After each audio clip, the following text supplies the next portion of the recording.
right. Good morning, everyone. Welcome to the Tuesday, October 6th meeting of the Placer County Board of Supervisors. We will begin with the flag salute, and Supervisor Euler, if you would lead it, please.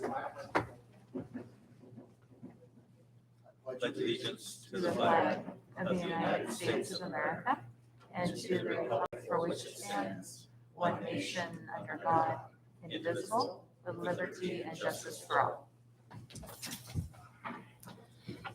Thank you. First of all, I will have our clerk read the meeting procedures. We do have people in chambers, but we also will have people call in or Zoom in for public comment. The board chambers will be open to in-person attendance. In order to protect the public health and safety of our Placer County citizens, the county has limited in-person attendance to just 25% of the room's capacity and requests 6 feet social distancing inside and outside of chambers. There will be no standing room in chambers. If all seats are occupied, citizens will be asked to wait outside chambers. Due to the reduced capacity, we ask that citizens only be in chambers during the item they wish to participate on and then leave to allow others to participate. Public comment is also offered virtually through Zoom, utilizing the raise hand function when the chair announces the item. Thank you. Thank you, Megan. Next, we'll move to our consent agenda. All of these items will be taken with one motion unless any member of the board or public wishes to remove an item. So any items you'd like to remove? All right, none from my colleagues, and anyone from the public like to remove an item? All right, we don't see any, so with that. Move approval. Second. Motion by Gustafson, second by Supervisor Wygant, and roll call, please. Wygant? Yes. Holmes? Yes. Euler? Gustafson? Yes. Core. Yes, thank you. Next, we will have public comment. This is an opportunity for members of our public to make a comment on items that are not on our agenda. So we will start first with people in the chambers, and then we'll move to the other modes of communication. So if there's anybody in the chambers who would like to make a comment, you're welcome to come on up, Jane, to the podium. And we ask that people limit their comments to 3 minutes, please.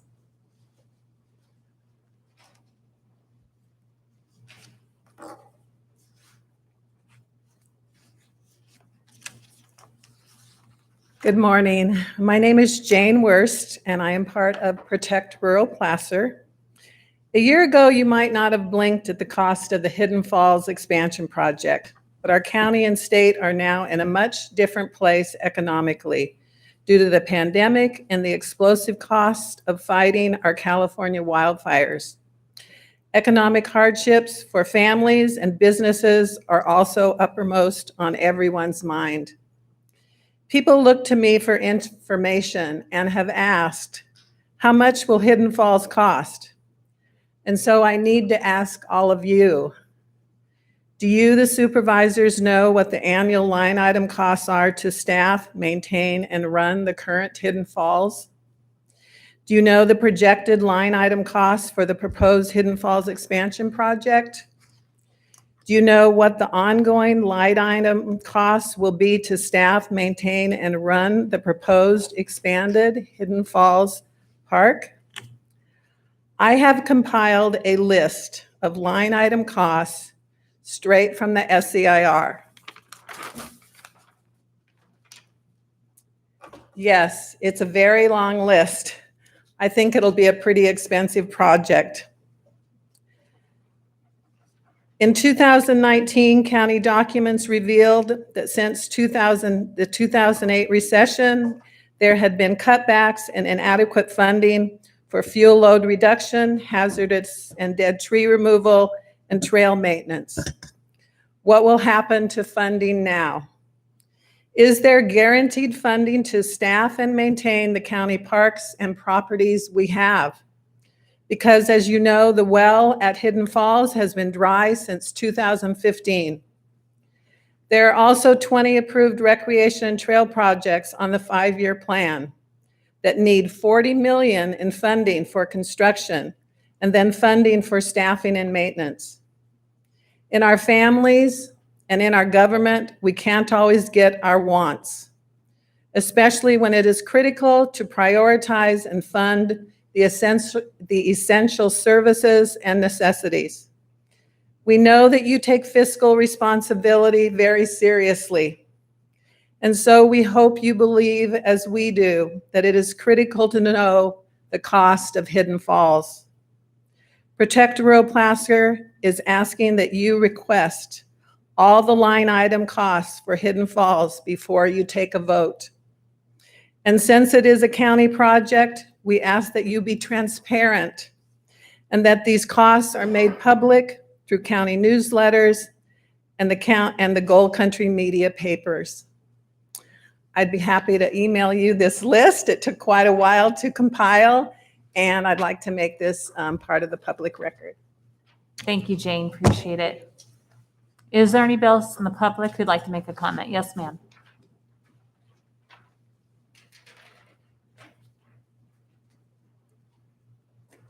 Good morning, Supervisors.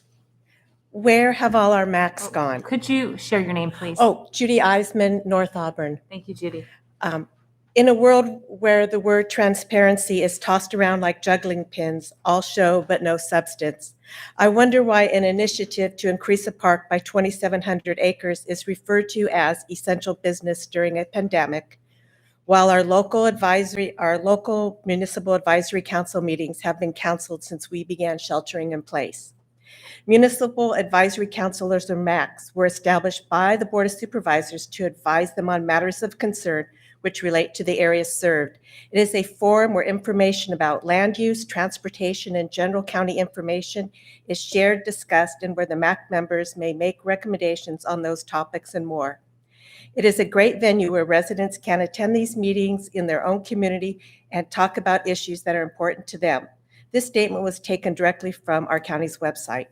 Among the 5 districts which you represent, there are 14 MACs with a total of 88 seats that are filled with residents that have a heartfelt and genuine interest in our communities. Through this pandemic, the county has been utilizing technology and virtual meeting tools to conduct essential business, such as these meetings today, planning commission meetings, civil service meetings, and so on. Now, what could be more essential to creating transparency for conducting county business than to have reinstated the MACs months ago? Well, for one, it certainly eliminates any MAC opposition to a project when they are representing their local community. On page 8 of the MAC handbook, there is a section that refers to the notice of hearing. It states, any application that requires a public hearing before the Planning Commission shall first be submitted to any local municipal advisory council whose boundaries encompass the proposed project area. The Planning Department shall transmit a copy of the project application to the appropriate MAC and shall request the MAC's general review and comment prior to any scheduled hearing before the Planning Commission. Failure of the MAC to comment prior to the Planning Commission hearing shall not be cause for the Planning Commission hearing to be postponed. Isn't it convenient that due to all MACs be canceled, all MACs will fail to provide comments to the Planning Commission and the Board of Supervisors, especially when there are controversial projects being rushed through that are not a matter of life and death? Since advisory recommendations from the MAC are an important element in the deliberative process of the Board of Supervisors and the Planning Commission, I would say that MAC meetings are also essential business. Since we have the technology available to conduct these meetings virtually and residents may now attend in person too, I'm requesting that our MAC meetings be reinstated immediately, and until this happens, the Planning Commission and Board of Supervisors refrain from voting on items that may negatively impact the residents in a specific district. Please add my comments to the written record of this meeting. Respectfully submitted, Judy Eisman. Thank you, Judy. You're And welcome. anyone else in the public like to make a comment? Yes, sir. Come on up, please.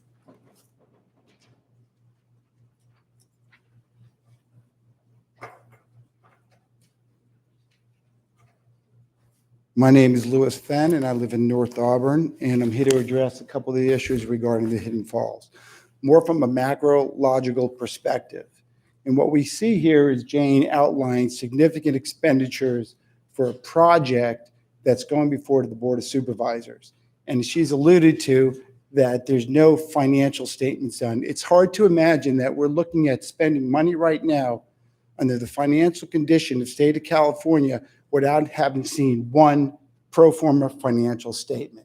It doesn't make any sense. I work in the financial world with hedge funds. You don't put a proposal together unless you have significant financial statements. And here we are today. There's not one financial statement, and we're rushing this through for a vote within 2 months. So do we have a different criteria here for spending money? We just recklessly vote on that? I'm not sure, but we'd certainly like to see pro forma financial statements. For example, the state of California's $54 billion budget deficit. Okay, the governor proposed $14 billion in cuts. It's such a crisis right now. All right, they passed a budget in the legislature and they put a plug item in there for Mr. Newsom's cuts coming from the federal government. All money has been transferred, deferred, and presumed revenues coming in to cover that budget. And it doesn't make sense from a financial perspective for us to be looking at putting playgrounds in when we can't even fund our essential emergency services via what we know what's going on with the sheriff's department. Secondly, from a fire perspective, it's absolutely ludicrous, taking into consideration what's taken place in California, that we want to, whatever the incremental number is, increase the risk in an area that's been designated as extreme fire hazard, send thousands of people in there, and increase the potential for a firestorm in our community. I'm going to give a quote from CAL FIRE spokesman. The 4 million mark in burned acres is unfathomable. It boggles the mind and it takes your breath away. And here we are today proposing putting thousands of people where we know 95% of fires are caused by humans into an extreme fire danger area. And the community is concerned about that. And there's numerous agencies, CAL FIRE, insurance companies, PG&E, who've done extensive risk analysis and modeling with respect to fires, and I haven't seen anything done with respect to the Hidden Falls. You're risking the community of fire. We see California burning 4 million acres, unheard of, and we're considering putting people at risk in the community, even though we can't define that risk. It's the outcome that we're concerned about, and you see it today in California. Thank you. Thank you for your comment. Anyone else in the public? All right, we'll close the chamber public comment. Megan, do we have anybody on Zoom or anybody that's called in for public comment? We have no call-ins. All right, thank you. So nobody from digitally. So we'll close public comment. Thank you for your comments. And next we will move to board member and county executive reports. Any of my colleagues have a report? Todd? All right, I have one item, and that is we might have all seen the letter from our North State representatives, Assemblymen Gallagher, Kiley, Dolly, and Senators Nielsen and Dolly. And they requested, they're putting together a North State conference of delegates from northern counties on October 29th. And at the conference, delegates from each county will seek common ground on topics such as reopening of the economy and our civic life, the reopening of our schools, and actions in response to the state of California's threat to withhold some of the funds from counties. So they've asked for Placer County to have a representative. I would be happy to participate in that if you are agreeable to that. Actually, Supervisor Euler is interested in participating as well, and if you don't disagree, it'd be fine if we had 2 representatives from Placer County.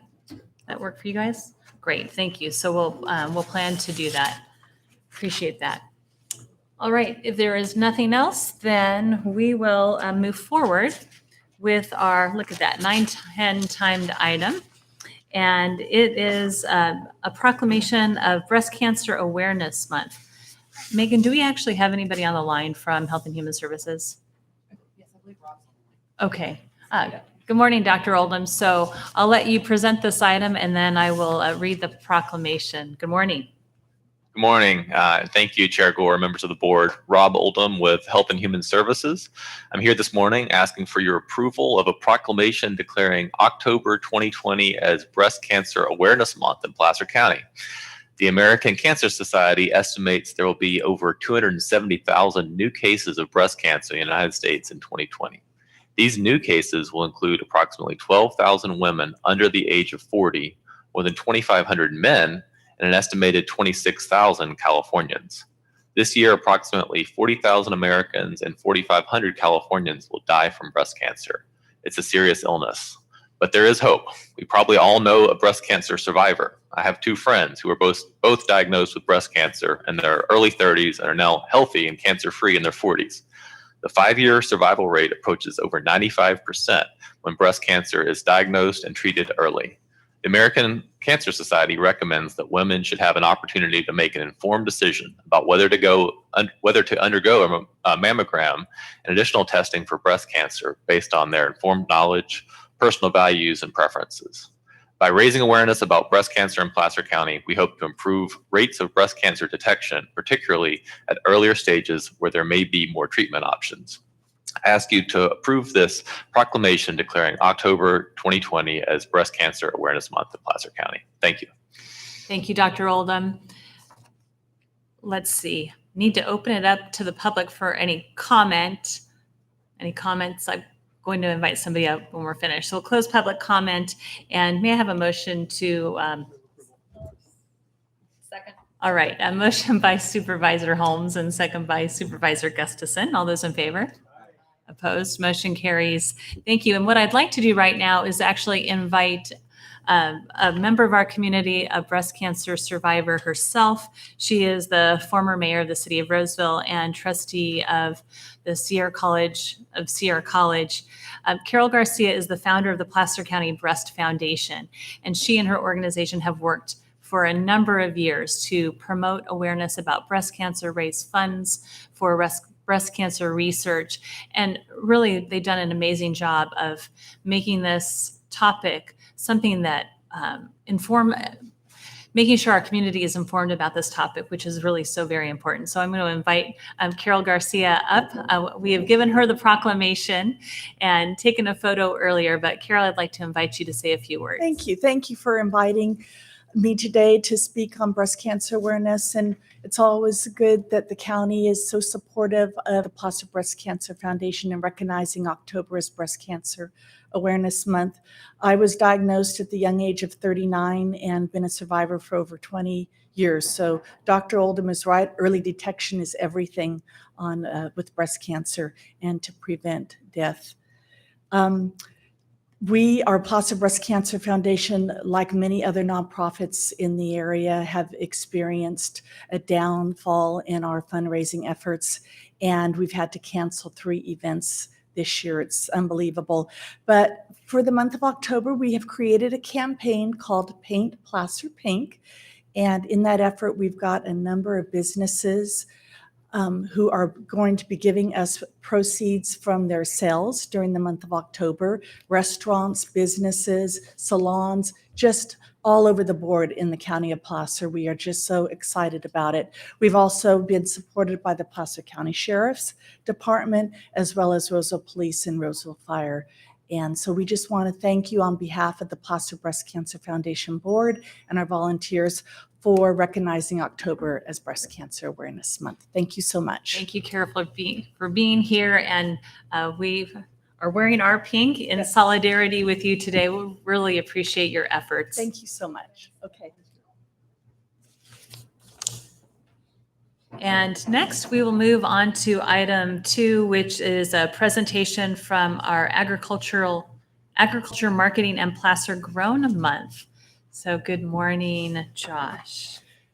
Good morning, Chair and Board. It's a pleasure to be with you this morning. My name is Josh Hunsinger. I'm the Placer County Agricultural Commissioner, and I'm here to introduce an item which will be an update and then a proclamation regarding Placer Grown and the activities over the last year that our agricultural marketing program has undertaken, as well as talking a little bit about Placer Grown Month, which is our annual proclamation and celebration of all things agriculture.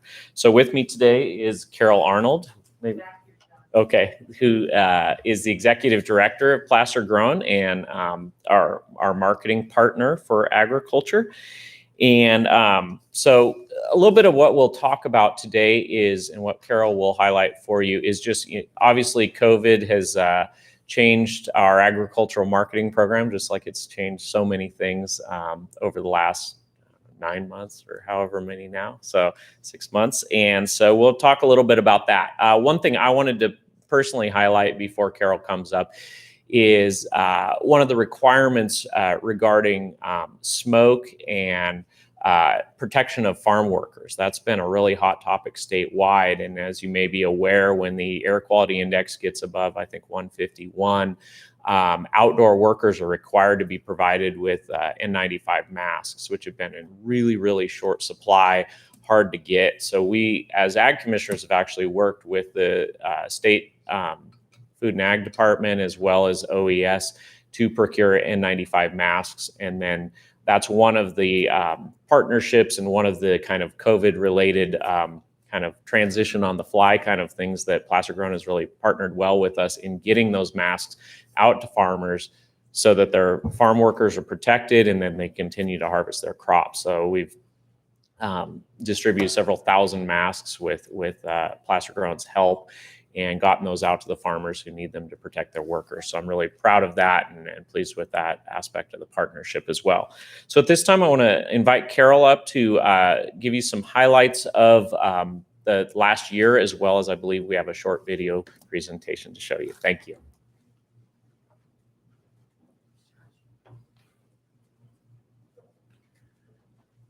Good morning. Good The morning. only thing I can think of right now is get out much because I've basically been sheltering in place and I'm like, people, oh my God. So nice to see you in person. Thank you. So it's been an interesting year. The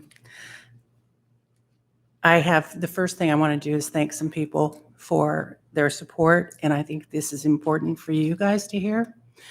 The first office I would like to talk about is the office staff at the domes.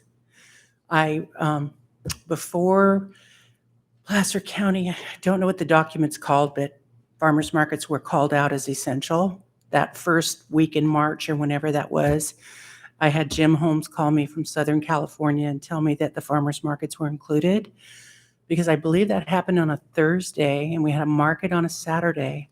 And we have anywhere from 35 to 60 small businesses that are preparing. So the staff, I called the offices, the staff got on it. Jim let me know as soon as he knew, Supervisor Holmes, sorry. But anyway, it just stellar service always from the staff at the domes. And I just want to thank them and affirm them. The Department of Agriculture with Josh in the lead has basically made it possible for us to keep operating because Josh has been on the phone with me weekly with me saying, now what do I do? Now what do I do? Now what do I do?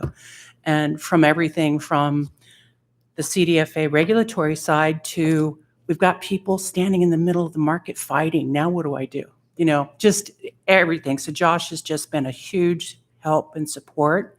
And his office has been, once again, immediate response. Any questions, they've been there for us. I wish I knew the nurse's name at Health and Human Services. Called her up and said, man, how does this mask thing work? Do they wash them?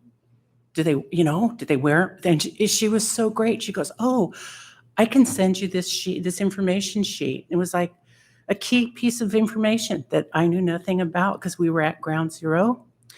And then also at Health and Human Services, Mike Rivero was extraordinarily helpful because we had a farm that was tested positive for COVID early on, and they were at the farmer's market, and I didn't know what to do. It's like, okay, is everybody quarantined now? What are we doing? And he was so reassuring and so calm. He goes, no, you're all right. Everybody had masks on. Nobody was in contact for more than 15 minutes. You're all right. And it was so reassuring and so wonderful. So the other group that's been really helpful is economic development because Sherry was getting these emails. We don't have any sanitizer. We don't have any face masks. Josh was helping with that, facilitating with Sherry. And so we were able to get enough hand sanitizer for every vendor to have a bottle at their booth.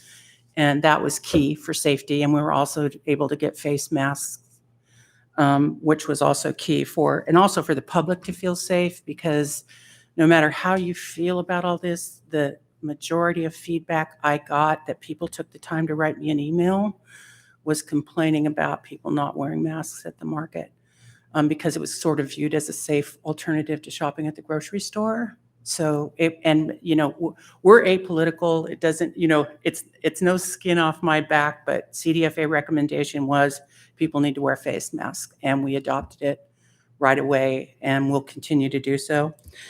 Lemon Tree Agency, Patrick was the person who put together the video you're going to see, and also the annual report. And Patrick has been stellar, because there was a huge PR piece of this where we would get rants by trolls on social media, and Patrick just handled all of that for Placer Grown and kept it under control. And also just acted as such a wonderful advisor on how to move forward from a PR standpoint. And also we all just kind of were the doing all the problem solving about what the next moves were to keep the markets open, because the markets were open through the whole thing, the Roseville market and the Auburn market. And so we knew that the farm stands were going to be opening, and there was going to be more agricultural activity. So if we could get it dialed at the farmers markets, then we could help the farm stands with what they needed to cope with. And Josh and I were just talking about this. We need to help the pumpkin patch people now with their guidelines. So anyway, and then the other two people I want to mention, Bob Bonk, who's the president of Placer Grown, and Mary Pierce, who's the treasurer. Those two are also site managers. And when you talk about frontline workers, those guys have been on the front line from day one. And our customer count jumped 30% by mid-March, which is great news. I mean, it was such good news, but the pressure really amped up on the site managers.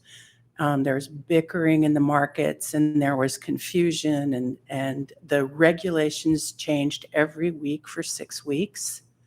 So we were giving the vendors new information every week. Now, okay, you need to wear a face mask. Now you need to bring your own free-flowing hand station. Now you need to have, it just went on. So there was a lot of stress, and Mary and Bob were just incredible to just keep taking it and handling it. And I'm just thrilled with how everybody's handled this. I'm the one who's cracking. It's like, but the team is fabulous. So, and I'm really appreciative of Placer County and the employees.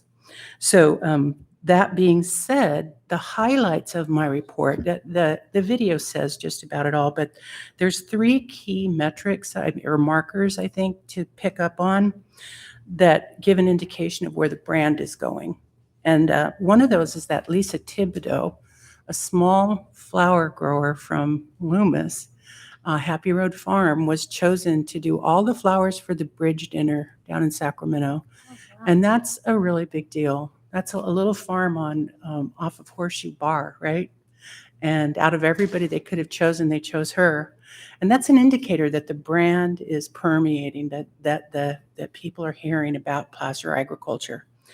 The other thing is that we were invited, Placer Grown was invited to do a social media takeover for California Grown, which is huge.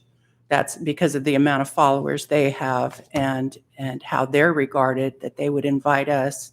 Plus, we became their go-to when somebody bailed on them to do a takeover. They asked us every time. So that was really good. Means social media-wise, we've got penetration. Then the other thing is that I don't know if you guys read the report, but we had over 20 segments on television this year. And that's really big because that means we're on the radar. And when there were COVID stories to do about farmers markets, they came to us. And happy stories, they came to us. So you'll see it all in the video. But anyway, so do you guys have any questions before we launch into that, or you're good? Show the video. Thank you. Okay. So over 2019 and 2020, Placer Grown has blossomed as an organization and a culture. On average, vendors have reported a 30% growth in sales at the farmers markets, and more retail outlets are featuring placer-grown products. We have supported the development of new and existing farms to help them keep up with the times. As a result, farmers and ranchers have more effectively utilized social media and websites to reach more consumers. As market conditions changed, we evolved our strategies to be more productive in our marketing and outreach. The cultivation of compatible partners and influencers has moved our brand forward rapidly. Our brand's best marketing asset has been utilizing social media to better connect with consumers and support producers. In 2019, we sold out our Crop to Tabletop dinner in less than 30 minutes and had over 5,000 maps downloaded for the Farm and Barn Tour. We also built strong relationships with local broadcast media outlets that maximized our messaging far better than in the past, resulting in over 20 live TV interviews. Let's take a look back at just a few highlights of our favorite on-air moments. Roseville. So it is National Farmers Market Week, and we really want to highlight one very special duo, a father and son farmer duo from Placer County. They're growing all of this amazing fresh produce at their farm, and then they take these items to farmers markets so you can enjoy all of this fresh goodness as well. And I've got the two of them, Dave and Nick Brejan. Good morning to both of you. Morning. Good morning. Family. This is a family effort, and he has a large family that helps him do this as well. Go support your local farmers. Get out and enjoy some fresh local produce. It tastes amazing, and also you're helping families, just like the Brejicks. Back over to you. You all know Peg, don't you? Okay. Here's Peg. You're on the board up here, aren't you? I am. I'm very happy and very excited to be on Placer Grown's board. So this is National Farmers Market Week. Some of our viewers have never, ever been to a farmer's market. Hey, Peg gave you 5 reasons. There's actually 100 reasons. Actually 200, because if you go down here, you can probably count 200 different produce items that you'll find here at the farmer's market. If you have never been here at the farmer's market, here in Auburn, downtown Auburn, you got to come visit. Michael Marks joins us live from Fowler Ranch in Lincoln. Hi, Michael. Hi. What a fun place up here. But I want to talk to Carol. She is the executive director of Placer Grown. And Carol, how many farms are involved in today's event? 13 farms. 13 farms. Very, very cool. And placergrown.org, you'll find the map. And I heard that you had like 5,000 downloads of this map already, right? Yes, we're getting a great response. Good morning from Placer County. Okay, we all love a good, juicy, plump apple, right? How about fresh off of the tree? That looks good. And of course, in an apple pie or more than one. Right, so come on out. Again, we're going to put the information on the screen. If you want to come out to Auburn this weekend, Apple Fest, come get yourself a nice pie. And I will tell you, if we had smell-o-vision, it's delightful. That is the Mandarin. So we are here at Mandarin Hill Orchards, and we've got Tim Aguilar, whose family has owned this orchard for how long, Tom?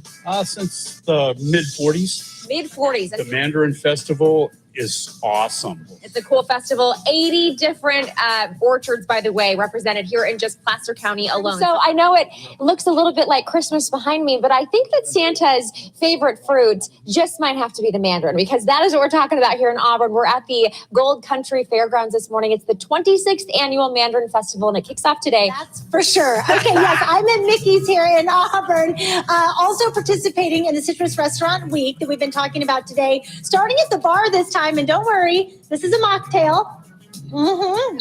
A Rosemary Meyer lemon mocktail. So good. So the bar is participating, the kitchen's participating. Nikki, you've been open for 6 months, all farm to fork. Yes, I wanted to incorporate our Placer Grown, all the businesses that I utilize and incorporate here, because I believe we all work together. We believe in farm to fork. And freshly made. We're a scratch kitchen, so there's nothing frozen. Yeah. All right. Well, come visit these guys during the restaurant week, which goes again until the 12th. The mocktail was fantastic, but I'm told the real deal is even better.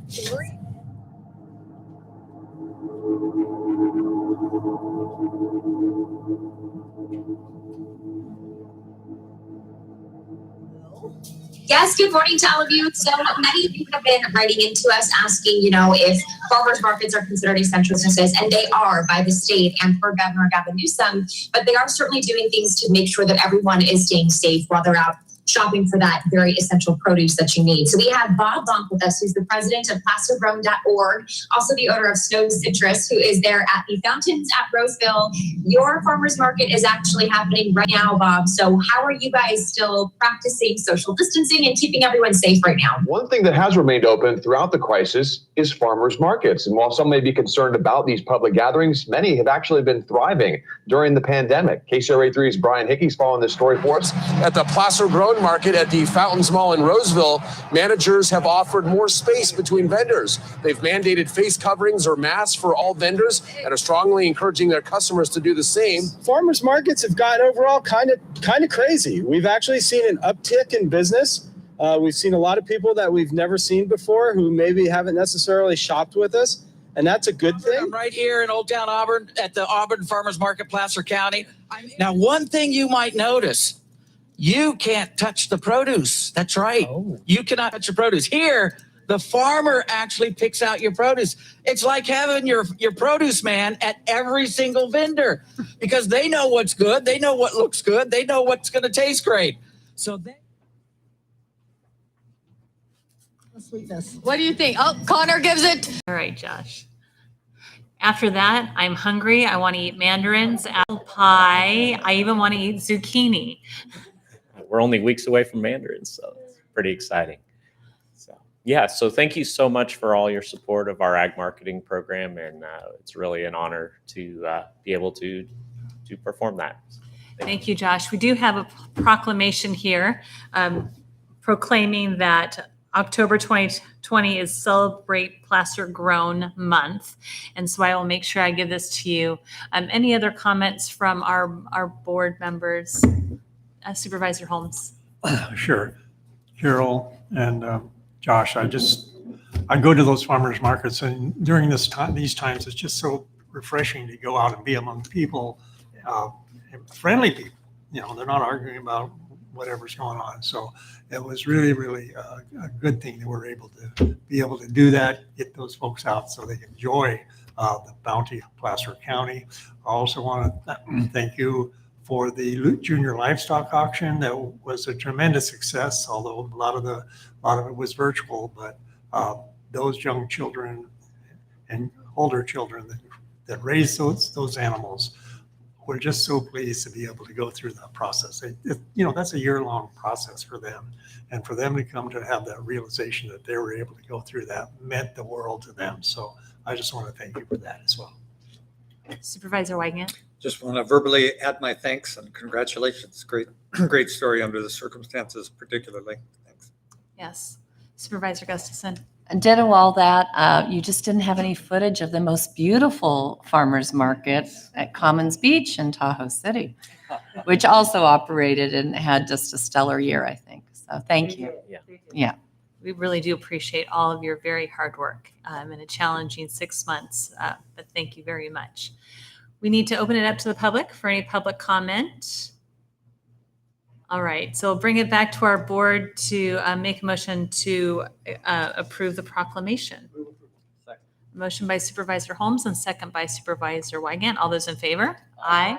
All right, motion carries. I have the proclamation, which I will I'll hand to Megan to hand to you. Thank you so much for the presentation and all of your hard work. We really appreciate it. And mandarins are coming soon, and I believe we're having the Mandarin Festival still this year. And when will that be? Yeah, it's called the Mandarin Market. Mandarin Market, and that will be? I'm not quite sure. It's going to be, Gary Gilligan is handling it. And sometime in November. Yes, it'll be in mid-November. Mid-November, show up. Ongoing, like there's going to be an opportunity for the Mandarin growers to participate in a website hub, so that if somebody's interested, they can. Just trying to get you in front of the microphone so we can hear I you, really Carol. am. Yeah. So it's structured differently, so that there will be an event that's, with social distancing, limited number of people and all that. So it's going to be very, very different. But I think it's going to also offer a really nice opportunity for the Mandarin growers to increase their shipping, which is key because we have so many growers now. The local market is pretty well handled.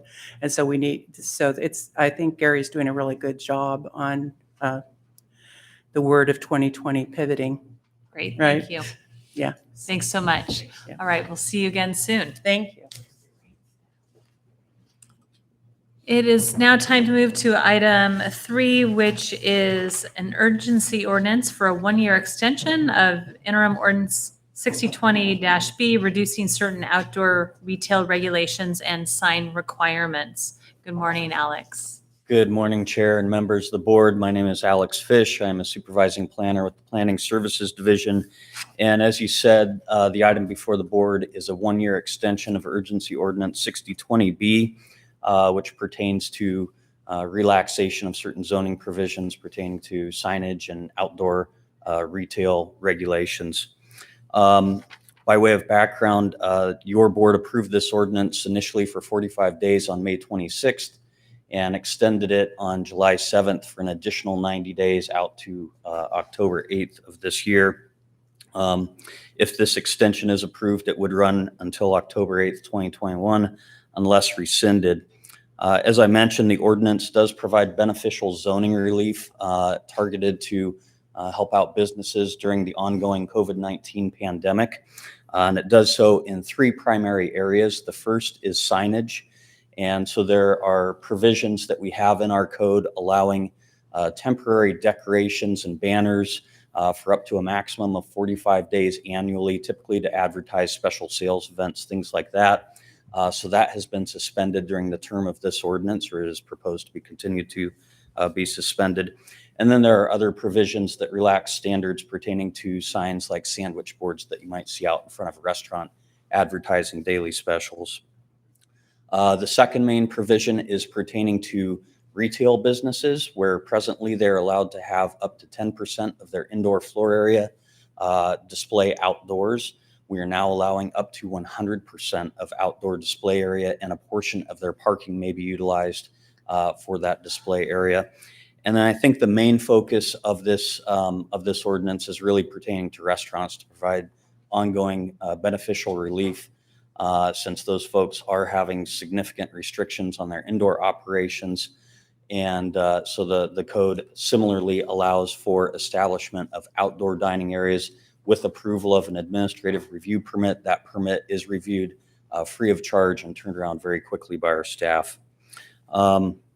I should mention that with the upcoming winter season approaching, particularly for the Tahoe area, we have been coordinating with some of our partner agencies, particularly the North Tahoe Fire Protection District and also CAL FIRE, to address some issues pertaining to temporary structures that might go up with some of these outdoor use areas.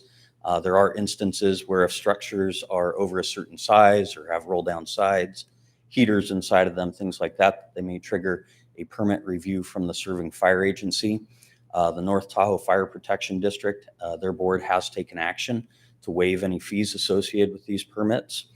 Similarly, our building division, if these temporary structures are up for more than 180 days, in certain instances, they may trigger a permit review from the building division, and the building division is seeking CARES Act funding in order to offset any costs associated with that. To that end, staff has worked with CAL FIRE and NTFPD to put together a flyer to disseminate to our business partners like the North Lake Tahoe Resort Association, Tahoe City Downtown Business Association, other business partners in the west part of the county, to push out a press release with these flyers through the PIO's office to make folks aware that these regulations do exist. So with that, staff is recommending that your board take the following action: introduce, waive oral reading, and adopt an urgency ordinance providing a 1-year extension of existing ordinance 6020B to reduce outdoor retail regulations and signage restrictions on an interim basis in response to the COVID-19 crisis. Thank you, Alex. Looks like there are no questions from my colleagues. Let's open this up to the public. All right, no public comment, and we'll bring it back to our board for action. Motion by Supervisor Wygant and second by Supervisor Euler. Roll call, please. Wygant. Yes. Holmes. Yes. Euler. Gustafson. Gore. Aye. Thank you very much, Alex. Thank you. Appreciate it. Next, we'll move on to item 4A, which amends the Placer County Code, Chapter 17, zoning ordinance, third installment related to the following street side setbacks, extension of time, temporary outdoor event time limits, definitions, and other items. Good morning, George. Good morning. It's nice to be before you this morning. Nice to see you. So today before you is the third installment of the Chapter 17 zoning text amendment.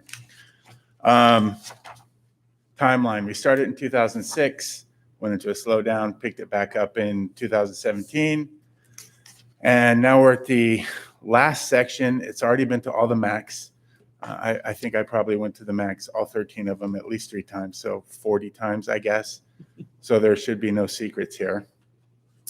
So the first portion of this one is a street side setback.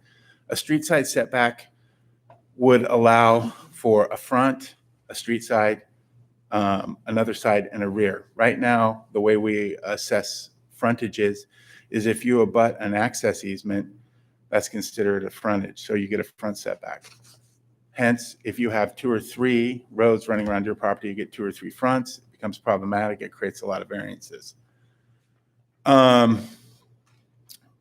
Incorporated into the zoning ordinance provisions allowing a street side setback for all parcel zone, that's in here. So that's why it seems so long, because I had to go through every zone district and put it in. This is actually how it would be assessed.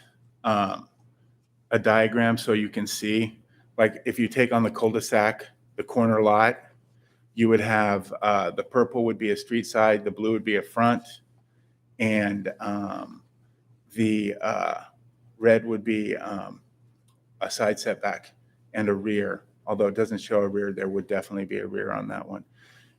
Previously, all the way around where the purple and blue is, that would be a frontage, which makes it very difficult and results in a lot of variances. With regard to other setbacks, we created one setback exception to address fences, bear bins, snow tunnels, alleys, concrete flat work, pump houses. That was all spread out through the ordinance before. Now it's in one spot. Modify section 1754-140A to address limitations placed on small buildings, 120 square feet or less. So there's always been this confusion about what is a structure and what's not a structure. We've cleaned that up. We've changed the definition of structure. So now if you have a structure that's 120 square feet, less than 8.5 feet in height, it's not construed to be a structure and can be located anywhere. If you need a building permit for power or water, that changes.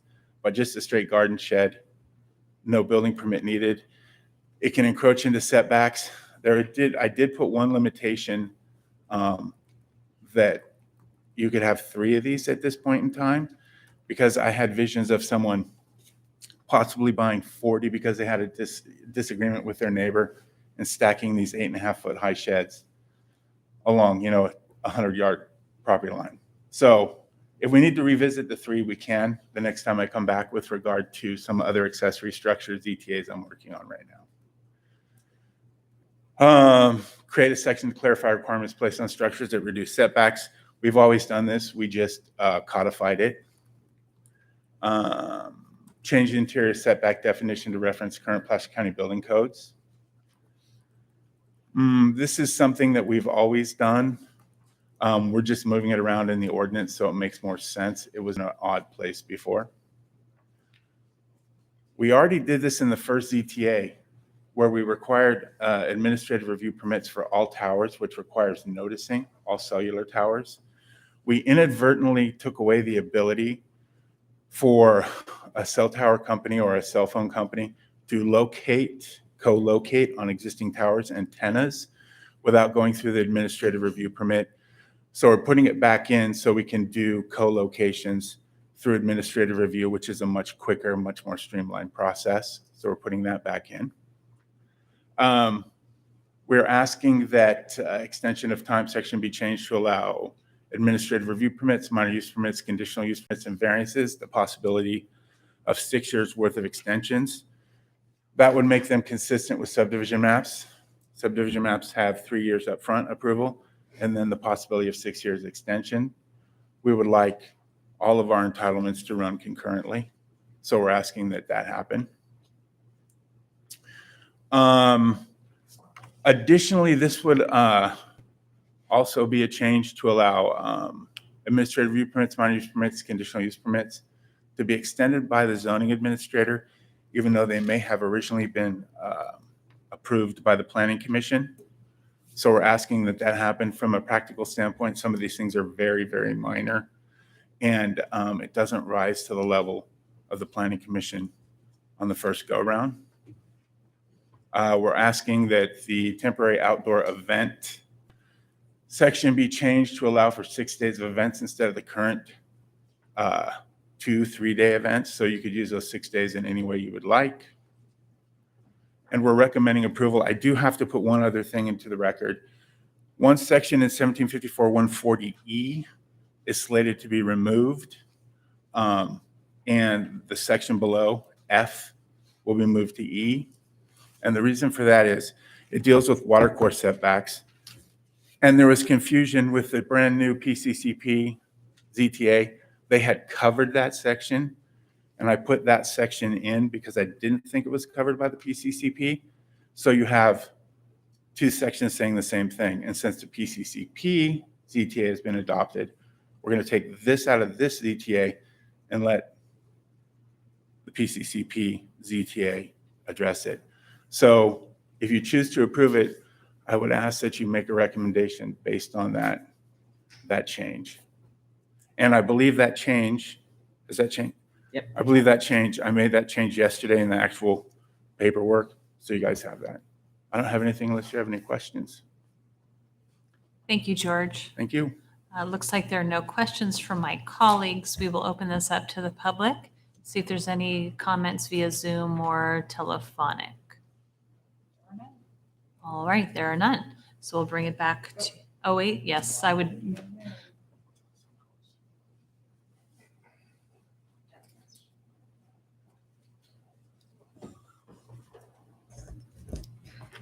Amber, go ahead and give your comments. Yes. Hello. Good morning. Can you guys hear me okay? Yes, thank you. Hi. Good morning. Amber Beckler. I live in Granite Bay. Thanks for the opportunity. I just had a couple of comments related to the zoning text amendment. One related to the road setbacks and then the other on the project extension. So for the extension of time, that makes sense for the cumulative 6 years with 2-year increments. I would request that language be added to not apply this retroactively. So as an example, if a permit was pulled in 2016 and has been extended for 4 years, the clock should not reset with the passage of this ordinance or change in code, and that it should continue to only be allowed a total of a cumulative extension of the 6 years. Otherwise, it seems like revenue opportunities may be at risk. So that's my first request that I would like you to consider. Second, on the road setback, not related to the side street, but just general road setbacks. I didn't see that in the summary presentation, but in the red line document, it does reduce road setbacks. And it seems like because there's no coverage change related to these zoning districts as part of this amendment, it seems unnecessary to reduce those setbacks. So I would ask that you leave the language related to adding additional 25-foot setbacks as roads less than 50 feet remain as is. To me, and the reason I say that is I think the proposed change has the potential to trigger potential significant CEQA impacts related to aesthetics in our community and could prevent further widening of the road if that was necessary. So just as a practical example, on Eureka Road, which I live, structures cannot be built within the road setbacks per the current county code, and it creates a pleasing corridor. And it, based on my understanding, with the changes redlined in the document, that setback can be reduced so people are allowed to build right up to Eureka Road. So with this change, it seems certain zoning districts could be actually allowed to build within 5 to 10 feet of the road. When I drive on Old Auburn Road into Sac County, you can really see the difference where setbacks are actually preserved versus further down the road, they are not. And it really, to me, makes a difference from an aesthetic and visual effect. So those are my comments, and I just appreciate the opportunity. That is it. Thank you so much. Thank you, Amber. Any other public comment? Marilyn, go ahead and unmute your mic and give your comments. Thank you. Can you hear me? Yes, we can. Marilyn Jasper, Public Interest Coalition. Once again, we have a large, unwieldy proposal couched in words like clarification or eliminating confusion, and some of them do that. But an unacceptable reason for some of the most egregious proposed amendments is the claim that there are too many variance requests. Codes and ordinances are regulations or laws, if you will. And in courts of law, ignorance of the law is no excuse or defense. I mean, if there were too many burglaries, would we amend the laws to allow more thefts? Why? I'm urging the county to look at the real cause for variance requests. We submit that it's often a refusal or a desire to not comply. The hearing officer has the authority and the responsibility to simply say no. But even when the request is denied, applicants can appeal, and again, the county can capitulate. A perfect example is a recent Planning Commission hearing where the applicant wanted to infringe onto the required setback or buffer. He even admitted he didn't need the variance. On a split vote, the variance was granted, but notable was one commissioner's no vote who explained that variances must be based on legal needs. I believe he even cited the code. Setbacks, buffers, both public and private easements, especially with roads, and most codes and ordinance are not arbitrary. They benefit all. They're created for health and safety reasons, as well as keeping peace in communities among neighbors. With regard to the extension of time, subdivision maps are a totally different animal than permits. MOU, those little permits should have a 2-year expiration. And then last, road easements or setbacks should never be reduced. If not for emergency evacuations, at least possible future road widening. And we have some perfect examples of that on Horseshoe Bar Road. Thank you. Thank you, Marilyn. Any other comments? Cheryl, go ahead and unmute your mic and give your comments. Hi, can you hear me? Yes. Hi, good morning. I will second the comments on the setbacks. The setbacks, especially with fire access, I don't think a one-size-fits-all works in the county. There are multiple scenarios. You've heard several different roads that have both aesthetics, safety issues. What if you want to build roads? How could we possibly anticipate that? So one-size-fits-all doesn't work. In addition, reducing or the number of variances in county workload should not be what drives land use decisions. Land use decisions should be driven by the zoning and what is good for the county's residents. So I think if you need to put different people on different jobs, that's not a reason to change an entire code. In addition, the fact that coverage, and I would like for someone to actually state that coverage is not covered in this amendment. If there is no coverage change right now in an amendment, there is no need to change the setback requirements. It just, you can build anywhere on the property. So it's not even a useful requirement at this point in time. In addition, I know that George went to the MAC because I was there. There was confusion at the MAC. The actual MAC members hadn't even read. They admitted they had only read sections of the document because it was so huge at the time. It hadn't been broken into 3. So the public has not really had the opportunity to digest all these changes. We're in a pandemic. They don't have the opportunity to understand even that these changes are really happening. They don't know that, for example, on Eureka Road, that someone might be able to build right up to the road line. We don't want in unincorporated county to look like Citrus Heights. I think that's pretty clear that we just heard a presentation on ag. We want our community to look like ag. We don't want it to look like strip malls. So I hope you'll consider the fact that this is not good timing for this presentation. It hasn't had participation from the community, and it's really an unnecessary change at this point in time. Thank you. Thank you. Any other comments? No more public comment.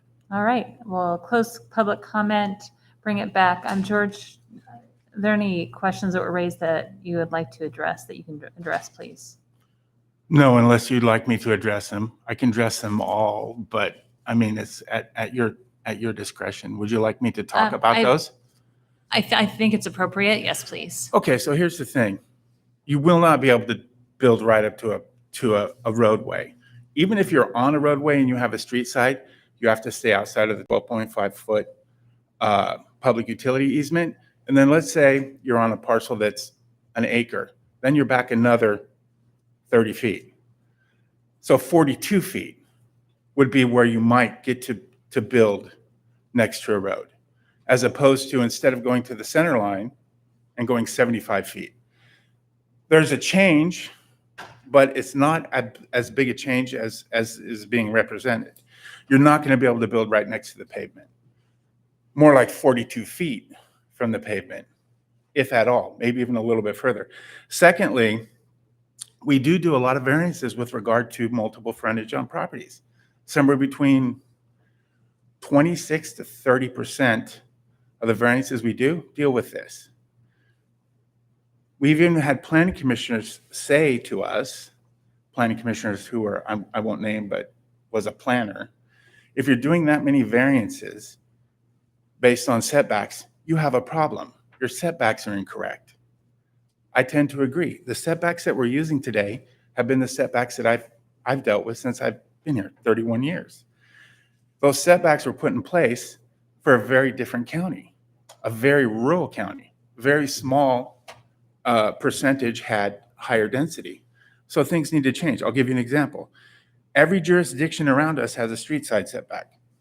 City of Auburn, City of Folsom, City of Roseville, City of Colfax, City of Rockland, El Dorado County, Sacramento County, and Nevada County.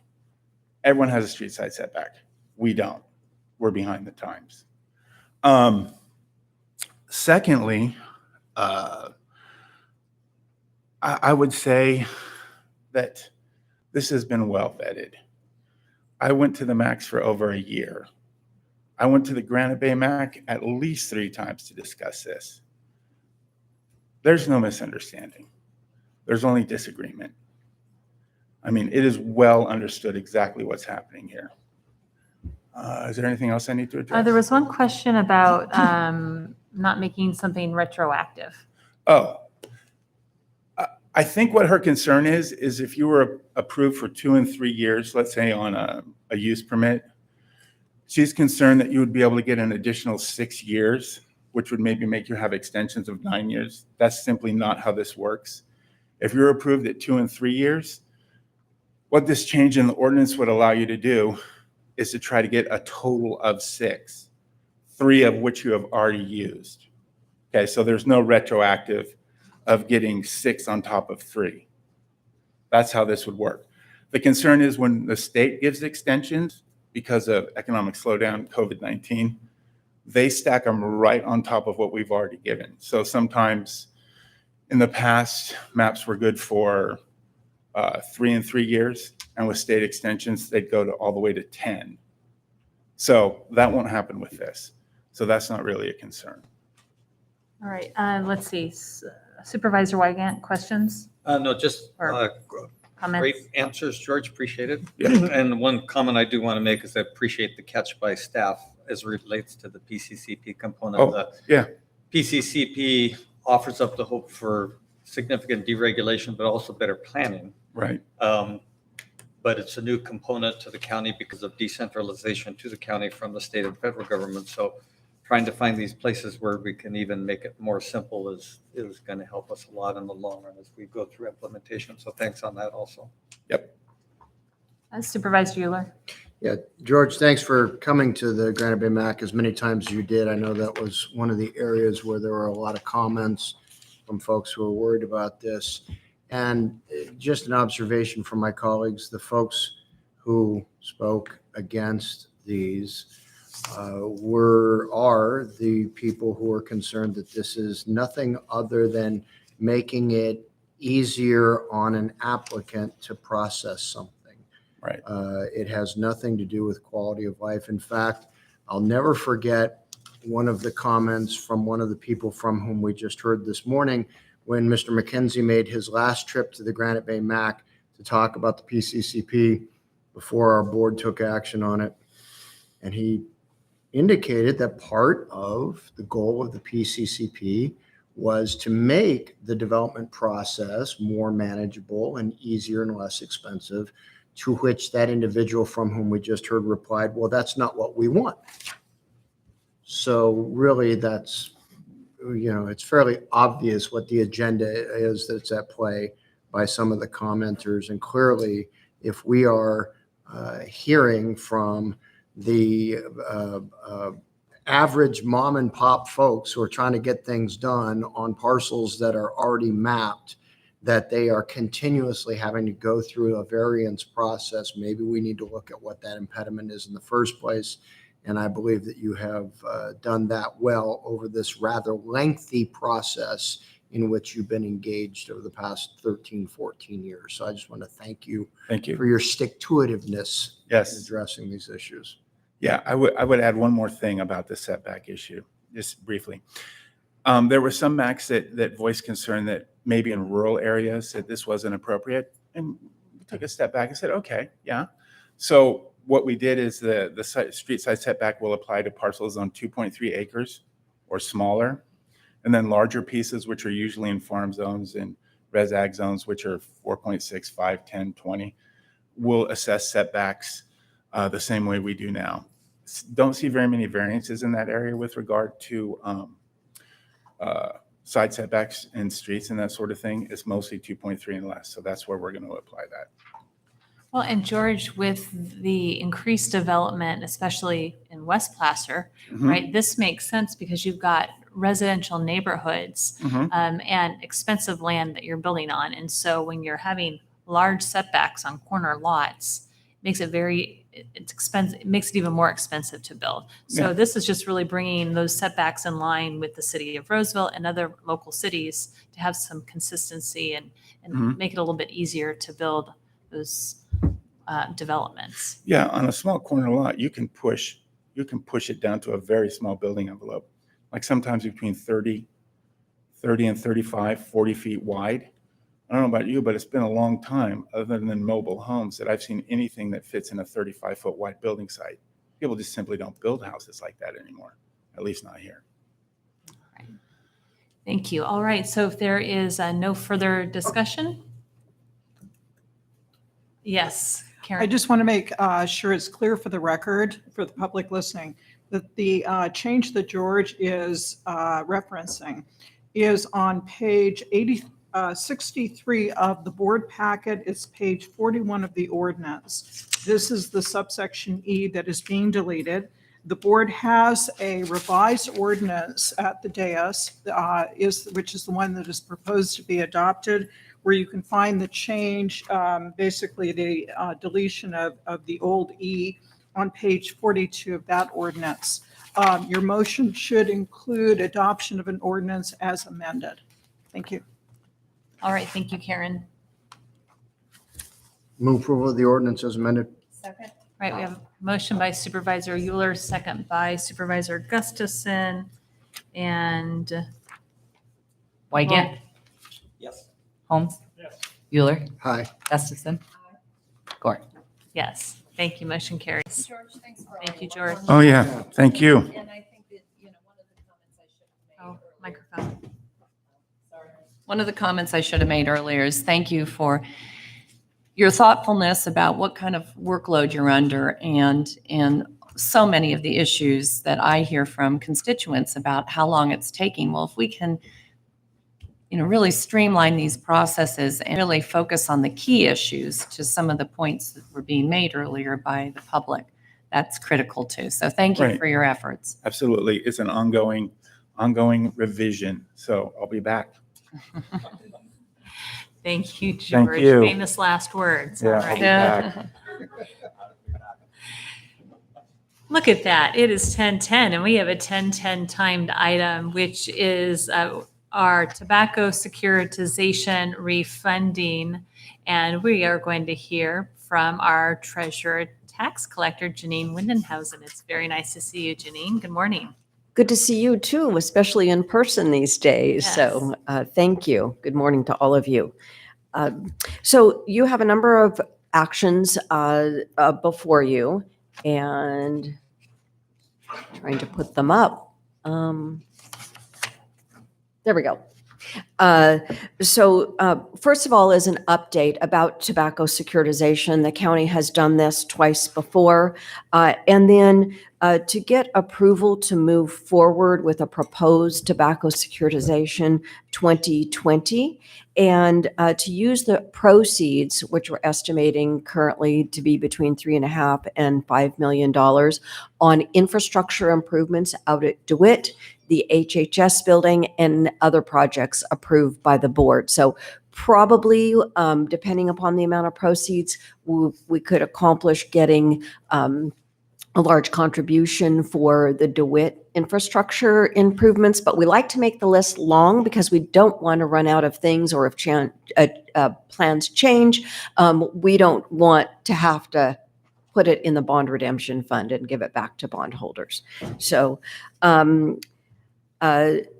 you're also being requested to ask me to return to the board on October 27th with more formal actions, including a resolution that approves certain documents and other actions, and then to approve non-contingent contracts for services related to the issuance of bonds for Bond and Disclosure Council with Norton Rose Fulbright, in the amount of $205,000 is their total contract amount, of which half is non-contingent, about half is non-contingent, and for Standard & Poor's Global Rating Services for their bond rating review and analysis, which is also non-contingent. And when I say non-contingent, I mean non-contingent on the issuance of bonds. So the underwriters, financial advisors, and others involved make their fee contingent, and we only pay if we actually issue bonds. And I'll talk a little bit more about,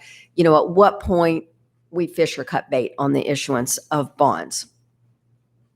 So just a little bit of background briefly, I'd like to call out bullet point number 3. It was in 1998 that a master settlement agreement was entered into with the California Attorney General and Attorney Generals of 47 other states, as well as some U.S.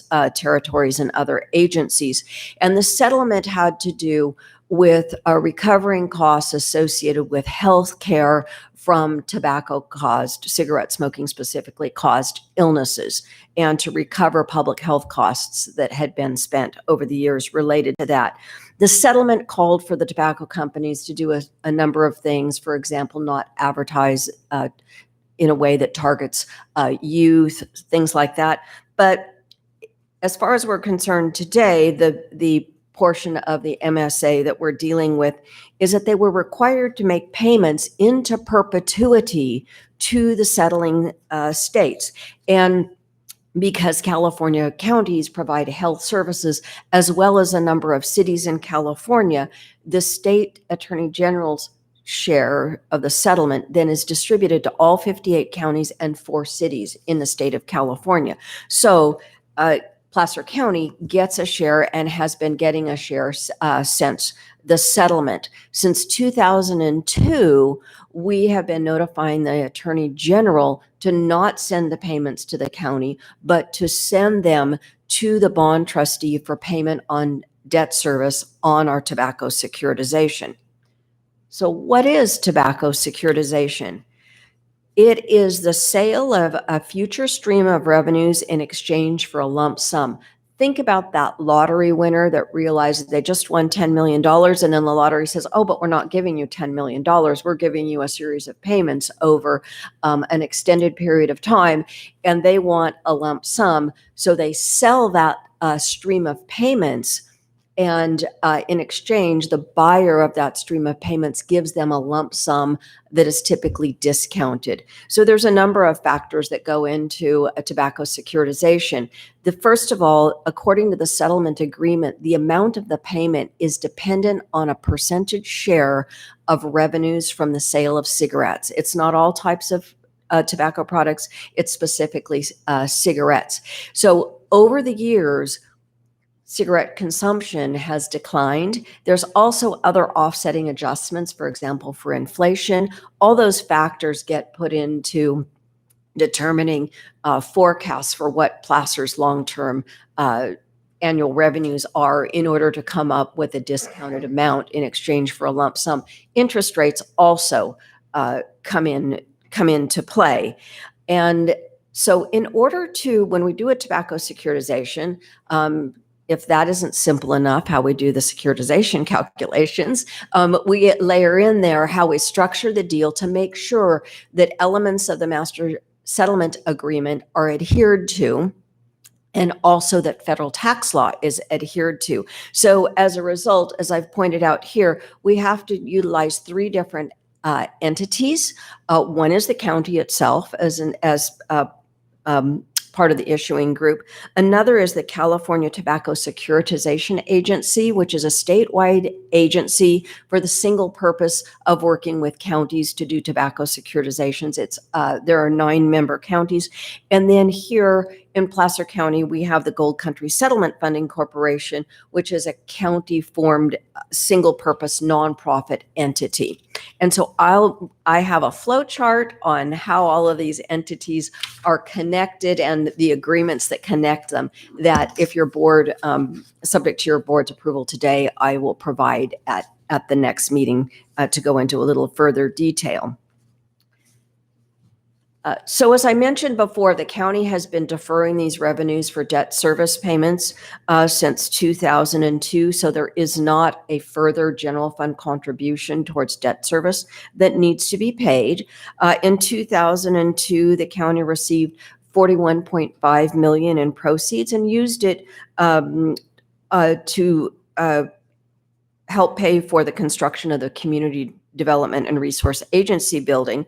And then 4 years later, the market was right that allowed us to take out additional money. And so in 2006, we refinanced, or what we call in municipal bond, you might hear me say refunding. That's the terminology that's used there. So we refunded the 02, paid off the balance on the 02, and were able to bring down another $13.56 million that we put towards the construction of the South Plaza Justice Center. So it's been a while, but due to interest rates, due to tobacco securitization levels and some of the other adjustments, the amount that we're able to take out at this time is $3.5 to $5 million. In discussing this with the Finance Committee, I think one of the things, in fact, County Executive Officer Todd Leopold indicated was we really can't expect interest rates to really go much lower. So kind of the opportunity is here. And so hence the recommendation from the bond screening committee and the CEO's direction to move forward. So let me talk about the fees. Here are the estimated cost of issuance, and I have highlighted the portions that are non-contingent. For bond counsel and disclosure counsel, Norton Rose Fulbright Law Firm will serve both of those roles, and half of their fee is non-contingent, and then the rating agency fee.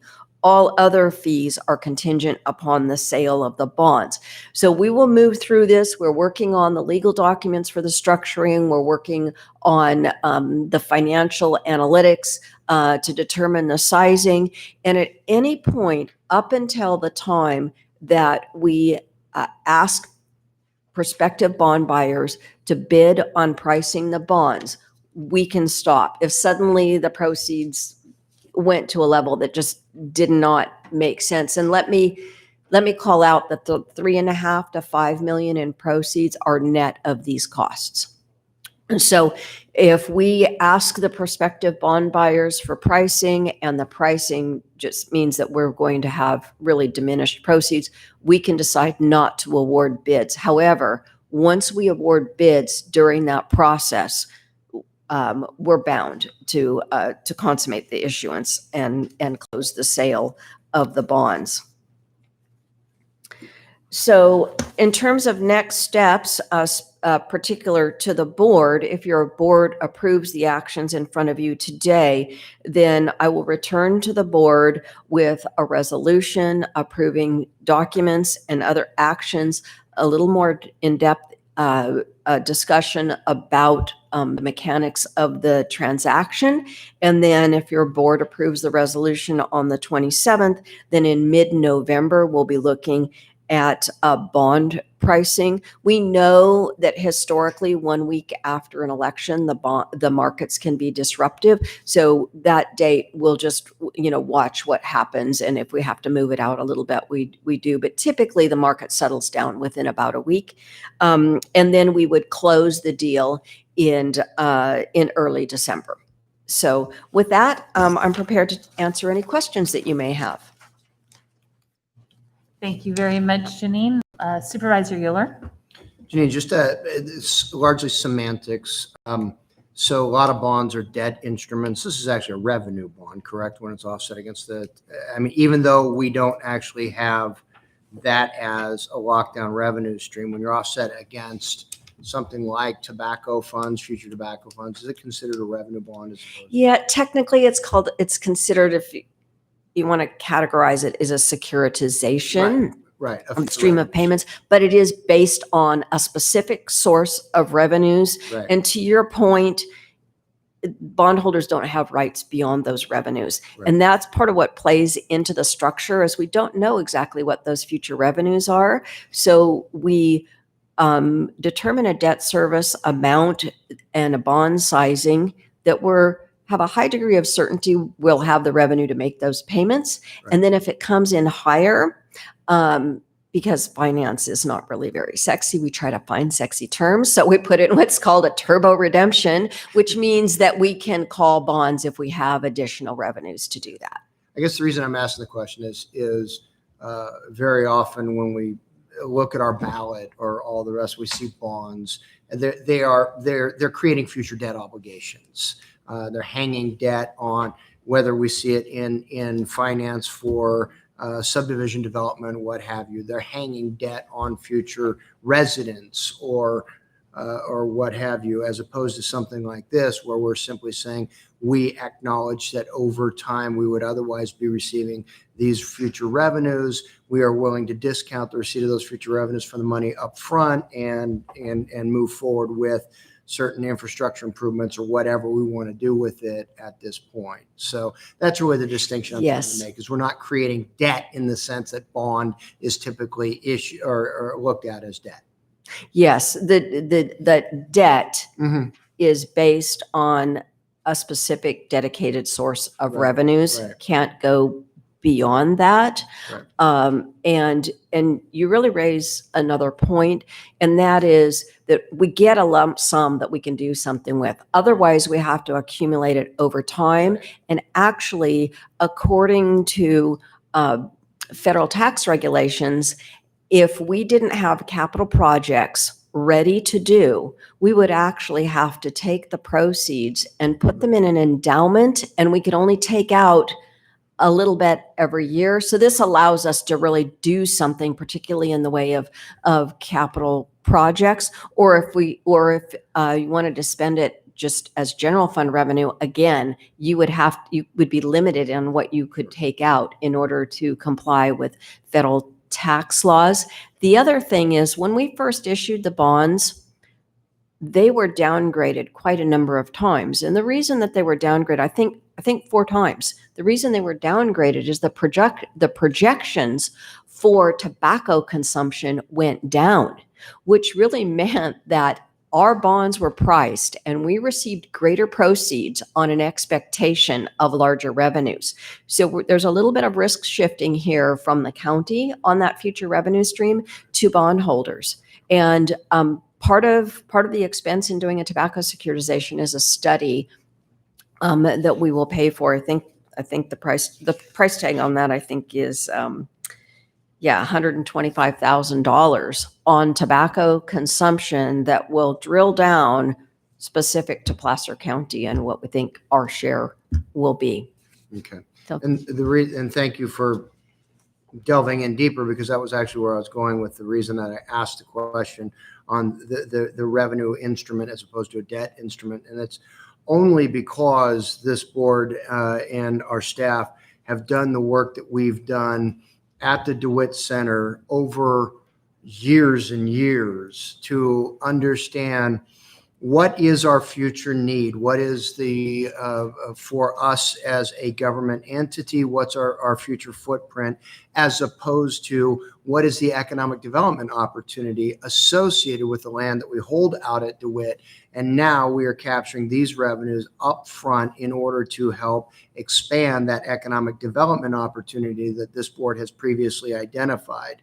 And so not only are we using a revenue instrument as opposed to a debt instrument, but we are pouring that directly back into putting improvements in the ground that further elevate the value of an asset that we already hold, making it more developable and therefore providing an even greater return to the taxpayers. And so really just kind of fleshing this whole thing out to say, this isn't Janine on a whim showing up saying, hey, let's do a bond issuance. This is years and years of facility master planning and working with all of our departments to understand what is our actual growth need and footprint. And then beyond that, what can we do in the North Auburn area to encourage some economic development and growth? And now we have an opportunity to capture this money, put it into upsizing the infrastructure in order to increase the value in that ground that we can make available for those economic development opportunities, and simply continue to feed off of itself. Yes, and to underscore that, that's been the case since we issued the first ones 18 years ago in 2002, and quite frankly, even prior to that. Yeah. And that's the reason we were able to do what we did starting in 2002. Right. So excellent points. Other questions or comments? Let's go ahead and open it to the public. If there are any comments from the public, Megan. All right. Nobody in the chambers any longer. All right. We'll close public comment and we can go ahead and take action. I think there's no need for any further discussion because you've got the list of future capital projects on there, right? So Yep, that's what we're utilizing. with that, let's go ahead and take some action. Oh, Robert? Second, but I just want to, great presentation, great work, Janine, but I wanted to bring attention to the photographs in the PowerPoint presentation. I thought those were exceptionally good. Thanks. Yes, You know- take the leap. was That's what I'm waiting for right now. Somebody after sitting in a bond hearing meeting for too long. That is, I believe, Eric, our photographer who works Yes, in our it is. communications team. Yes, all of these are Eric's photos in his photo valet that I harvest regularly.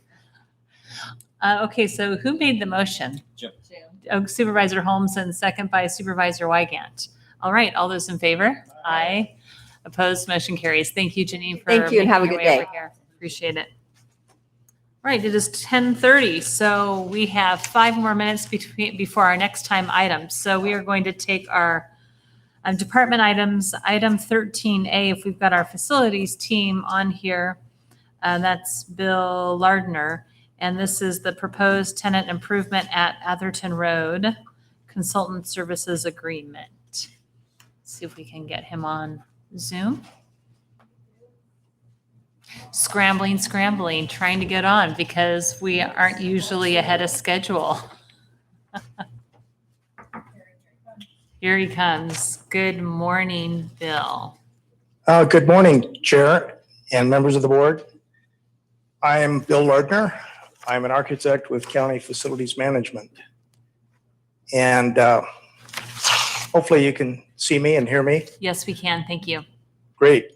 The item I have here today is a contract approval for architectural and engineering services. And with your approval, my director, Steve Newsom, will be authorized to proceed with executing the contract. And this will allow us to move ahead with the next steps of the planning and design of remodeling the county's building at 3715 Atherton Road in Rockland. This contract is with a great architectural firm. They've been selected out of 14 firms who proposed specifically on this project. And the design work that they're going to be doing will accommodate the functions and the future needs of the county clerk recorder and the elections warehouse. This Atherton building is large enough. It's over 50,000 square feet, and it will allow all of the components of the clerk recorder and the elections warehouse to be located together. And I think that'll be the first time that's happened in recent county history. So it'll be a major improvement.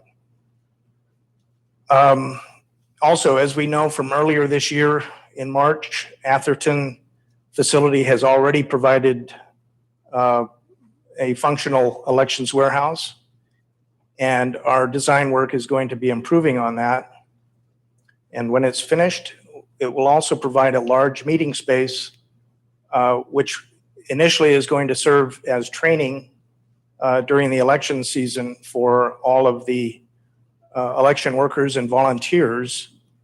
And when that's not in use for that purpose, it will serve as a multi-purpose meeting space for the county as a whole, so that other county departments can utilize that space. And our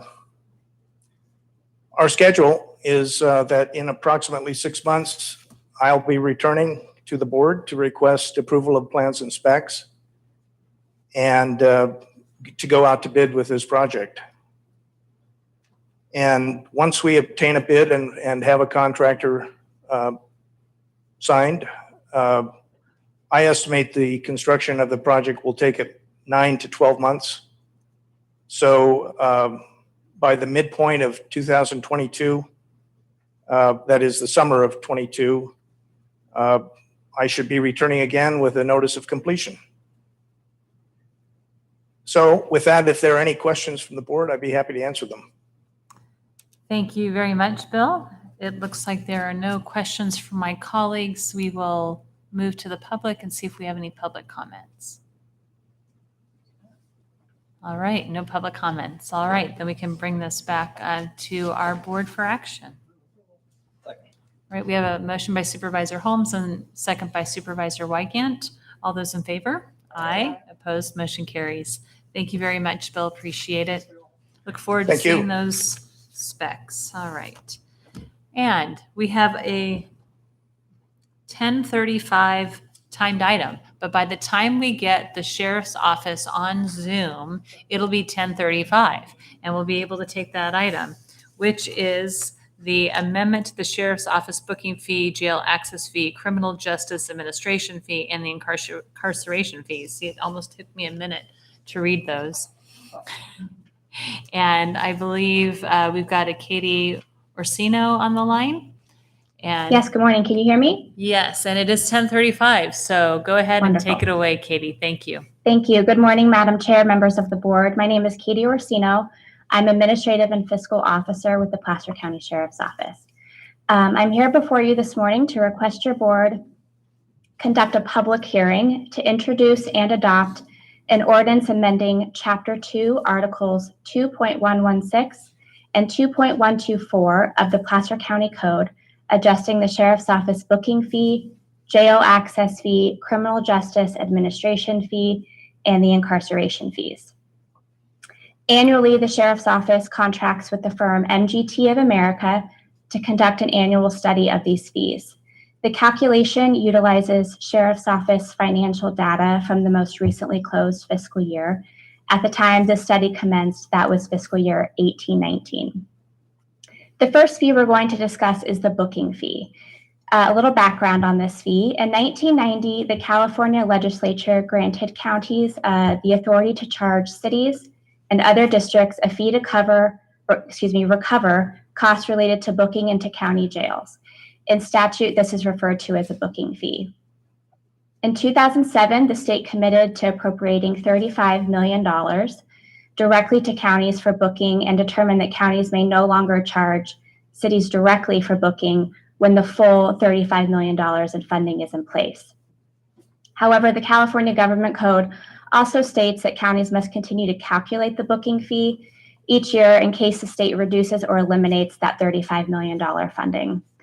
Under the methodology provided by the applicable government code, the booking fee is calculated at $181 for fiscal year 2021. This is an increase of $7 over the prior year. However, the state has maintained the full $35 million in funding. Our share is estimated to be just under $465,000 from the state for fiscal year 2021. Therefore, the booking fee is calculated, but it will not be charged at this time. The next fee is the jail access fee. Under California Government Code, counties may charge agencies a jail access fee if bookings related to municipal code violations and misdemeanors, except DUI and domestic violence, exceed the prior 3-year average. For fiscal year 2021, Placer County jail access fee is calculated to be $603, which represents a $13 decrease from the prior year. The next fee is the criminal justice administration fee. California Government Code authorizes the county to assess a criminal justice administration fee for booking arrestees if they are later convicted of an offense. The criminal justice administration fee is imposed by the court, is based on the defendant's ability to pay, and cannot exceed the actual administrative cost of booking. For fiscal year 2021, the criminal justice administration fee is $603, a decrease of $13 over the prior year. One recent development to note: with the passage of California AB 1869, various fees under California Government Code, including this criminal justice administration fee, have been repealed effective July 1st, 2021. However, the Sheriff's Office anticipates minimal impact to revenues with the repeal of this fee. Moving along to the daily jail rate, which is also known as the incarceration fee. Under penal code, the court may order a defendant convicted of an offense to pay all or a portion of incarceration, including incarceration pending the disposition of the case.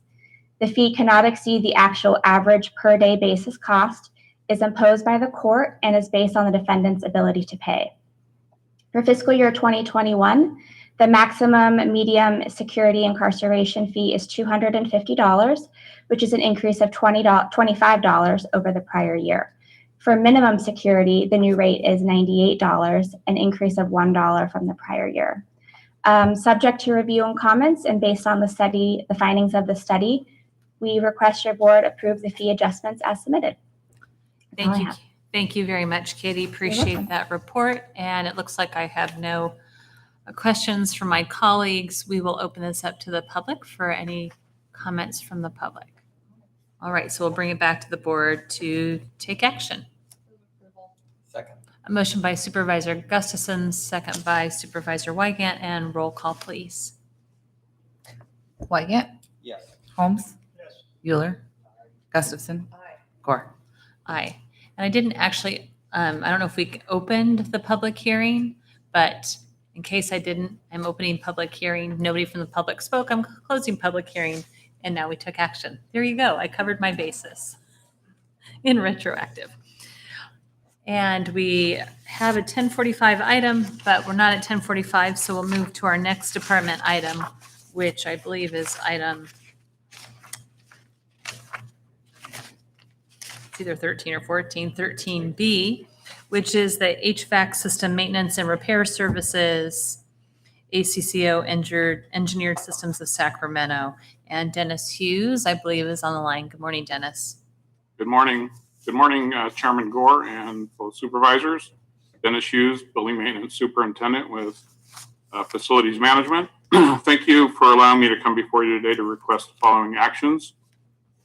First is to approve the award of competitive request for proposal number 20097 to ACCO Engineering Systems, Inc. of Sacramento for preventative maintenance and as-needed repair services for county heating, ventilation, and air conditioning systems and related equipment in the maximum amount of $1,400,000 for the period of October 6, 2020 through September 30th of 2022, and approve the option to renew the resulting contract for 2 additional one-year periods in the maximum amount of $740,000 per year, and authorize change orders not to exceed a cumulative 4-year period amount of $280,000, consistent with procurement policy. Authorize the purchasing manager to sign all required documents subject to department concurrence and available funding. A little bit of background on this. Facilities management continues to require a qualified firm to provide heating and ventilation, air conditioning system maintenance, and repair services. On July 12th, 2016, your board approved the award of a competitive request for proposal to ACCO Engineering Systems for HVAC system maintenance and repair services. Equipment and systems serviced under this contract include HVAC, chillers, boilers, cooling towers, and building automated systems located in county facilities from Tahoe to South Placer County. Services also include analysis and treatment of water systems associated with various equipment. This contract expired September 30th, 2020. Procurement Services and Facilities developed an RFP number 20097 for HVAC maintenance and repair service. The RFP was distributed via county online bids and tenders system to 84 potential proposers and was also posted on the county website. 250 firms were notified the RFP opportunity, and a total of 6 responsive proposals were received. The panel of facilities staff evaluated and ranked proposals in accordance with the criteria described in the solicitation. Local vendor preference did not affect the result of the evaluation. The panel unanimously ranked ACCO Engineering Systems proposal above the other proposals submitted, and the gap between ACCO's score and other proposals was significant. Based on ACCO's overall ranking and score, the panel selected ACCO as the most qualified firm and opted not to conduct interviews. Procurement Services received no bid protest. And with that, I'll take any questions you may have. Thank you, Dennis. It looks like there are no questions from my colleagues. We will open this up to the public. Any comments from the public? All right, we'll bring it back to the board for action. Move approval. Second. A motion by Wygant, a second by Gustafson. All those in favor? Aye. Opposed? Motion carries. And thank you, Dennis. We're going to take item 14A next before we move to the 10:45 timed item, and that's HBT of Riolo Vineyards LLC reimbursement agreement. And good morning, Jared. Good morning, Chair Gore and board members. Jared Deck, Program Manager for Environmental Engineering Division. It's nice to see everybody virtually this morning. I'll be introducing the item before you to approve the reimbursement agreement with HBT for constructed infrastructure within Dry Creek. HBT of Riolo Vineyards LLC is the owner of a Mariposa subdivision, which is a 107 lot development located within Riolo Vineyards specific plan area. As part of the development, HBT was required to construct an off-site emergency wastewater storage facility, which would benefit their development as well as other properties within the sewer shed. A portion of improvements serving other properties eligible for reimbursement. Staff determined the total eligible reimbursement for HBT for the off-site sewer facilities is $1,242,378, which will benefit 1,636 equivalent dwelling units or EDUs. This calculates to a share for each benefiting parcel to be $759.40 per EDU. Out of those 1,636 EDUs, 365 EDUs will pay their fair share through the Real Vineyards fee program. And this amount will be deducted from the reimbursement, leaving a total of $965,197. I'd like to point out the reimbursement agreement shall remain in effect for 30 years. And as a note, only future connecting parcels within the sewer shed will be obligated to pay the reimbursement fees, not the county. Staff supports the request before you and requests the board approve the agreement authorizing the Director of Public Works or does need to execute the agreement. If there are any questions, I'll happily address those now. Thank you, Jared. Looks like I don't see any questions from my colleagues. We'll open this up to the public. Any questions from the public? All right, we'll bring it back to the board for action. Second. A motion by Supervisor Holmes, second by Supervisor Wygant. All those in favor? Aye. Opposed? Motion carries. Thank you, Jared. Thank you. We'll move to our 10:45 timed item. This is the County Executive's Office Fiscal Year 2019-2020 Capital Facilities Impact Fee Annual Report. Good morning, Vanessa. Good morning, Madam Chair, members of the board. My name is Vanessa Lieberman, and I'm a management analyst in your CEO's office. The item before you today is to adopt a resolution to accept the Placer County Capital Facilities Fee Annual Report and make findings as required by Government Code 66,000, and to make the annual fee adjustment as required by County Code. The Capital Facilities Impact Fee Annual Report is required by County Code to identify the amount of fees collected and used for capital projects as needed to serve new development, and includes findings required by Government Code 66,000. The amount of fees collected in fiscal year 2019-2020 was $6.7 million, which is inclusive of $380,000 in interest. The beginning balance was $37.5 million after a contribution to the coroner facility of $16.5 million and other contributions. The remaining balance in the fund as of June 30th, 2020 is $19.6 million. The annual report includes an updated fee schedule adjusted by an annual consumer price index for all urban customers, which is 1.381% from June 2019 to June 2020. The updated fee will go into effect 60 days after your board's approval of the annual report and the updated fee schedule. This annual report was made available 15 days prior to the board meeting, and outreach was done with our city partners and the BIA. This concludes my presentation. I'm happy to answer any questions you may have. Thank you, Vanessa. No questions from my colleagues. All right, and we'll open it up to the public for any public comment. No public comment. All right, we'll bring it back to the board for. Gosh, 10:50 can't come soon enough.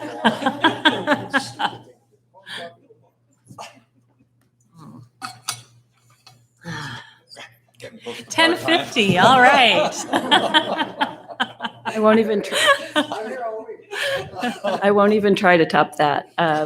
Good morning, Chair Bohr, or Chair Gore, as the case may be, and honorable supervisors. Pleased to be here this morning. Jane Christensen from the County Exec Office, here to share with you the success story that is your small business and nonprofit grant assistance program funded by our CARES dollars.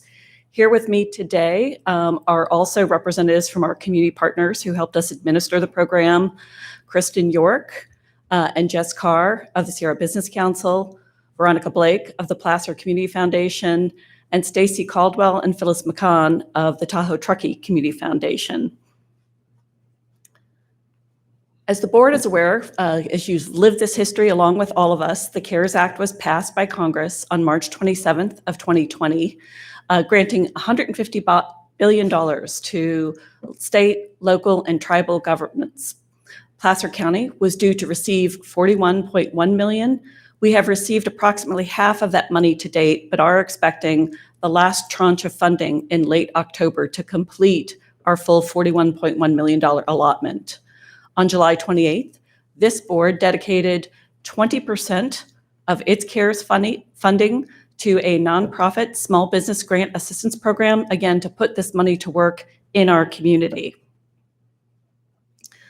To help us with this effort, we turn to our community partners, specifically Sierra Business Council and the two community foundations, to both protect the proprietary information of those applying and simply because they already had the pre-existing networks to kind of tap in and ensure this money got out into the right hands, granting $7 million for the Small Business Grant Assistance Program and $1 million for the nonprofit program. As you may recall, at that time, the board approved a priority funding matrix. This was in keeping with the board direction to ensure that these grants went to those most deserving. With regard to businesses, those most impacted by the state's COVID closures. On the nonprofit side, those nonprofits providing safety net services, as well as our C6 organizations, which are our chambers and economic development organizations throughout the county. The award details, 1 to 9 employees would be granted, if eligible, up to $5,000, 10 or more employees up to $10,000. And I'm pleased to report that 100% of our business applications for those who applied were funded. 100% of the Priority 1 nonprofit applications were also funded. There was a very high percentage of the Priority 1 applicants across both the small business and nonprofit sector, which you may want to ask our community partners about in just a bit. And the checks are being processed and mailed out this week ahead of the schedule that we presented to you back in July. Some of our metrics at a glance for the Placer Share Grant Program. We awarded 1,250 grant applications for a total of just north of $7.5 million in the $8 million funding. 99% of eligible applications were funded. And part of that number is impressive because we had a pre-application questionnaire so that if you were not eligible, if you did not meet the criteria, you wouldn't have to go through the process of taking the time to fill out the application, provide the requisite information. So we felt like that was a very effective tool to make sure those who took the time would be amply rewarded. As you can see, the vast majority of our awards went to West Placer County, kind of really a 90-10 split between Eastern and Western Placer County. And you can see the awarded applications by area in the bar graph before you, which points out those communities and our community partners, frankly, many of our local chambers that really did the work in helping us get out the word to their communities to help promote this program. One of the issues that the board also emphasized was outreach, wanting to make sure we get the word out with regard to this program. And we took that quite seriously to make sure that we reached those eligible small businesses and nonprofits, those sectors most impacted, and also minority-owned businesses and other applicants. Outreach methods used established channels, noted here, some of which you're well familiar with, as well as our partnerships. Again, this is where SBC and our community foundations were essential in ensuring we get the right money into the most needy hands. They tapped into their network, ran their grant programs, and really were terrific ambassadors on Placer County's behalf. With regard to outreach metrics, you see here, we sent out 20,000 of these postcards to all of our business license holders. You'll note that part of it is also in Spanish for those to ensure it was accessible to all. Social media was active, all of our channels, even the board got involved in the act in taping a PSA social post that we were able to kind of share out, and again, which generated quite a few applications in response. Bilingual resources was also an issue important to the board and important to us as well. In addition to the segment of the postcard that was bilingual, we provided the application checklist and instructions in Spanish as well, translated the website through Google Translate, and worked in partnership with the Latino Leadership Council and the Sierra Community House. The hotline as well was available in Spanish as well for those calling in to inquire, and it was availed quite significantly. These are just a few of our outreach metrics. As I said, we had 1,300 applications because we weeded out quite a few of those who were interested through our pre-application questionnaire. 40,000 emails, 37,000 web hits, social posts reading upwards of 90,000 folks.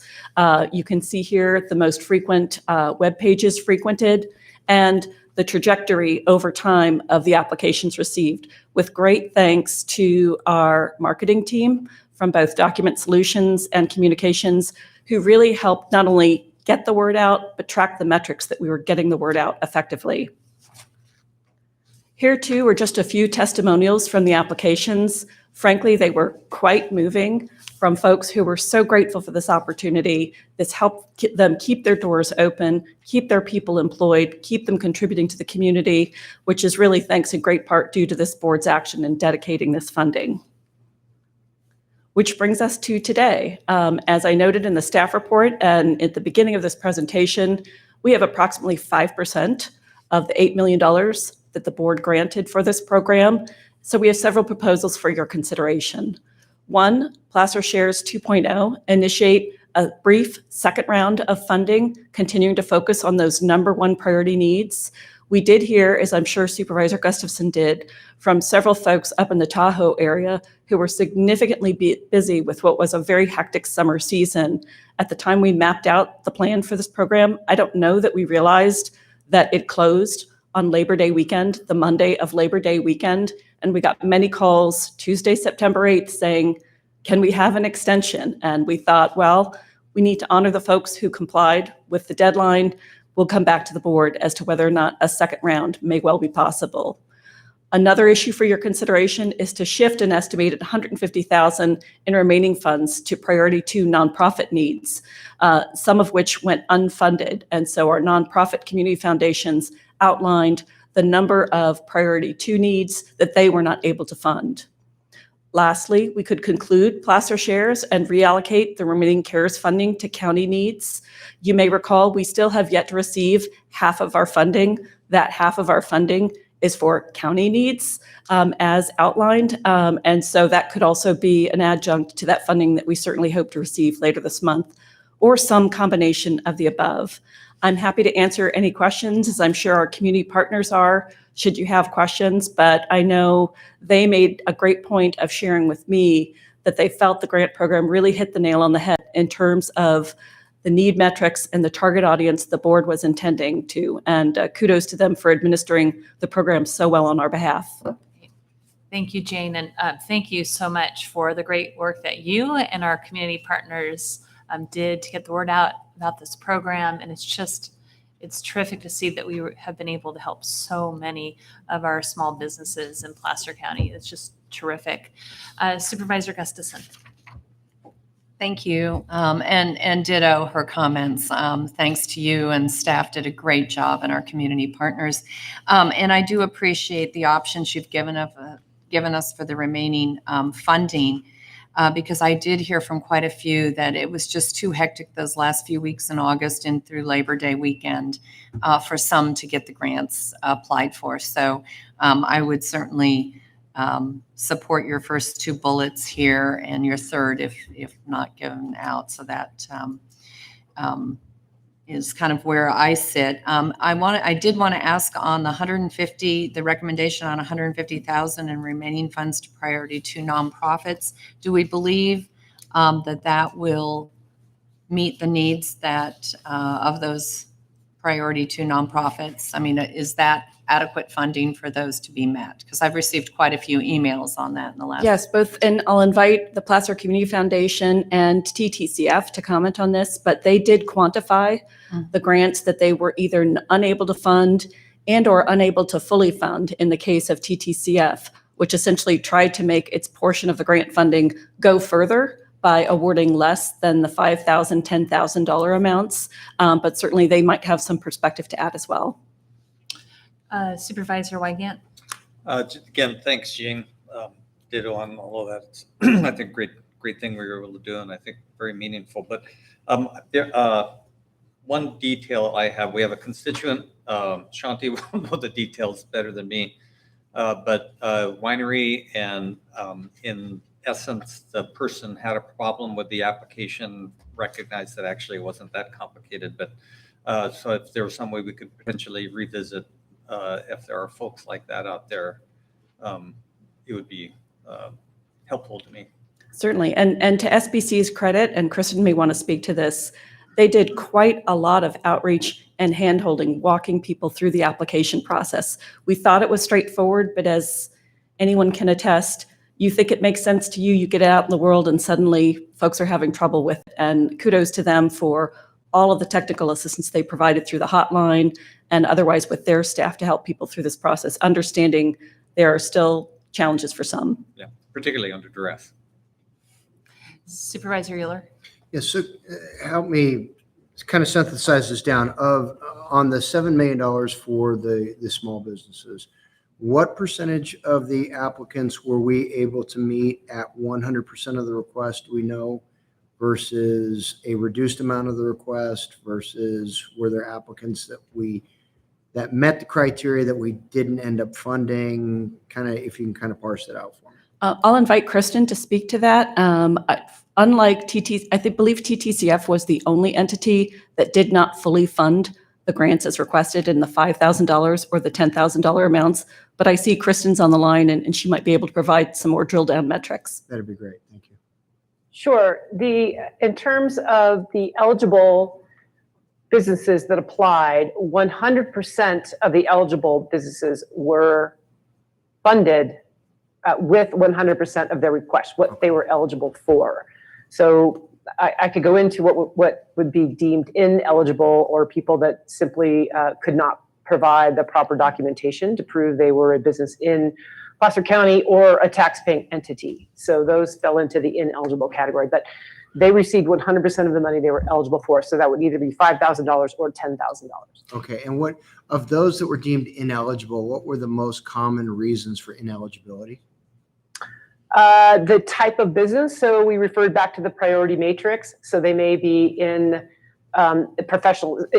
ineligible by either the SBA definition, because these are federal dollars, we followed that definition, or there were certain categories that were added on based on our assessment of unemployment rates and where the job losses were.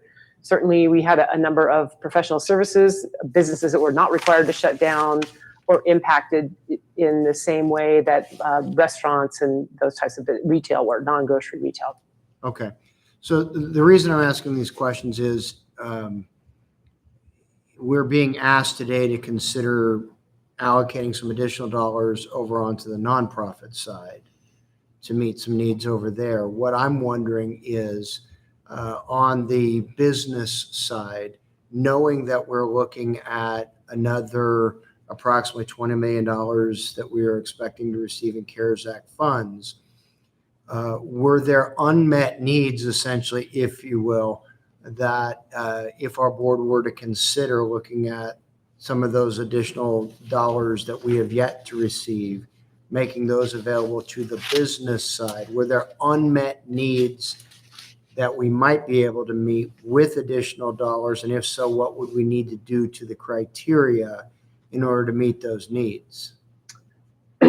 That's a great question. And because this is a fluid situation with the various opening times, et cetera, also just Plano geography, the Eastern County has just experienced an incredibly busy summer, whereas if there are certain areas in the Western County where we're already seeing closures. So strip malls where maybe a third of the businesses are already shut down.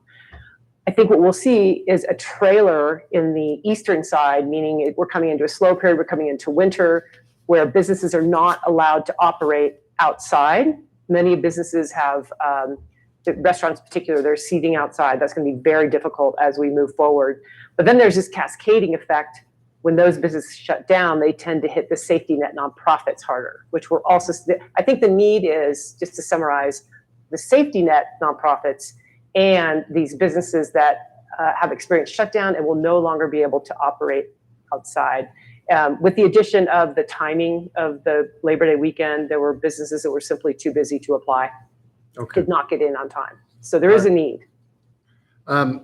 Just as far as moving forward is concerned, I would certainly be supportive of us seeing if we can quantify what that need would be based on businesses that, for whatever reason, either didn't apply, as you had described, especially given the eastern end of our county, what those businesses' needs might be that are yet unmet, what the nonprofit need might be, and then having you all come back to the board to say, if we had this much additional money out of the CARES Act fund, we could meet these needs. I'd be very open to that. I frankly view the CARES Act dollars as best utilized by being put back into the community as directly as possible and not necessarily by us spending it, frankly, but by getting it into the hands of our businesses and our nonprofits. And so to the extent that we can facilitate that, I'm happy to consider that further. So if I may, I respect that point very much for a number of reasons. You have three partners at the table that are in very close contact with not only the business and the nonprofit community, but the chambers and the organizations that are in close contact with these businesses. And I think it behooves us to take a bit of time, identify those sectors that are hardest hit. In particular, there were several issues with language barriers and communities that were uncomfortable with the process itself. We could take longer to reach out to them and really quantify where the pain points are. Thank you. For the board's consideration, the only caveat I would place on all of this is, as of right now, again, these funds have to be spent by December 30th. Right. So we see any sort of second round of funding as being, frankly, a bit of a speed round. Thankfully, we've already built the infrastructure for this grant program, but for this nominal amount, or if the board's considering additional funding, just keep that in mind, because as of right now, December 30th is still the spend or lose. Well, I have to imagine, and maybe council can correct me if I'm wrong, but if our board were to say, you believe ballpark an additional $1 million, $1.5 million could be absorbed through this program, if the board committed those funds to funding those needs as yet undecided or unmet, then that should constitute being spent at that point. Our board said, we're putting this money out into the community via this mechanism. Yes, Certainly. and any ratification we would need, we can always come back on the 27th. By then we should hopefully know whether we got the rest of our CARES funding, and we can bundle up the package. I don't know if that's enough time for SBC and staff to really quantify this, but we definitely have two board meetings coming up where we could bring that entire package back to you. Certainly, we have a standing meeting amongst our team, and obviously this will be front and center when we meet on Thursday. Supervisor Gustafson, questions, and then Supervisor Wygant. I'm sorry, I forgot one of my questions, which was asked of me earlier. So the businesses up to 5,000 or to up to 9 employees could receive 5,000, and all maxed out on that. That was the amount of the grant. How many of the 5,000 versus 10,000 grants did we?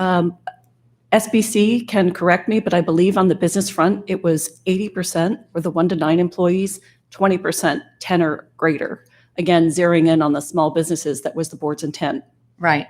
I appreciate that, and I appreciate Supervisor Euler's comments. And Kristen, I want to echo what you said. I've already heard from several businesses yesterday that told me they have issued layoff notices to employees because group business is so down, which is our shoulder season for bookings at our hotels and lodging facilities. And Grand Labakan and Alex Morlatos and others have said, we're telling people you need to take a long vacation here because we don't have any bookings past October. So, that's the season that we've always worked on, conference and group bookings, and that side of the business is still not meeting. Obviously, we're barely meeting. So it's something to think about as we move forward, but especially those businesses that that would have qualified, but for whatever reason, whether it didn't have the capacity at the time to get the grant or didn't have the time, certainly want to make sure we provide as much as we can. And I've been an advocate all along to supplement this if we get more CARES Act funding to really help these businesses stay afloat. Supervisor Just sorry to interject, but I did. My mother lives in Sacramento, and I went to visit her, and we went to she needed paint, and like 3 things from 3 small businesses that she frequents in her neighborhood. And we did go to this, she's near Arden Arcade, and all 3 were closed. One of them said temporarily, but it struck me that, we've been very fortunate in Placer County to have these infusions of cash and quite supportive, but there are other places where this has not happened, and I would really hate to see that happen in Placer County. Thank you. Robert? Just enthusiastically echo Kirk's and Cindy's comments, but maybe perhaps with a focus on delineating the impact on weather changing and the obviously restaurants that are seating people outside are not going to do that very much longer. And then I just want to be clear, I'm presuming from the comments, and maybe you mentioned it, but the withheld CARES Act monies, we're expecting just one remaining payment. The last remaining amount, the remaining half will come in. We expect it to come in one payment. Yes. Correct. The last tranche of funding will be in late October, and it will be the October, November, December months, because many of us advocated to the state that it's very hard to spend by December 30th when you haven't even yet got the money in hand. Not to mention the assistance going to the businesses. The earlier we can get that done, the more assistance it will be. Thanks. Supervisor Holmes? I agree with everything that's been said. I just want to make sure that those dollars go to those that are most in need of it. So I'm sure that's what we'll look at as we move forward. I think what I would think is important is that we do have $400,000 now. I would prefer not waiting until October to come back and help fund the end of the month to help fund these businesses. So we have some businesses that we know in Eastern Placer that did not have an opportunity. And I asked you the question about how many businesses had we heard from that might be eligible in the Tahoe Basin. How many did you tell me? 30 to 50 is what we heard from NLTRA, as well as Go Tahoe North, or the North Tahoe Business Association. So I would like to actually talk about reopening up those monies, and then we could have to decide what we want to do with the nonprofits. But I would prefer not to wait until the end of the month to release more funds, right? Because we've got them now. People need the funds now. And I know we need to actually take public comment before we decide what we're going to do. So let's do that. Anybody currently in the chambers want to make public comment? And then we may have Zoom calls or call in, and we did get a number of comments via email. So go ahead, Megan. Jeffrey, go ahead and unmute your mic and give your comments. Sure. Thank you very much. Good morning, Madam Chair, Board of Supervisors. Jeffrey Hentz, North Lake Tahoe Resort Association. First, I just wanted to give special recognition to all the amazing work that Jane Christensen and Kristen York have done, as well as all the partners and everyone associated with Placer County on the Placer Sheriff's Grant Program. It's exceptional. We're asking the Board of Supervisors today to support distribution of the remaining ungranted funds of the Placer Sheriff's Grant Program that would allow many of our North Lake Tahoe businesses to apply, as the application period and deadline did fall within that very busy and hectic Labor Day weekend prior and through Labor Day weekend. So many of our North Lake Tahoe businesses did miss that deadline. Having this opportunity to apply for these remaining funds would be a huge help heading into a slower season, especially the fact that we're not going to realize any of our special events or group season this year. Only about 8% of the total applications for the program were from North Lake Tahoe, and we do have a number of businesses that would apply for this, and we are standing by to get that word out if it is approved. Thank you very much for the opportunity to address you. Thank you, Jeffrey. No other public comments? All right, we'll bring it back to our board for deliberation. Supervisor Gustafson. Bonnie, I was wondering if, I'm sensitive to, yes, there's businesses in North Lake, but there's businesses throughout the county that might have been unable to complete the application. So does it harm us to put out a second round, not knowing how much we would have? We have a minimum of this, but we may have more, and see what the need is. Does it harm us? Yes, there might be some that we have to say no to if we can't possibly fill that need. But if you weren't able to get your application in, if we just open it up and that way we give another chance, what would the downside be? Just starting that process now, seeing what the need is, and as we get our next share, determining how much we can fund it. Certainly, with our last partner team meeting, not presupposing the board's action, we did say, how quickly can you execute another round? What our partners told us is they can execute another round before the end of October, which would mean checks would go out in early November for whatever the next tranche of funding may be. And I think as long as we alert people that we don't know how much is available, and we didn't then either, we really didn't know how much we'd be asked for. So anyway, I would be supportive of moving it along like you suggested. And then the question becomes the nonprofits. And what do we want to do with the additional nonprofits that were not funded? We funded all of our number 1 and 2 priority businesses, correct?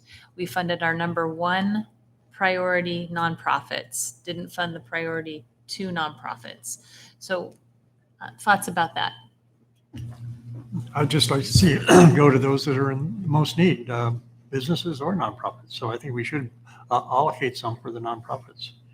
Well, if the total, my understanding is the total that's needed to fund the priority 2 nonprofits is $150,000. That would still leave a minimum of $250,000 left for businesses, and we can supplement that based on need. Yeah. So I'm. That's a no-brainer. Yeah. All right. So it looks like agreement to move the $150,000 to the nonprofits that applied, and then open up the funding round again to businesses in Placer County that could be eligible. We know that we have $250,000 that can be funded, and then we can determine based on the CARES funding if we've got additional dollars and what the requests are out there. So moved. Do we need an action? I'm looking at my. I didn't know, but you said it so well. Well, we've given direction, so we have a motion, and do I have a second?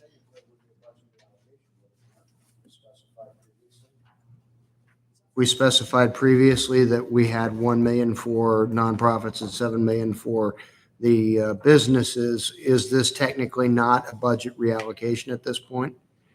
Well, I was a little quizzical on the action and wanted to get a little clarification. Okay. So you have 400,000 right now that you can immediately open up another round and allocate that amount and have it spent.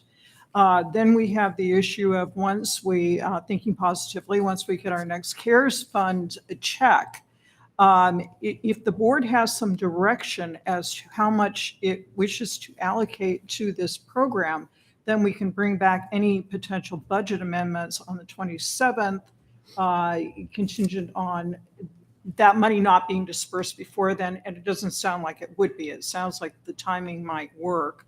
And I don't think we know. I don't think we know how much we want. So, which is why we want to open it up, the funding rounding again, to see what the requests are, and then we can come back and determine what else, if we want to add some additional funds other than the 250 to. Okay, so what I'm hearing is the direction is to direct staff to reopen the grant program, seek applications, and then come back on the 27th and present a report back. And if necessary, we can tee up any budget amendments depending on how that screening looks. Does that sound about right, Jen? Does the shifting of the 150 to the nonprofits immediately need a budget revision? No. No, the money is already appropriated. Yeah. So it's really just a clarification from you So about I reallocating. the only dollars. clarification I'd make to that is to move the 150 now, because those applications are in hand and have been identified as priority 2 nonprofits. Move those and then reinitiate a second round immediately, so we have some idea of what the need is for our small businesses. And that second round is businesses, correct? Yes. I'm clarifying. Okay. Yes. Yeah. Certainly, and for the board's information and for the viewing public, again, not presupposing the board's action, we did outline, in order to avoid yet another holiday weekend, perhaps opening the process on Tuesday, October 13th through Friday, the 23rd. So a 10-day reopening for grants, given that we know there are those who are waiting for this very announcement, which would allow us to report back on metrics and potential needs at the 27th board meeting. Okay. Thank And you. then if I may, just one Yes. clarification to what the chair said, and that is that while I think the emphasis should be businesses, we heard that there might be some nonprofits who are anticipating, based on the seasonal nature of the changes that we're looking at, that they are expecting an increase in demand over these next couple of months. And we might want to consider, in anticipation of that demand over the next couple of months, looking at additional nonprofit funding. That was what I thought I had heard, was some of the businesses, but then also. And the Yeah, the safety exactly, the net. safety And net. I think that, that makes sense. Nonprofit. Supervisor Holmes, you said wherever the need is greatest, right? Which could include our nonprofit safety net partners, I'm willing to consider either. which are I'm the willing- priority yeah, one, I'm willing to folks. consider them both. Okay. Is that crystal clear? You got it? Okay. Super. I don't know if we really need to take any action, but we've given the direction you need. So thank you very much. Thank you to our nonprofit partners. Really appreciate your help up to this point and some additional work coming before you. You've done a great job. Keep it up. You'll get the word out there, and I'm sure that we'll have plenty of applications. Great. Thank you very much. Thank you, Jane. All right. We have an 11 o'clock timed item, which is 9A, our limited term property tax increment proposal, the City of Lincoln. And Todd, you'll take this item. Yeah, so good morning, supervisors. We are coming back to this conversation that we've had for a number of months. Honestly, it's been a little over a year, I think, at this point. Really about a request for a limited term revenue sharing agreement that's been proposed by the City of Lincoln and Placer County regarding some 4 different tax rate areas within the City of Lincoln. The background on this is we had a conversation back in January of 19, and it was really a request from the city for the county to consider some sort of financial support to provide some funding for enhancements of their public safety protection services in the City of Lincoln. Following that conversation, we met with staff and presented to your board regarding potential revenue sharing arrangement that could be put in place. We had a number of our staff, Dave DeFonte, Vanessa Lieberman, and the City of Lincoln staff get together and propose some items for consideration with representatives from this board as well as the City of Lincoln. On July 7th, we came back to you with the initial proposal based on initial limited term revenue sharing request at the time. As part of that, we also identified a number of projects or initiatives that, in partnership with the city and the county, we were looking at resolving, and we're kind of in some infancy stages and somewhere in the middle of those discussions and negotiations. As part of the financial impact of some of those requests, the board gave direction to staff to come back and with the status of those outstanding items to identify either a resolution or the current status of those. At that point in time, we'd come back and have a future conversation regarding the request. So let me touch base on 2 different items. One is the initiatives and the status of each of those. And then the second is the proposal that will be brought forward for consideration regarding this agreement. So the first one's the status. There were 3 different items that we had initially talked about at the time. One was the basic revision or updating of the Tier 2 fees. These are fees attributed to transportation development projects. And the intent of this Tier 2 fee improvement was to help to reimburse not only the county for costs attributed to upfront commitments to the initial phase 1 of the Placer Parkway, but in addition to that, it was also for repayment of a portion of an upfront contribution that the United Albany Indian community was willing to put forward towards that project as well. That actually has been successfully negotiated both between the cities in the county and the county itself. That agreement went to the City Council of Lincoln on the 22nd of September and was agreed to at that point. We're going to be bringing that item forward to you as a board following the conclusion of approvals by the other jurisdictions that are taking place this month. So I think everybody's in agreement on the reimbursement process, and that's been resolved appropriately. The next items are Placer County Conservation Plan implementation. This is regarding certification of the CEQA document, municipal code, and general plan amendments. The City Council would still have to take up. They're scheduled for this item on October 13th for consideration and approval at that point. Finally, the North Auburn Regional Sewer Agreement. This is an agreement that the city and the county have entered into back in the early 2013, 12, something like that. Probably discussions prior to that. Over the last 4 to 5 years, there's been the program has been in place, and there's been discussions with the city regarding that, how to fund that appropriately, both in the structure of the rate methodology as well as future costs attributed to the sewer line and the maintenance to get to the sewer plant. Those discussions continue. We've actually had some really good dialogue, I think, with the city and our staff regarding this item. But I will tell you at this point, we're in the process of reviewing the rate methodology that the city brought forward to us kind of the middle of September. And we're reviewing that not only internally, but we have an outside consultant that's looking at that to determine how that rate methodology would be put in place, as well as how we handle infrastructure and costs going forward. So those are the 3 items and kind of the status of each of those. As far as the limited term property tax increment agreement, I want to speak to that a little bit about the key components of that and what's in the document, as well as the financial commitment that would be put in place for consideration. Again, this is looking at 4 different property tax rate areas in the city of Lincoln. Approximately 92% of the tax rate areas comprise those 4 taxing areas. The term of the agreement is a limited term arrangement. The initial term is 8 years. It allows for a 2-year extension. I'll speak to the reason for the 2-year extension.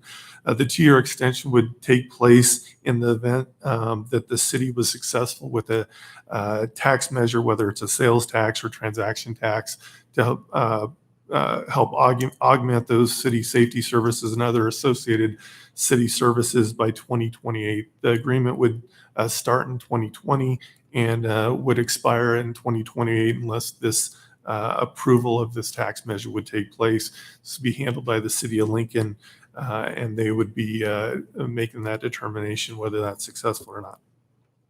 The calculation formula is fairly simple. It's really based on the increment or the additional property tax growth above and beyond what currently is. Each of these tax rate areas have a tax rate sharing agreement currently in place. The base revenue amount that we receive on an annual basis would remain intact. We'd just be looking at the actual increment above and beyond the base amount. The city would or the county would receive 2% of that overall increment, and the city would receive the remaining 98% of the increment for that 8-year duration. And in the fact successful in the tax measure, we receive the additional 2-year extension on that. This agreement would commence in 2021. And it does have a couple of provisions in there regarding the overall revenue on an annualized basis. There's revenue cap limits. In the first term, the first 8-year term, would not exceed an annual maximum amount to the city of, it would be a maximum of 1.5 million annually, with the initial term cap amount of a total of $8 million as a maximum of that year. So the event the increment is greater than 1.5 million, and the county receives their 2%, it would revert back to the normal tax sharing split that we currently have in place. In the event that the annual cap is over for the additional 2 years, would be a maximum of $2 million with a extended term maximum cap amount of $3.7 million. This proposed sharing tax agreement for the increment is estimated to not be a maximum of $11.7 million over that term, that 10-year term.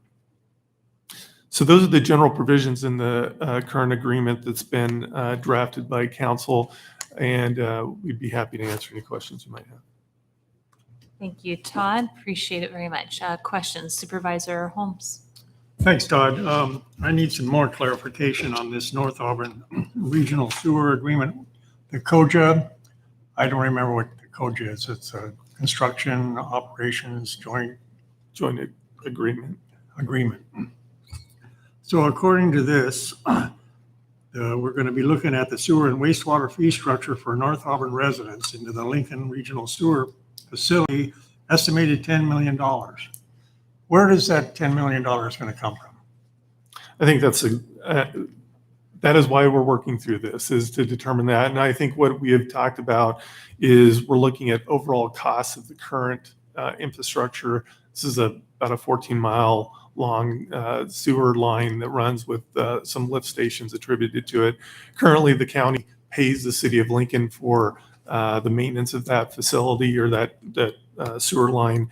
We're talking about how that would take place in the future and if there's any upgrades attributed to that.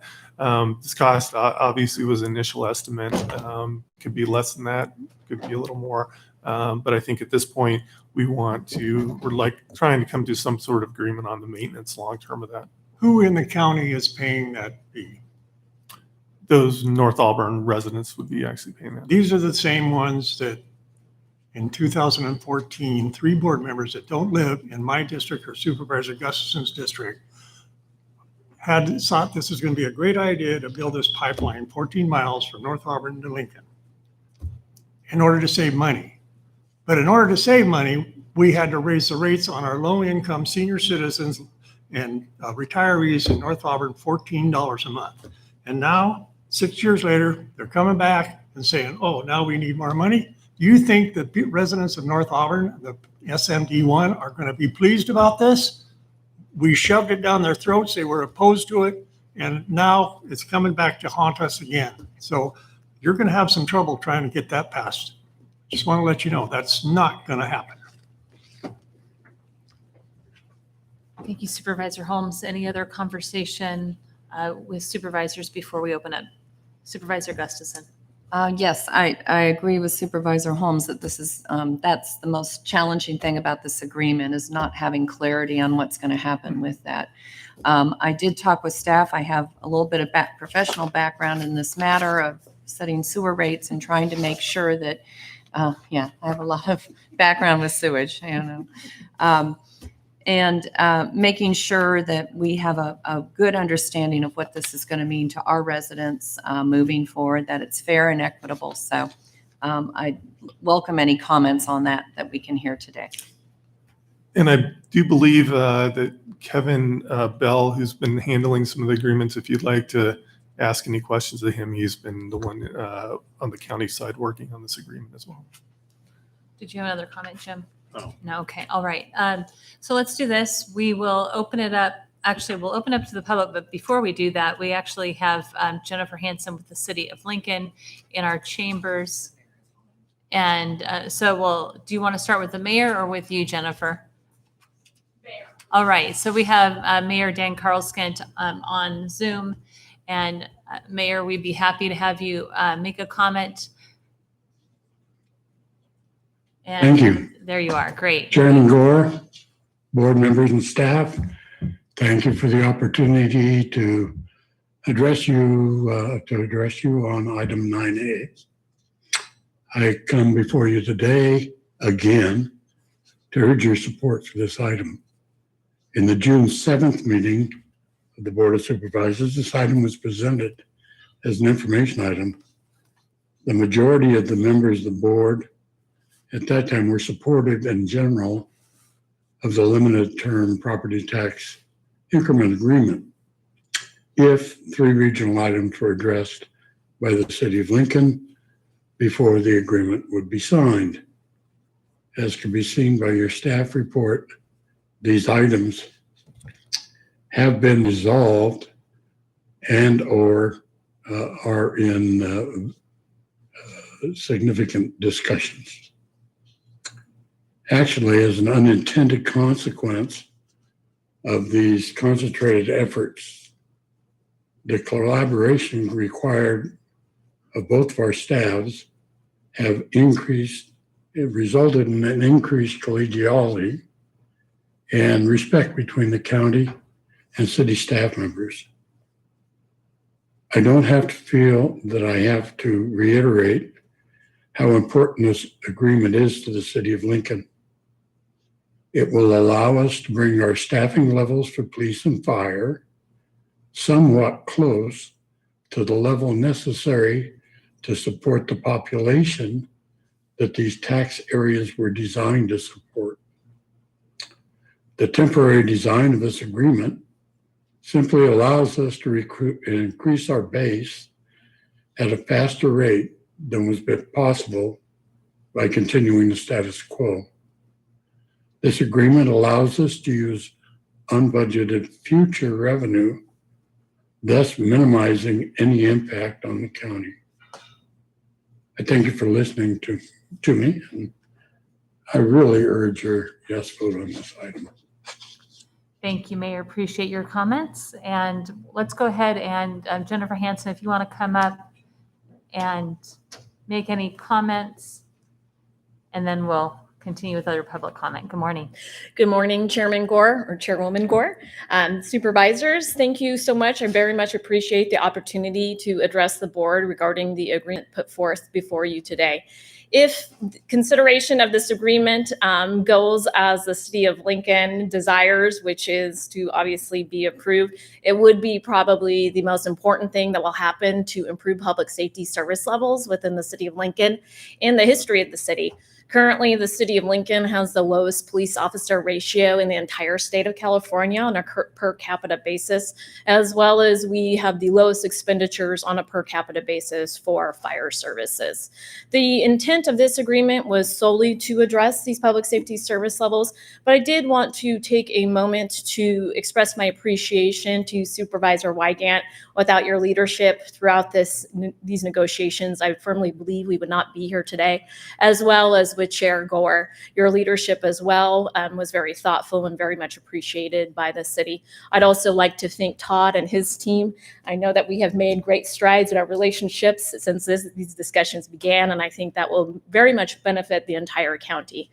And just to take a moment to address Supervisor Holmes' concerns regarding the regional sewer, I can assure you that the intent of looking at a rate study or the completion of a rate study to inform the rates that are charged to both the ratepayers within the SMD1 service area, as well as the City of Lincoln, is simply a Prop 218 compliance issue. Proposition 218 requires that any rates that are charged to ratepayers have a reasonable relationship to the cost that is required to provide that service to those ratepayers.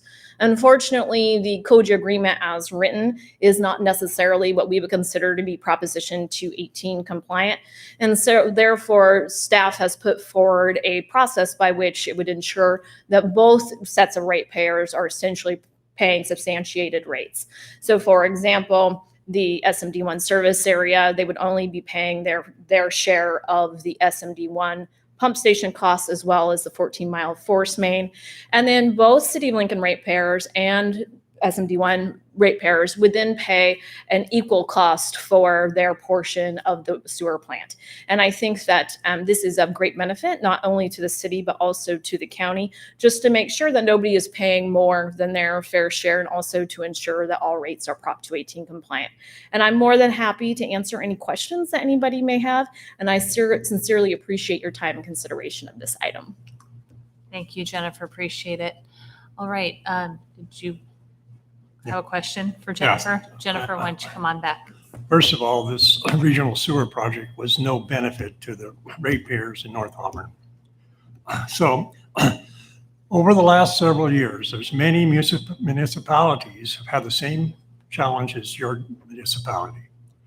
Roseville, a well-managed city, well-planned, had a shortfall in their budget for the same thing, funding for police and fire. They did the right thing.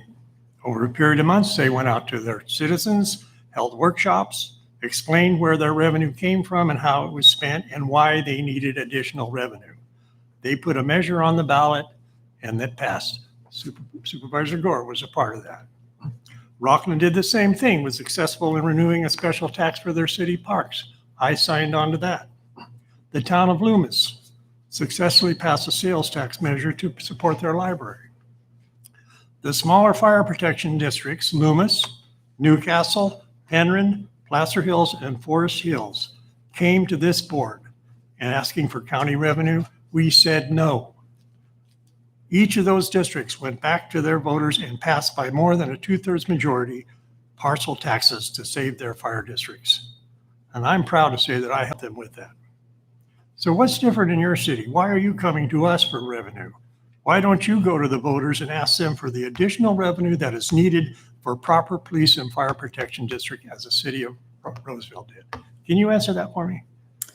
Yes, I'd be happy to try to answer that question. The city of Lincoln has a number of fiscal related challenges. Some of them are simply related to bad planning or planning that did not turn out to be as fruitful as thought when these original tax sharing agreements were entered into. We have other financial challenges that we're also trying to address on a systematic basis, and that is as it relates to the lighting and landscaping district, which is essentially a park assessment that is placed on parcels within the city of Lincoln. That particular district is also running into a very significant deficit right now. And so the city of Lincoln, our city council, as well as staff, is very committed to going to the voters to ask for an assessment increase. I bring this up in the context of this conversation because it is also impacting our general fund. So in the November timeframe, we did go out and do polling for the assessment increase. And unfortunately, the polling indicated that we have some challenges currently with the view in which the residents are currently viewing some city actions. And most of that is related to the state audit report that came out from the state auditor. Over the past year, we have instituted what we refer to as a comprehensive business overhaul, where we are systematically taking a look at every one of our business practices to improve them. And part of that's lighting and landscaping district. The reason why we are not going out for an assessment increase or to request an approval of a tax initiative, sales tax initiative with our voters right now is simply because the polling has indicated that we would not be successful. So as soon as we are committed to continue to do polling over the next few years, and as soon as we do get the green light from the polling to be successful, then we will go out and ask the voters for an increase. So why would the voters not support a request from your citizens for a sales tax increase? Why would they? They don't have to if you're going to come to the county and get money. You think are they aware of that, the people that you've asked for? Well, and I think that's probably one of the best benefits of the way, in the manner in which the agreement is structured, is it does provide incentive to our residents to be supportive of any such tax initiative. Once we give you money, then it's going to be easier for you to pass a sales tax measure. Is that what you're saying? No, so how the agreement is structured is that the agreement only has an initial 8-year term, and it only is allowed for an extension if the voters do approve a tax increase. With the limited term of the agreement, the voters will be put into a situation where they will then see reduced public safety service levels if a tax initiative is not approved by the voters. Given the support that the city has for the South Placer transportation area tax, as well as the need to address our lighting and landscaping deficit issues, which also will require a voter increase, we were trying to be thoughtful in laying out these various tax increases that will be put before the residents of Lincoln over in the near term over the next 8 years. So you're still going to go out to get a sales tax increase to your residents after you get this deal done with the county. Is that correct? Correct. Doesn't work for me. Crazy. I think there might also be two other items that are just meant to be informative. And one of the city's primary challenges is our lack of sales tax capture. We have the lowest per capita sales tax capture in the region. And in fact, on our chart, we ended up putting Wheatland on the chart just so we weren't on the very bottom all the time. And if you could understand Wheatland versus Lincoln, there's obviously more retail opportunities in Lincoln. But what that results in is the county pool tax distribution, which is distributed based off of formula that is directly proportional to your brick and mortar retail sales tax. Due to the fact that we have such a low capture rate of brick and mortar retail sales tax, we then are greatly impacted by the distribution of the county pool tax. And the county pool tax is related to online retail sales as well as the sale of used cars. So for example, the city of Auburn, who is much smaller, about 15,000 folks, they receive more of the county pool than the city of Lincoln does, which most reasonable people would come to the conclusion that doesn't make a whole lot of sense just because our population is so high that we would naturally be assumed to shop more online with a population of 50,000 than a population of 15,000. One of the other issues that the city of Lincoln faces, in addition to the distribution of the county pool tax as well as sales tax, is the distribution of the Prop 172 funding. The Prop 172 funding was, as all of you know, was approved by state legislation and was intended to offset the Educational Realignment Fund. When the law was put into place, it was based off of assessed value within city limits. So at that time, the city of Lincoln was very small. And so once again, we actually received less of the pool than the city of Auburn does. So I certainly understand the concerns. I definitely hear Supervisor Holmes' concerns. And that was the reason in which the agreement was proposed and structured the way it was for two reasons. One, it was to acknowledge a commitment to taxpayers in any specific area that, both agencies prioritize public safety. And given that we have the lowest public safety service levels within the county and within the state, we thought that it was prudent to only allow those dollars to be spent on public safety service levels. And then secondly, we were trying to be very thoughtful with guidance from Supervisor Wygant to not impact the county's base revenue. And that's why you are seeing an agreement that's structured around the tax increment. So although I certainly understand your concerns, I understand probably some of your frustration specifically as it relates to the regional sewer. I'm also not a fan of the agreement, but I think that moving forward, we can work together and make it a great agreement for both entities and both sets of ratepayers, which I think we all care about. With that, I can answer any additional questions. Right. Thank you, Jennifer. Did you have another question, Cindy? Yes, I think, and it might be more for Kevin, but maybe you as well. I think we had hoped to have a little more definition on what's going on with the sewer agreement as directed in June. So I just wanted to get a little more background on where we're at, because right now this, our board packet just says you're working on it. So. And possibly I could start off and then Kevin could jump in at any time. The regional sewer agreement, there were two primary issues with the regional sewer agreement as it stands. Well, with the fundamental agreement issue being that the agreement was always intended to be updated or redone after 5 years after treatment substantial completion, which we will be hitting in this coming springtime. From my understanding, there are two primary issues with the agreement. One is in which how the rates are established and set. So these would be the operational rates. The agreement with Proposition 218, any rates that are established have to be directly proportional to the cost to provide service to any specific ratepayer class. The agreement wasn't established in that manner. In fact, it allows the city of Lincoln to raise SMD1 rates based off of a survey that would be completed with 5 different sewer plants within the region. So if those 5 sewer plants on average, I think you get to throw out the high and the low rates, if they all increase by 10%, then we can in turn raise SMD1 sewer rates by 10%. That in essence wouldn't be compliant with Proposition 218. And then the second issue is there is some great challenges in administering of the agreement. It's very convoluted and very heavy on tracking and reconciling and doing a lot of things that ended up resulting in the city of Lincoln having to carry the cash operations of the whole operation.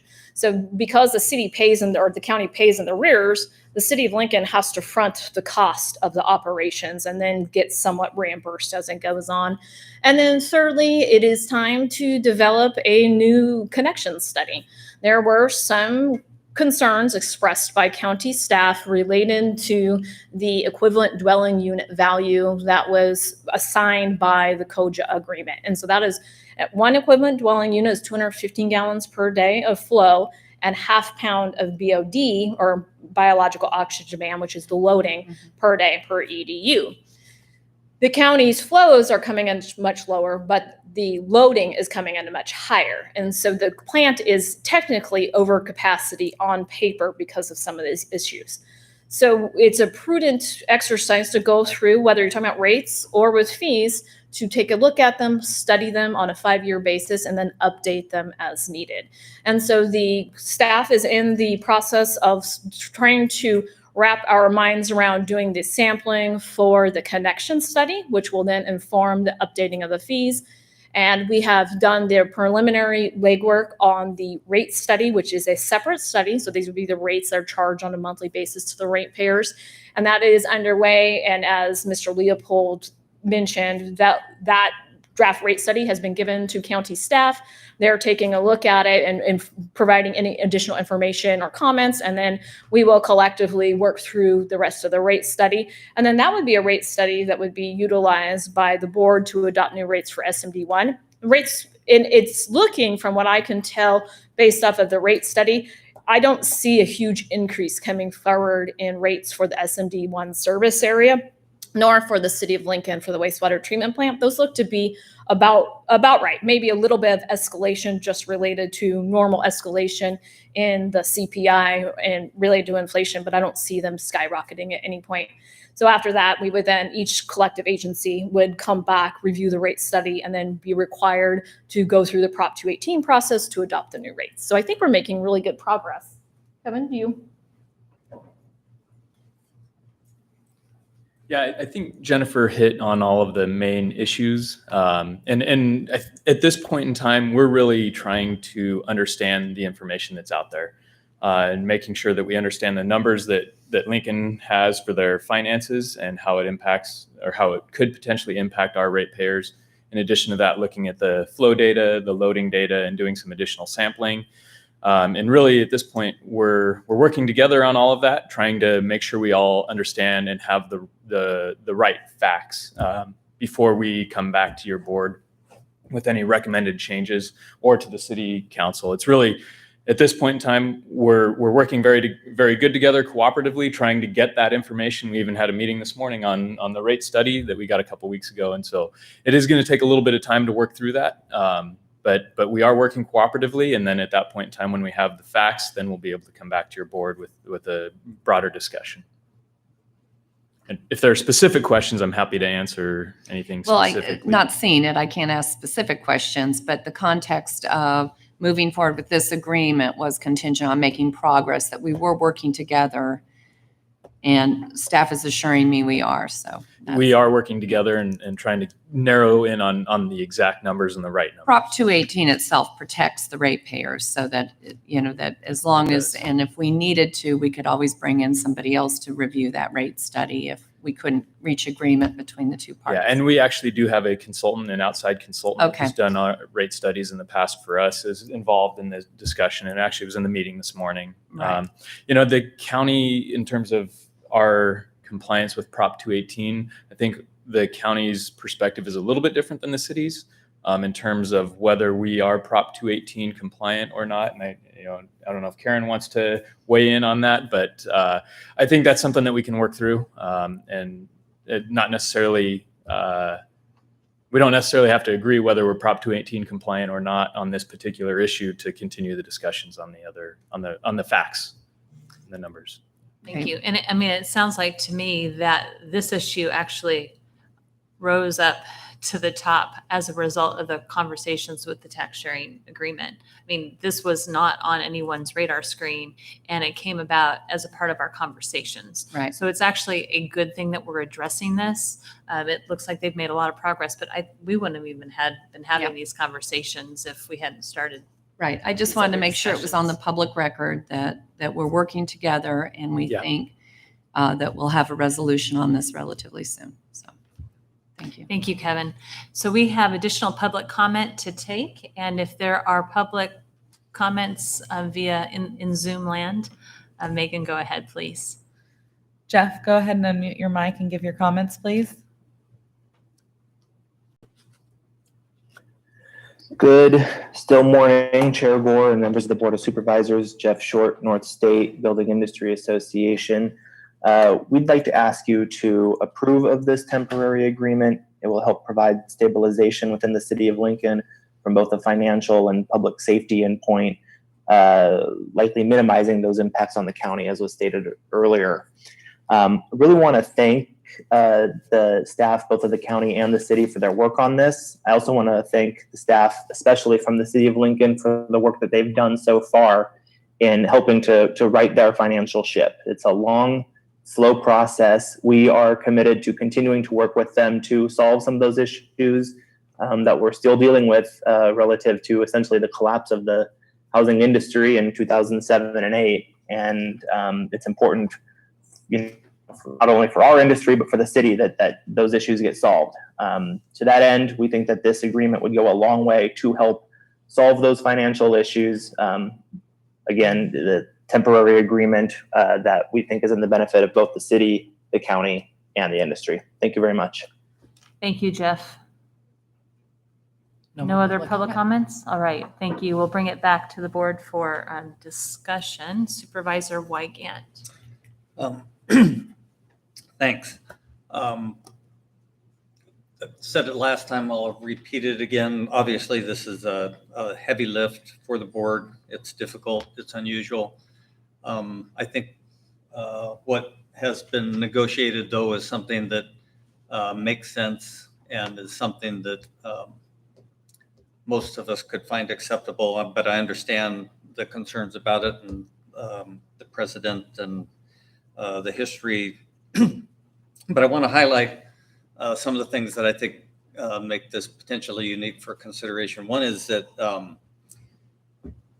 whereas clearly all of us need to do exhaustively thorough financial planning and implementation, and sometimes that makes it necessary to make certain people angry or angrier. We have to commit to doing a good job on that. Something that's unusual, though, in the sequence of Lincoln's growth scenario is that for the 3 tax areas that were delineated, there was an unusually low Proposition 13 frozen tax increment for such a large proportion of the growth that occurred from the time that those annexations and developments occurred. So it made it a bigger challenge than is normally the case in most jurisdictions. So I wanted to point that out. And really the concept, which was Jennifer's, is innovative. It's really predicated on the same kind of idea that used to go into our redevelopment agency's tax increment thoughts before the state of California took those away from us. But it's the same kind of concept, and it's temporary. And to the extent that we're all in the public protection business together, particularly at the county level with incarceration costs, et cetera, there hopefully will be and should be some cost savings to the county. But I understand that the upside cost to the county is known. The good news is it's temporary and it's limited. And the agreement does incentivize the city to go to the voters for some kind of a tax, flexible as to what kind of tax, so that their level of service for public protection can be protected if in fact this is put in place. So that's a critical component and an innovative idea. Last I'll just add my perspective as it relates to the regional wastewater issue and the COJA thing, Cindy, and I studied that exhaustively. Interestingly, Kirk, Jim, and I were on the board at the same time, and all three of us had different perspectives. so I'll try to be fair, but biased, obviously. When we considered the COJA offer from the city of Lincoln, which was very detailed and quite explicit, it was offset against two other offers that we had. We had firm bids for rebuilding SMD1. We had another entity offering us something that was similar, but because of its design, the cost savings in terms of capital construction were significantly less than rebuilding SMD1. The question before me, and I think the board, was what is going to be the most cost-effective way to have compliance on wastewater service over a 20 or 30-year period? Because the biggest single cost driver historically going into this was new state and federal regulation on wastewater issues. And so the question became for me, how were you going to crack that nut most cost effectively over that 20 or 30-year period? None of us could know for certain what cost going forward would be for things like maintenance. We knew what the capital construction cost would be for building a pipeline or two different variations of a reconstruction of an existing facility. So I'm certainly happy to take a look at that. We have to take a look at those kinds of things. We need to rely on our staff as well as the consulting work that's going to be done, has been done. But it's also important to know that the COJA was a specific offer by the city of Lincoln. So any dramatic changes to that are also a heavy lift because we bet on that when we considered the choice that we made in a difficult 3-2 vote. So I'll simply close by saying, in the context of everything, all the information we have, I understand the difficulty with all this, but I think in the long run, for a range of reasons, it would be a good investment and decision for the board. Thank you, Robert. Supervisor Euler. Yeah, I don't want to redebate the issue of the regional pipeline versus the privatization, because Robert's still wrong on that. So I don't want to redebate that. The issue that I do want to bring up is something that I raised the very first time that Lincoln came before us, and that is, be careful what you ask for when you come to the county asking for money, because if you ask for money from the county, then the county is going to want oversight in certain regards. And so what I'm wondering is, we're looking at a proposed 8-year agreement with a 2-year extension. As we know, and having sat on this board when the half-cent sales tax for public protection was passed by the voters in 1994, I saw what happened when that half-cent sales tax was allocated to public protection, and all of a sudden some of the general fund contribution that we were making went away and back into the general fund. And while we did increase overall the amount of money that we put into public protection that year, it wasn't increased by the amount that was actually attributable to the half-cent sales tax, and some of our general fund went away. So as we all know, money is fungible. And the last thing that, frankly, I want to see is the county engaging in this kind of an agreement with any city, and all of a sudden having dollars that were otherwise going from that city to, whether it's public protection or any other service they're providing, having that go away to some other part of the budget. The other thing that I'm concerned about, frankly, is this board back in 2007, at a little workshop that we did down in Rockland at what was then the Rockland Park Hotel, what was operational.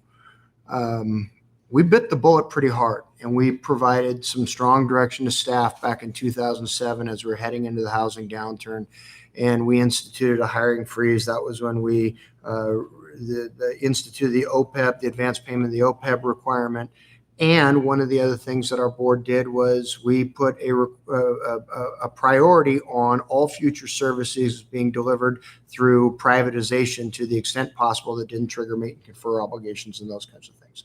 So whether it was through attrition or what have you. And I have no confidence that Lincoln has taken the same kinds of steps that our board took in 2007. Not that I doubt that Lincoln has done it, I just don't know. And so what I'm wondering is, as we look at an agreement that hopefully puts Lincoln in a position where they can deliver a higher level of public protection service, which I agree they need, what can we put that provides the county the assurance that we're not simply supplementing spending that we as a board wouldn't otherwise agree to amongst ourselves, perhaps? And so what I'm wondering is there an appetite, whether it's among this board or among the Lincoln Council, to, rather than entering into one 4-year or one 8-year agreement with a 2-year extension, a series of 2-year agreements that requires that at least once every 2 years, we have some committee constructed of appointees of the Board of Supervisors, whether they're private sector people or whomever, who take a look at Lincoln's ongoing operational costs and say, yeah, we think they are acting in their best interest. And granted, this is, putting the county in a position of not second guessing, but providing input and oversight to the council on how they are spending their money. But to what I said the first time, if you want the county's money, understand that we're going to want to look into your operations and all the rest. So I'm comfortable moving forward with something that allows Lincoln to get their feet underneath them and move forward productively without the county's help. But frankly, I would like a little bit more county oversight during that period. So that's all I'm throwing out there right now. Thank you. Actually, that was a conversation that we had with Lincoln in the discussions, was some type of oversight. I know that a provision in the agreement, section 7, is city reporting, that the city needs to report out annually about their expenditures and how they're utilizing those dollars, which I think is very important for us to be aware of that. And Todd, remind me, or maybe Dave remembers, but we had conversations about how do we continue to assist the county where we can with our staff resources as needed, or as we. And I appreciate that. Having read the clause, frankly, that's what triggered part of this, because having served on the board when we passed that half-cent sales tax for public protection that the state passed, 174, 172, one of those two. I saw how our board could honestly look the voters in the face and say, yes, we've taken the entire half-cent and put it toward public protection. But at the same time, we took about $2 million of general fund money that we had already put to public protection, and we reallocated that away from public protection. But we met the intent of the law. And so all I'm saying is, while I understand there's a requirement that the city report, I would like a little bit more county oversight on that. I'm just one of 5. It's just my thought. Okay. Supervisor Gustafson, you had questions, comments? Yeah, I'm not sure quite how to respond to that comment. My comment was somewhat different, but similar in looking at the county staff to say, I think the other thing that we need is an assurance that not only are you watching and making sure that this investment, this agreement is being complied with per this clause or a revised clause, but also how we're controlling our costs. In other words, if our costs continue to go up for our sheriffs responding and providing aid in Lincoln beyond what we're getting in our base part of the agreement, that defeats our cost, right, of what we're doing. So I think we need to keep an eye on county control of costs as well in those agreements. And if it's not working for us, we've got to have a way to come back and say, wait, you still haven't hired enough public safety personnel. We're still responding disproportionately, because the whole intent here is that by capping this, we have some control on our costs too. And that's an obligation I have to leave on county staff. to make sure that we're alerted to how those costs. So an annual reporting to us on what we're seeing. Well, I do know the sheriff and CAL FIRE handling Placer Fire do keep track of the mutual aid assistance that's provided to the city of Lincoln, and vice versa, what services they may be reciprocating to us. But yeah, we have that data and can provide that annually along with this information if you'd like. Yeah, I think I would certainly support that we look at it annually, that we really look at trends on how that's working, and so that we have some assurance to our taxpayers that this agreement is moving Lincoln in the right direction and helping the county be assured of that. So, In the contract, Todd, is there something that specify? I mean, it does specify the dollars are supposed to be used for public safety, correct? And so, and is there a way to make sure there's oversight other than the reporting out? I think that's really important. Mm-hmm. Currently, and Karen, you can help me with this as well. She helped draft this, but it does speak to public safety, but it also talks about general city services as well. We can be a little more specific about that item. Let me As he's looking, Robert, let's let him look.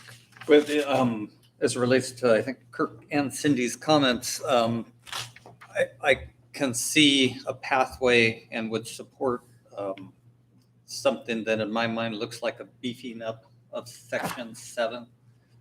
The more specific we can be, I think the smarter would be, but a 2-year sort of audit committee made up of council plus board members would make sense to me. I think there's quite a bit of language in the agreement already about the use of the funds, but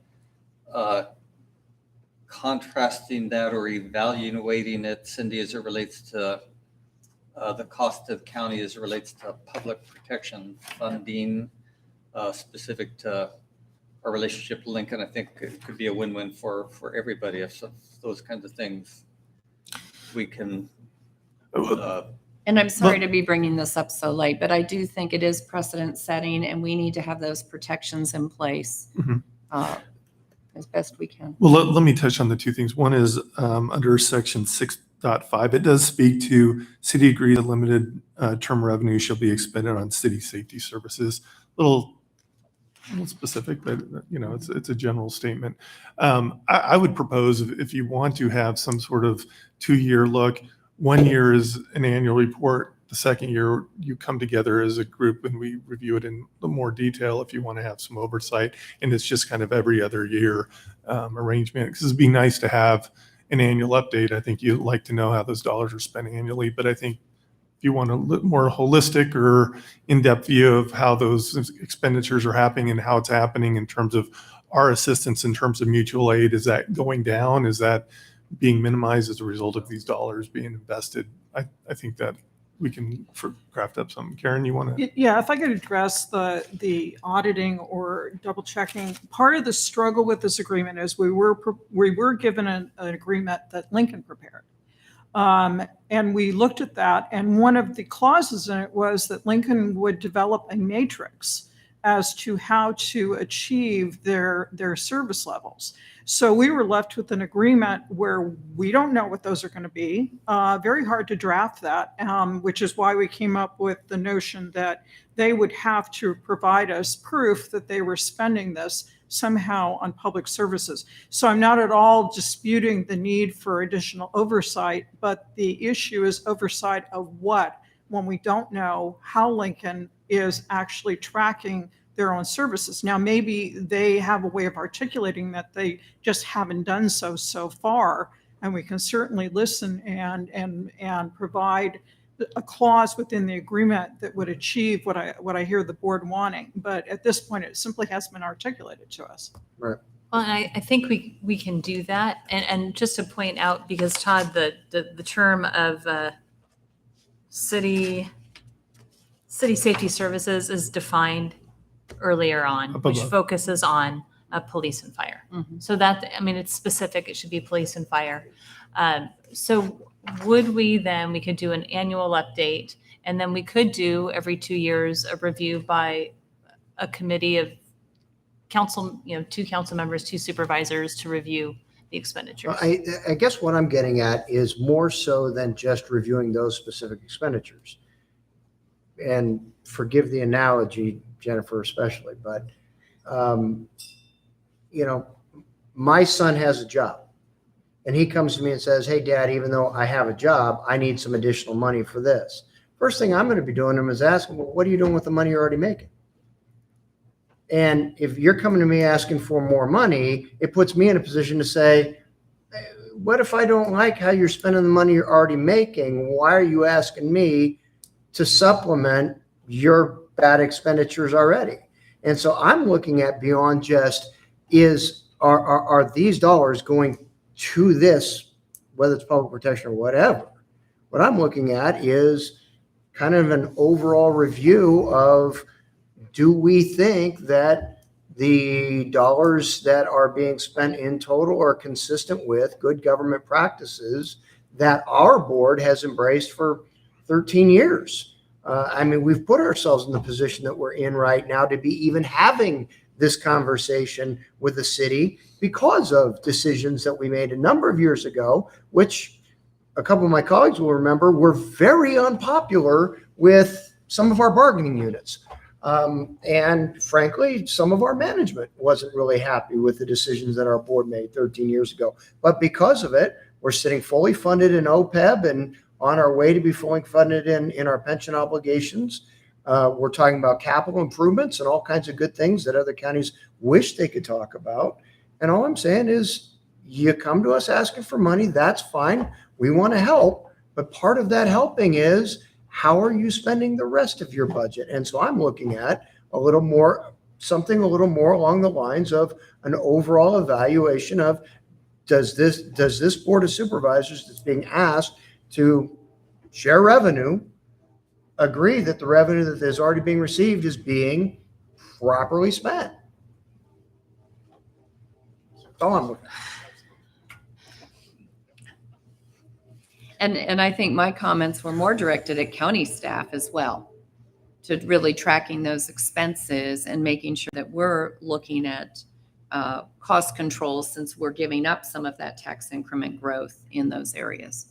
So making sure that we're also being responsive in how we respond to the demands that we get asked for. I know we can't not send our mutual aid, but if it is growing versus shrinking because of then we need to sit back at the table and look at the agreement. As far as city police services and fire services, safety services, y'all have a baseline currently. City of Lincoln has a baseline. They know what it is. And so the intent is that these dollars would build on that baseline. So I think the check is that we will see that baseline. We will see the increase in public safety, number of officers, number of firefighters, and that will indicate those dollars are spent in that way. And I certainly hear your concern, Supervisor Euler. At the same time, it's not our place to tell another jurisdiction exactly how to, manage their city. Well, I think the one thing we have watched, because of that state audit and because the city of Lincoln is where it is, they have been working diligently to address those items brought up in that audit. And that I know that this council has worked very hard to do. And I know that there is a current council working diligently to get to a place where they can be fiscally sustainable over time. This is a stopgap measure to assist them with public safety. And I think it's important that they become a self-sustaining community once again. Mm-hmm. They've had some challenging hits and things have been done probably not the way they could have been done, or maybe they could have been done better to manage the city's finances. But I do think that they are on the right track. I do think that they are very aware of not making those same mistakes again. And I think this is an opportunity for the county to help them become more self-sustaining. It's a temporary stopgap, but with those baseline services, I think we'll be able to tell whether or not they are increasing those services. And I agree, Bonnie, and I want to say that to the council members and Jennifer. I really, I do believe they're making great progress. I also know politically, councils change. And especially when they make hard decisions that the taxpayers don't necessarily understand or buy into, and then they throw people out. And then there's pressure to change those fiscal practices if they can. And so I like the idea of the 1-year review with the city reporting annually and some sort of 2-year reconvening of 2 members of our board and their city council to review more in depth how that progress is working and report. Because it is precedent setting, and we don't want people coming and just thinking that the county's here to give out some of our revenues to any special district or city that might ask for it. So I'd like that accountability built into 6.5, and I don't think that would be, I'm seeing Jennifer nod, or I'm sorry, 6.7, 6.8, I better take section Number 7, section 7. Yeah, section 7, sorry. So I think if we could put that 2-year in, that satisfies me. I don't know if it's to your point. Supervisor Holmes and then Supervisor Wygant. So the city of Auburn has a sales tax measure on their ballot next month. If that doesn't pass and they come to us, are we going to help them out as well? Just asking. I don't anticipate that, Jim. What? I didn't hear you. I don't anticipate that, no. Why not? Well, I don't anticipate our board making that action. So we'll do it for Lincoln, but we won't do it for the city of Auburn, the county seat? Is that what we're saying? I think many of the findings, at least from my perspective, the findings are very different on what occurred in Lincoln many years ago versus the choices Auburn has made. Well, Auburn's probably made some mistakes too. Well, we all I have to be presented, I'd have to be presented with that case, but at least from my study of this and the education I've received from Lincoln, they know what went wrong, Jim. And, we're in a situation where we're trying to restore them to some level. So a temporary agreement, I'd certainly consider that if a city is failing and we need to take care of our residents and our services, because it only falls on us to provide those services if the city fails. So Supervisor Wygant. Yeah, so one, I will echo Bonnie's most recent comments. I think her head and mine, those heads are in about exactly the same place. But again, I want to thank her for being willing to participate on all of that. To answer your question, if the city of Auburn sales tax failed and they came to us, would I consider them their request? The answer is sure. And I think Cindy hit the nail on the head, which is the answer would be in the findings.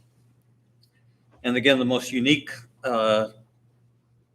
anomaly in the situation here is that there was a huge amount of Lincoln's growth positioned on top of an extraordinarily low Proposition 13 snapshot available amount of tax to be shared.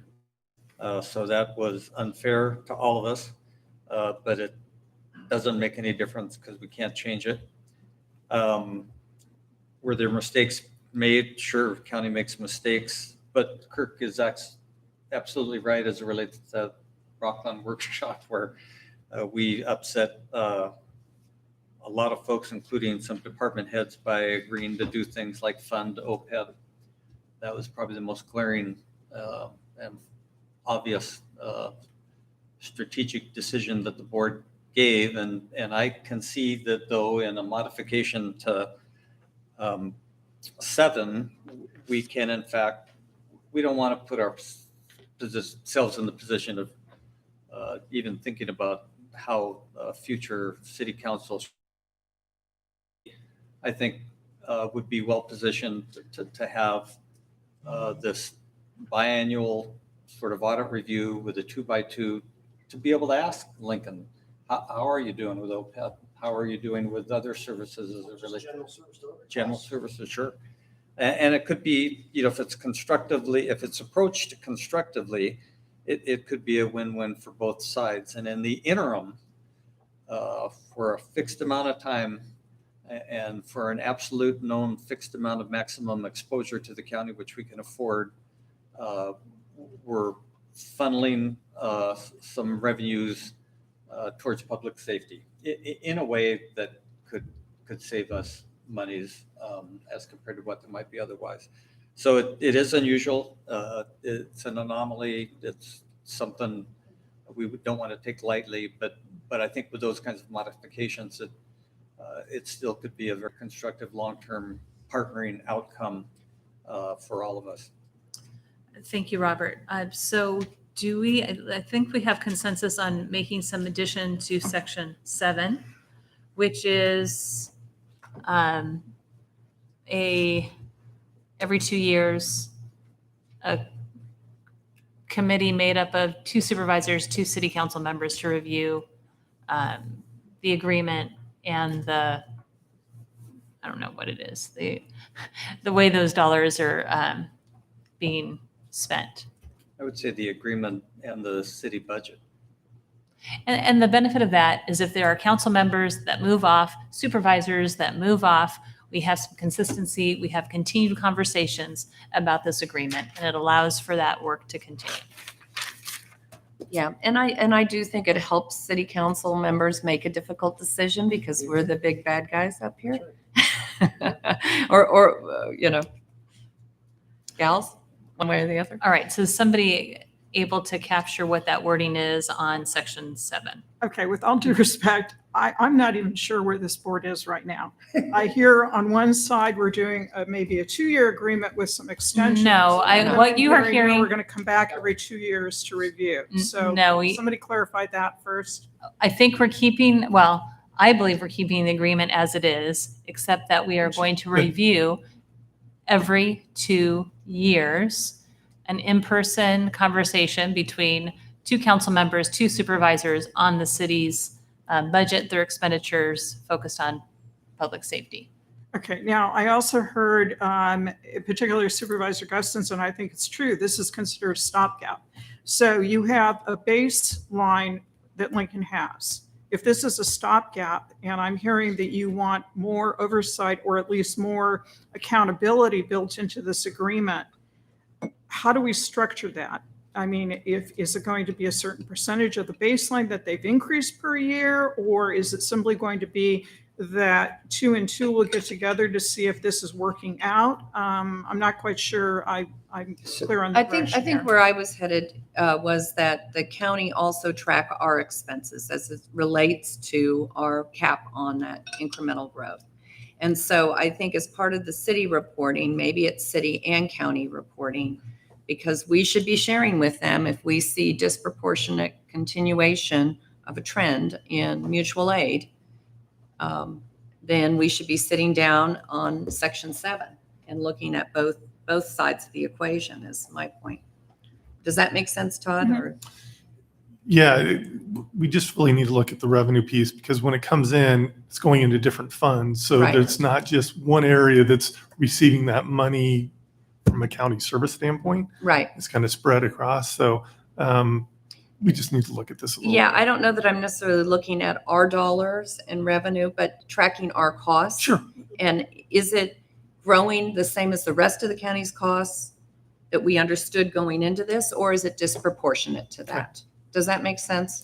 That's how I would look at it. Incrementally, are we making progress in cutting and controlling county costs with assistance to Lincoln while we're giving up this revenue? Is that We can narrow it down. I mean, I think when I look at it, we're giving money for public safety related services for them. We should be looking on our side to say, hey, how are we benefiting as a result of them having more public safety services in their jurisdiction? right? And I concur. I was taking it a step further, frankly. I'm looking at, because we know that it's not going to be a 1-for-1, right? For every dollar that we give Lincoln we're not going to achieve a dollar in savings, which is fine, as long as we go into that with our eyes open. What I'm looking at is, are there other best practices that we would look at? And I'm not saying there are. I am not sitting here saying, Lincoln buys gold tip shovels. I'm not saying anything, okay?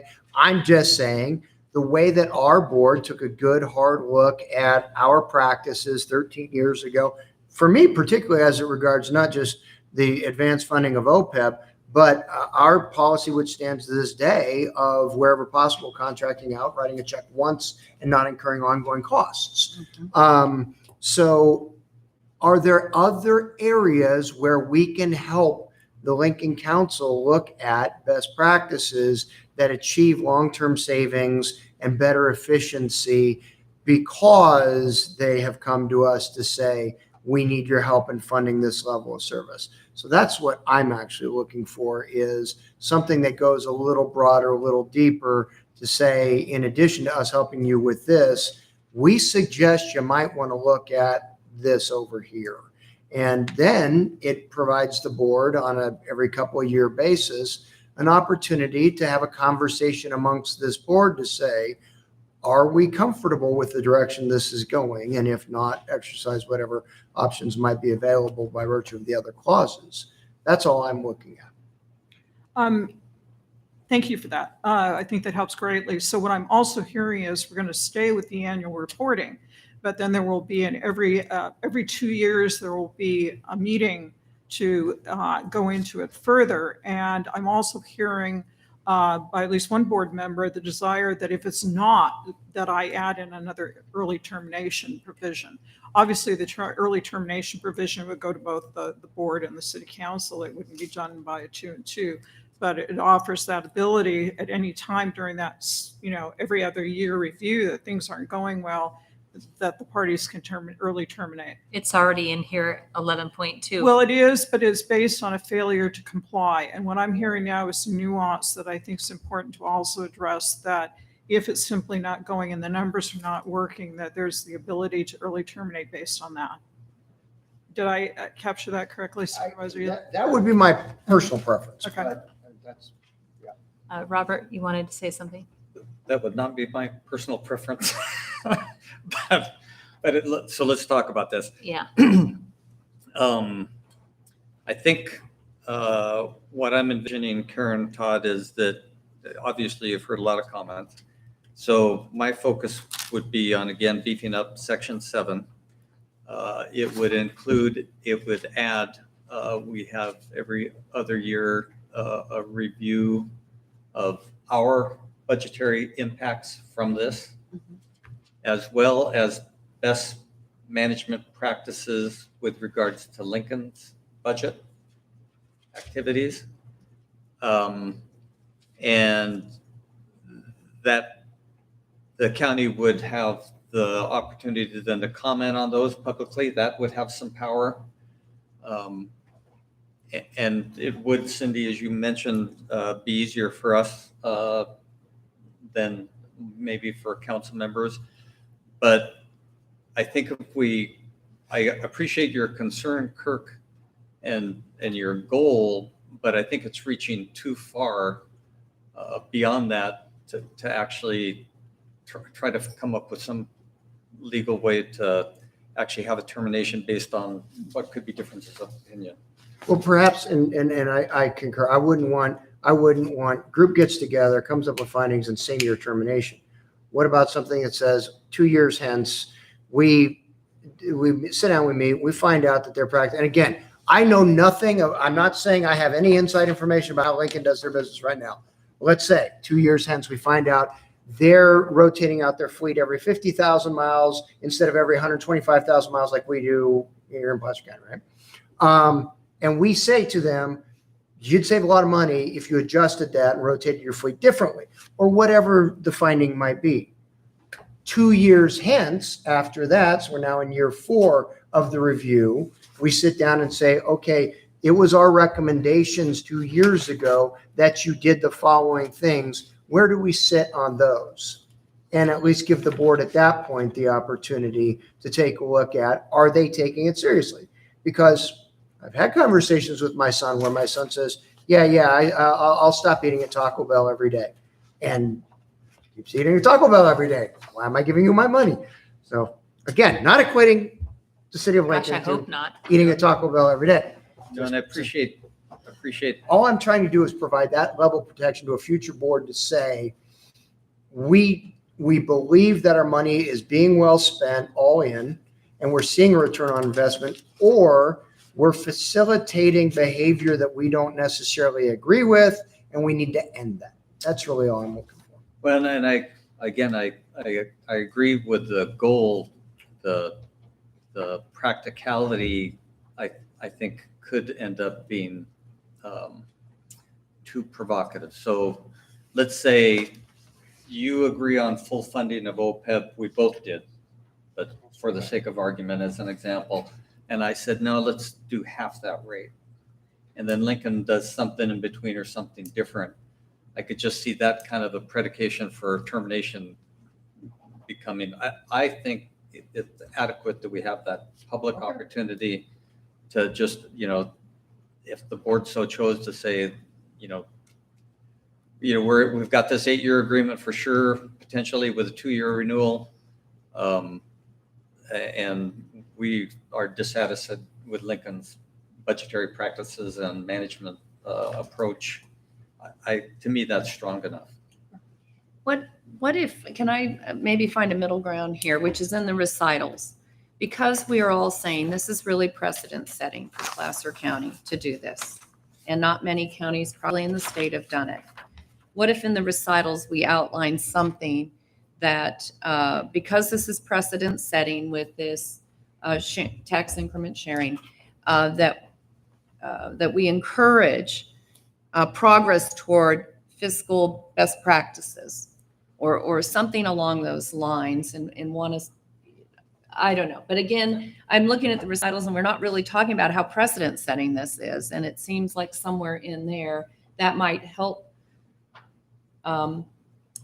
inform other jurisdictions of what it might take to work with the county in this situation. My only Does that make concern sense? with that is I don't want the implication of that to be that, because I don't know. They might be doing everything. I might look at their budget Continue today their and- progress. Yeah, Continue their progress yeah, in addressing, the report that came out. Something along those lines, because I think that's the spirit of what you're suggesting, but we don't want to get into the details of changing or with early termination of the agreement, but give some understanding that we can point to and future boards can point to and say, it was our intent that you continued on this great path you're on to addressing your fiscal needs. I think that would be a really good, healthy addition, and it could include things like some of the practices that we have implemented and were difficult, but like using one-time revenues only for one-time expenses, not kicking the can down the road. And if we get some tobacco securitization, we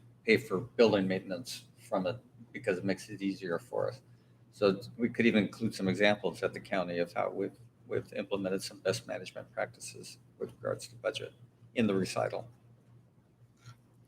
Does that make any sense? Karen's looking at me. I just think it does need to be outlined that it is precedent setting and that we're encouraging the continued good progress, or however we want to state it, because I think that has been toward implementation of Let me make it perhaps a sound little easier, fiscal best if I practices. might. Yes, I voiced my concern. I'm one of 5. yes. I hear good consensus toward the understanding of what my concern is and all of that, but not a willingness to put in any kind of a trigger mechanism that says that short of 8 years, we want to shut it off. Okay. So I still want. I appreciate the fact that my opinion was heard, but not everything has to be negotiated to the letter. If there are 3 votes as things stand, then I understand how that works. Okay, but I'm still going to advocate for my position, which is that in the recitals, it would say the city and county both recognize this is precedent setting and takes good cooperation and movement forward, something along those lines. Well, that's somewhat counterintuitive. I mean, you basically don't want this to be precedent setting, which means you're identifying specific factors that led this board to take what is the first time the board has ever done potentially this sort of tax increment factor exchange. So what you're it's trying to. unique. How about that? It's unique instead of precedent setting. It's a Well, unique agreement. unique is a word that lawyers hate in an agreement. Oh, because darn, that's so- Sharon, you always talk me out of everything. I mean, I think the difficulty is this board needs to articulate what those specific factors, if you are within this agreement, or we leave it as is, and you articulate that during your meeting. What is not unique, and what I don't think our office can support in terms of the legal factor, is there is nothing wrong with any of the tax exchange agreements that were entered into between this county and the city of Lincoln. And those agreements have been in place for a long time. While we may not like the deal that was struck years ago, the deal was struck.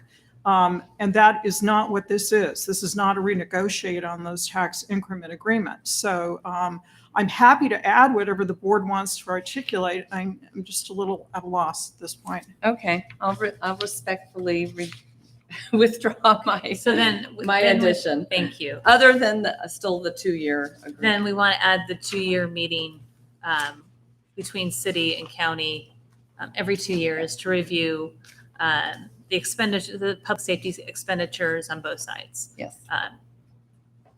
That would be appropriate. Yes. All right. Supervisor Holmes. Well, I'm sure you understand where my position is on this. However, sensing the direction of the board, if you want my support on it, I would concur with Supervisor Euler on his recommendation. I'm not sure which recommendation you're referring to. Withdrawn one. The withdrawn one about every 2 years? Right. Okay. Well, I would prefer not to have to do this every 2 years. I think we need to go with what we've got in front of us, other than adding that additional caveat to section 7.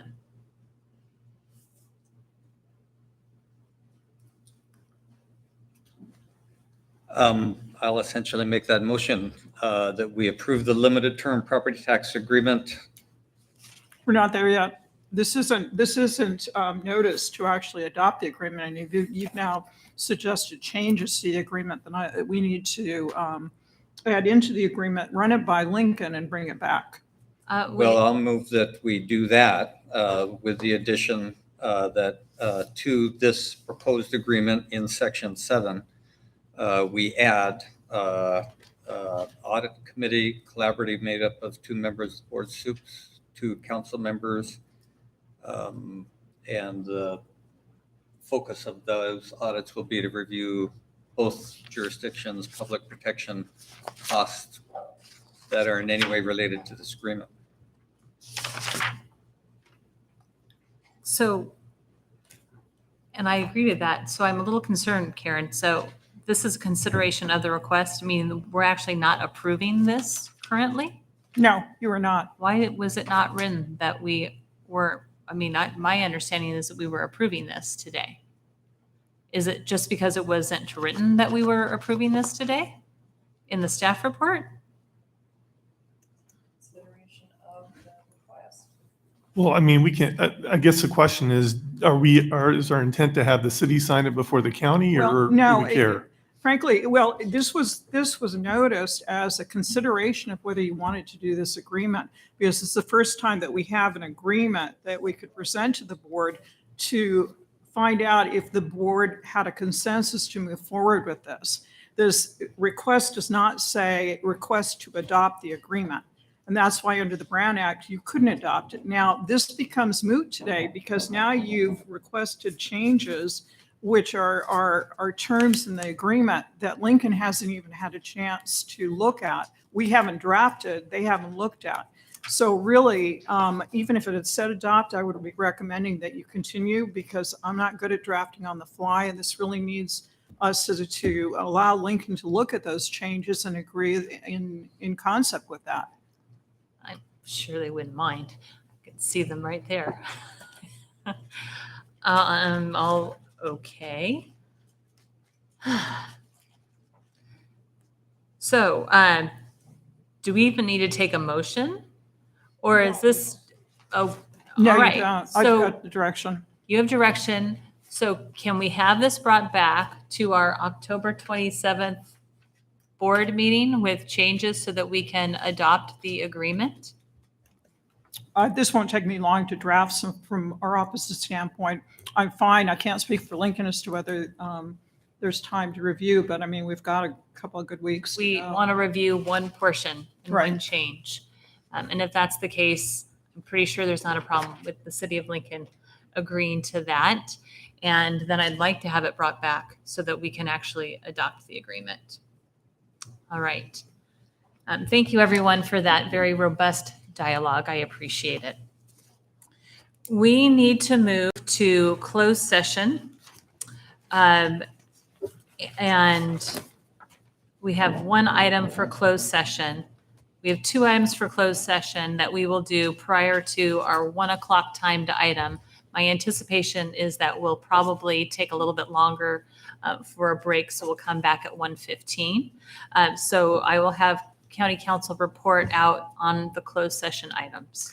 The board will now adjourn to closed session to consider one item of existing litigation, Cole versus County, and one item of real property negotiations. All right, thank you. We will be. Yeah, Oh, and yes, Madam go Chair, I ahead. just wanted to let you know, I have a 1 o'clock phone call with some state officials, so I will be late for our timed items. All right, and we'll be back here at 1:15.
part one of closed session, I'll have county council report out. The board met in closed session to consider the following. Under existing litigation, Cole versus County, the board authorized the settlement. On conference with real property negotiations, the board heard a report and provided direction. That concludes this portion of closed session report out. Thank you, Karen. We will now move on to item 10A, which is the county's multi-departmental housing unit team housing program annual update and proposed 2020-2021 work plan. Good afternoon, Shauna. Good afternoon, Shauna Purvines with Community Development Resources Agency. And there we go. That's what I was looking for. I have the distinct pleasure of speaking on behalf of the CEO's multi-departmental housing unit team annual report. This is something we've been bringing to you now for about 3 years, along with the proposed annual work program. So the multi-division, multidisciplinary team includes representations from the Chief Executive Office, Community Development Resources Agency, Facilities Management, Public Works, Economic Development, Real Estate Services, Health and Human Services, and even our Public Information Officer. And we began meeting about 3 years ago, and we set actually 3 goals for ourselves. The first was to increase the availability of a mix of housing types. This is actually through Achievable Housing, was also picked up by your board in 2018 as part of the county's housing strategy. Also improving the county's overall employment growth by supporting employers and meeting their housing needs, reducing vehicle miles traveled, and of course, bringing our county housing policies into conformance with recent changes in state law. The two last, the VMT and the bringing it consistent with state law, is especially important as we compete for housing funding at the state. Those are requirements for us to be competitive.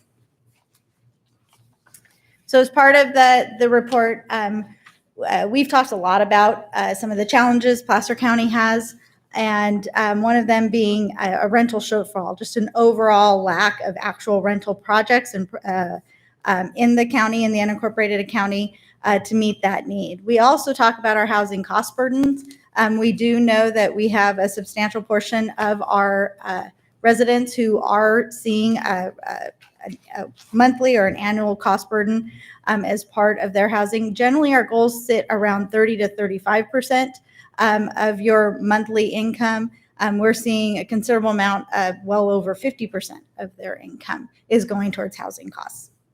And then Placer County, which is not really atypical for what was more of a rural suburban county, does lack some of that diversity in different types of housing.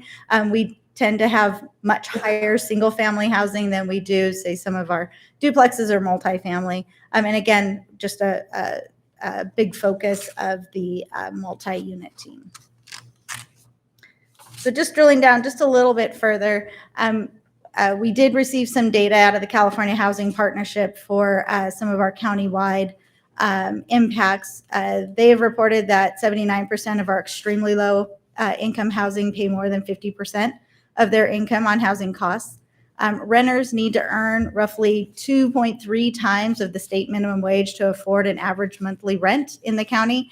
Now that differs in different areas of the county. That's probably pretty much in line with the far western part of our county in Roseville, and actually is probably a little on the low side for our rent up on the eastern side of the county.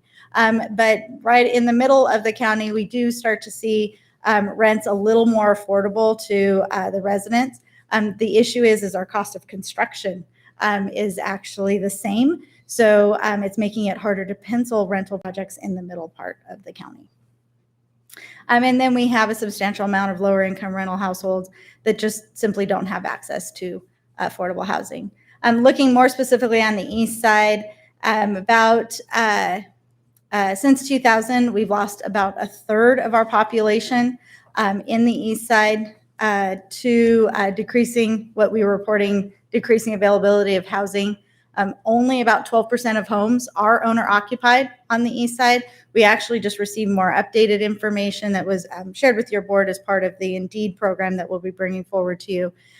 In the last couple of years, 96% of all home sales on the east side are going to people who don't work in that side. So we're kind of losing ground. And so we are looking at those programs to try to gain back some housing for locals or for workforce in that area. And then the median single family home price on the east side is probably actually higher now from that number that we even put on there, 721,000. There's been a bit of a rush on particularly the Tahoe area from the Bay Area with the recent COVID pandemic. And the median household incomes are at 62,000. Normally, it's pretty typical to see a gap between the average home price and the median household income, but normally they kind of travel together. You'll see home prices increase at the same time that we're seeing kind of average households increase, albeit still maintaining a gap. The thing that's been more troubling on the east side is we're actually seeing the average income go down while prices are going up. So our gap is getting bigger on that side of the county. So again, looking at programs trying to help address that. This is our regional housing needs allocation, something that comes down through the state and through our regional planning agency or SACOG to our housing element. The current housing element was for 2013 through 2021, and these were our requirements under RENA. This is the last year we'll be reporting on these numbers. We actually did receive our new numbers that will be going forward 2021 through 2029. And there was actually a pretty substantial increase in the expectation for what the county will need to plan for. So albeit we're starting to see more laws and also requirements for actually constructing these units or having the local jurisdiction ensure that the units are constructed. But today at this point, we're still required to plan for now 7,854 for the next planning cycle, and then support the implementation of the construction of those. So those are the things I really like to talk about.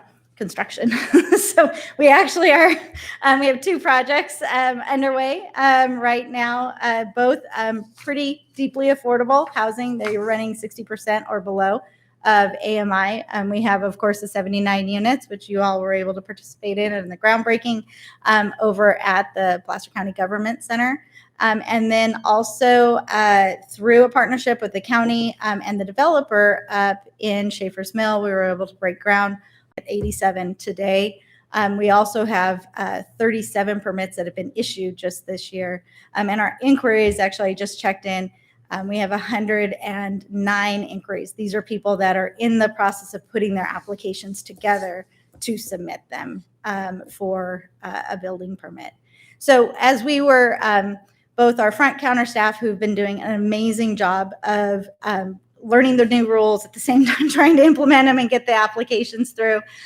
We did ask both people that have been through our process and our permitting process along with other jurisdictions that have programs, what was the absolute number one thing we needed to pay attention to, and you know what could we do best. And they said dedicate staff, dedicate somebody who can answer those questions. So we did.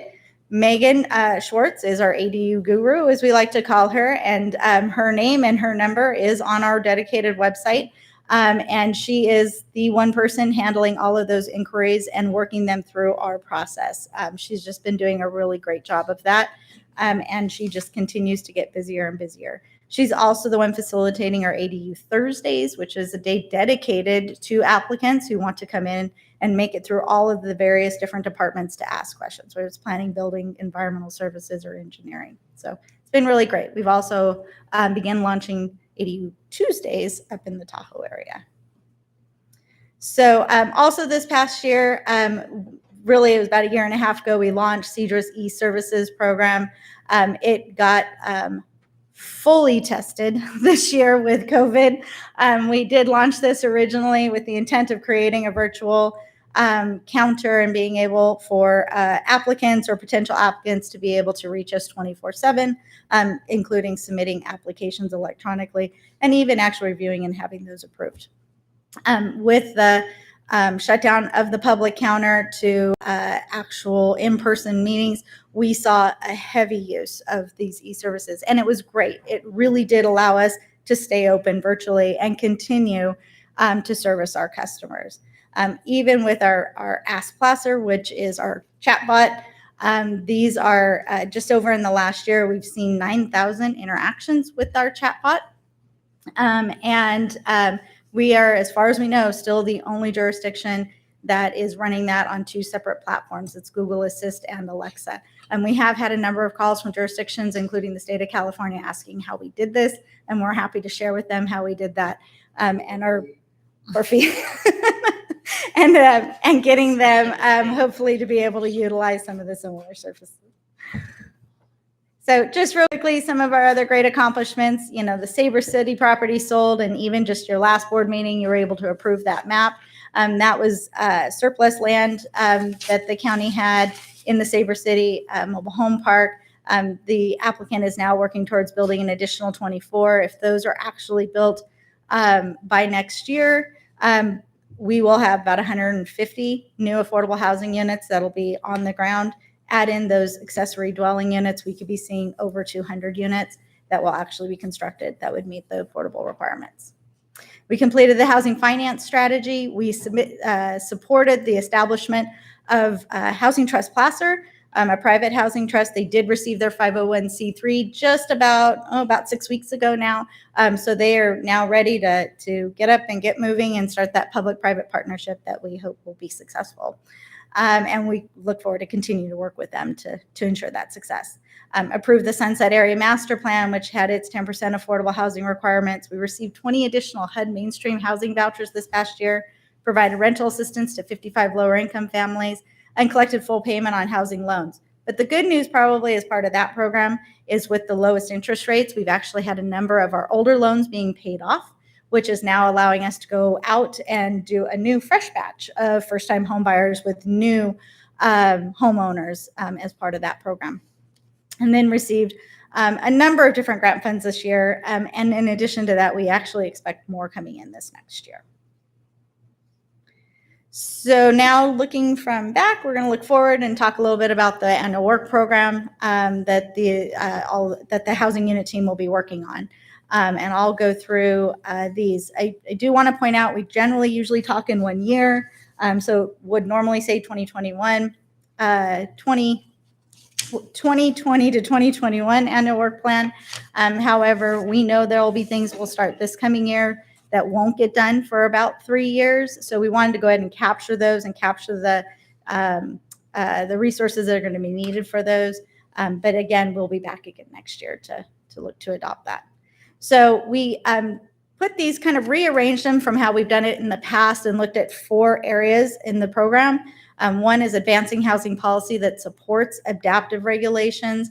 With things changing so rapidly, just even moving what we saw really pre-pandemic with the changes in retail and how people were purchasing things to even now as we're in this pandemic, where offices maybe are not as needed in that space, just trying to figure out how we can make our regulations and our rules and our zoning requirements more adaptive and more quickly adaptive to those changing markets as needed.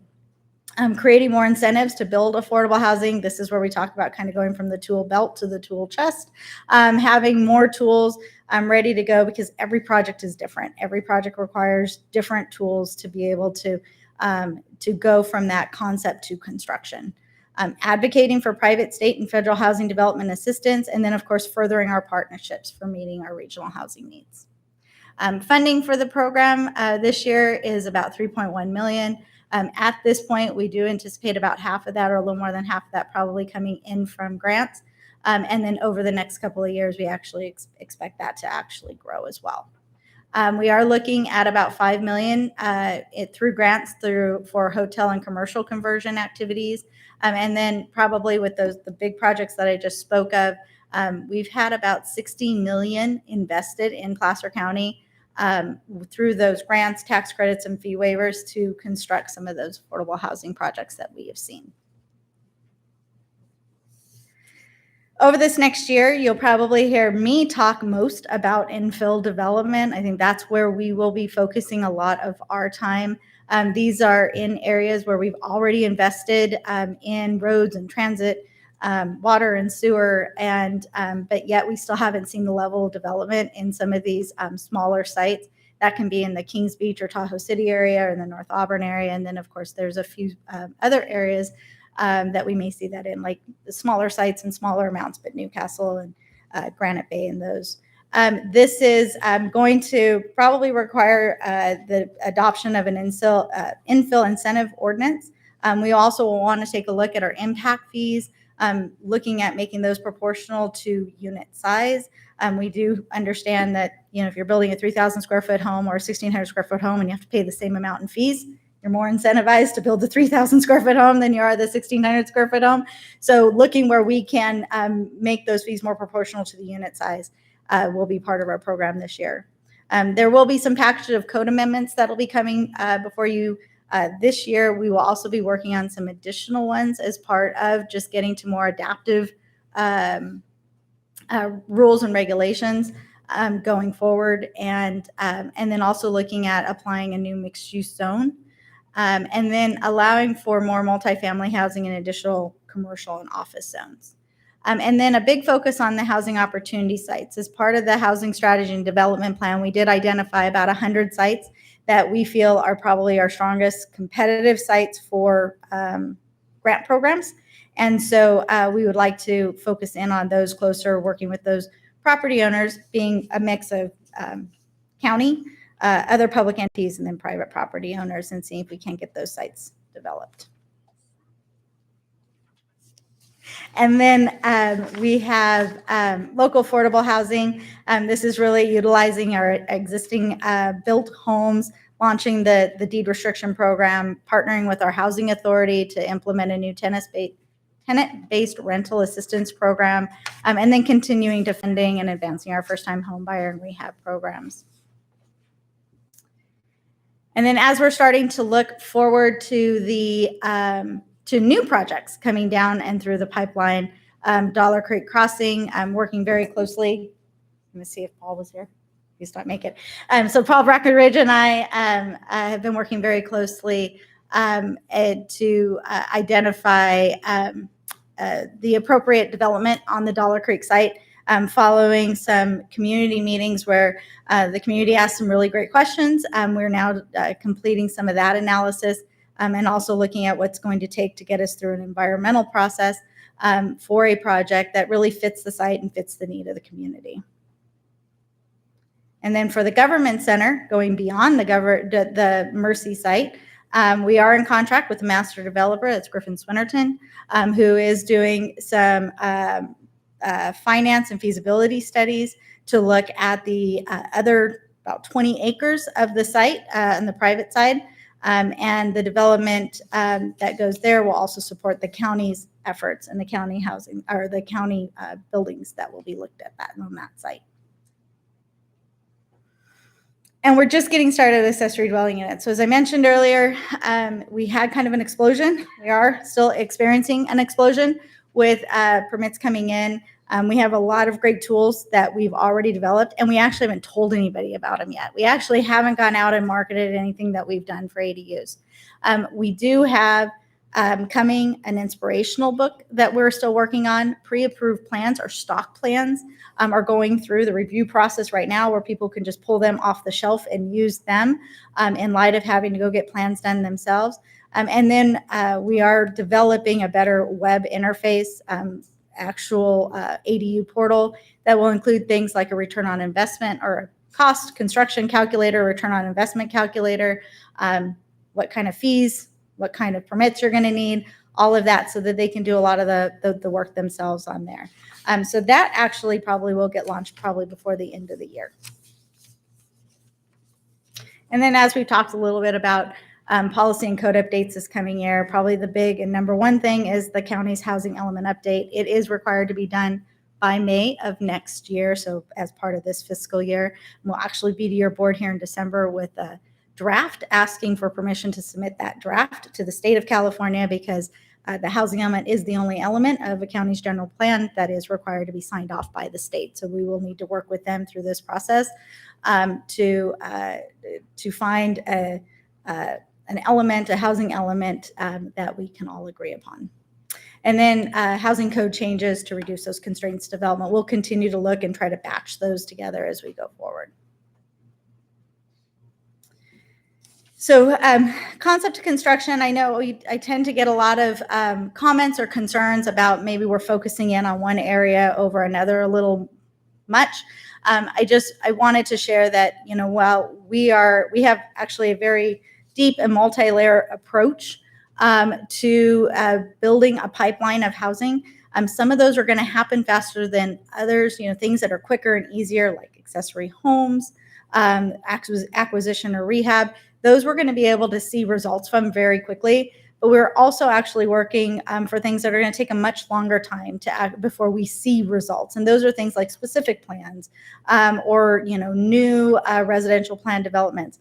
Those need to get through an entitlement process, or even if they are approved, they still have some things like backbone infrastructure and other development that needs to go before we'll actually see the affordable housing. But we are actually working on all of those simultaneously as we go forward. You just may hear me talk about one more than another because it just happens to be something that's in the forefront today. And we couldn't do this without all of our regional partners. With all the various departments that participate on the housing unit team, definitely have all of their partnerships, and we bring those all to the table to work towards really meeting our regional housing needs. And so with that, I will just stop there. We have kind of one recommendation for you today, and that is to approve our 2020-2021 work plan. This is part of that strategy that will help support all of those other plans and efforts that we work so closely with throughout the communities. Thank you, Shauna. Appreciate it very much. And thank you and your team for all the good work. Supervisor Holmes? Well, thank you, Shauna. What's going on with the co-housing project in North Auburn? Is that still on the books? That is my understanding.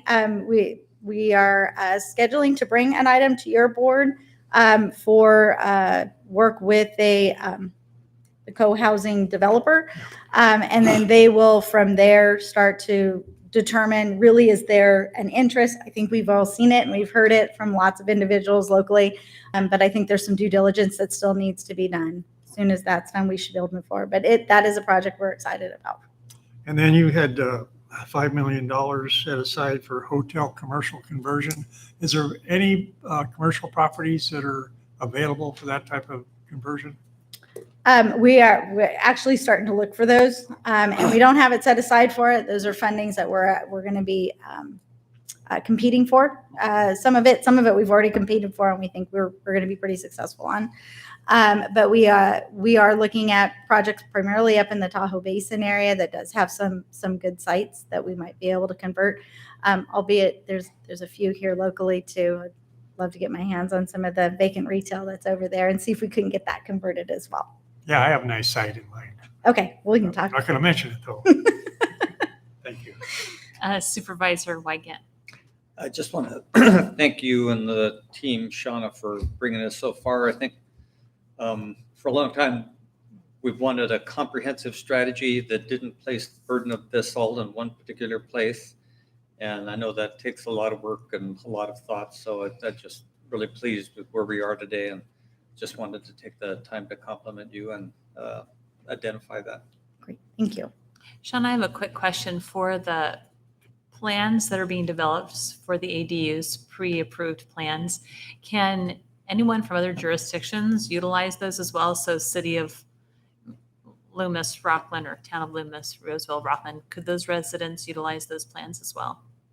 Of course, they could utilize them, as well as the county. They can ask the county, the city, the jurisdiction can ask the county for utilization. We actually have been asked by the City of Auburn if they can utilize those plans as part of their stock plans as well on their shelf. So the county is purchasing these plans. We will own those. Great. And I mean, a wonderful resource to all of our residents in the community if they're so inclined to build an ADU.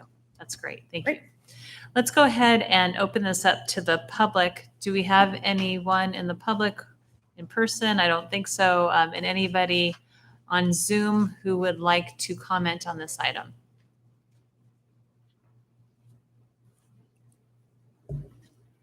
Placer Community Foundation, go ahead and give your comments.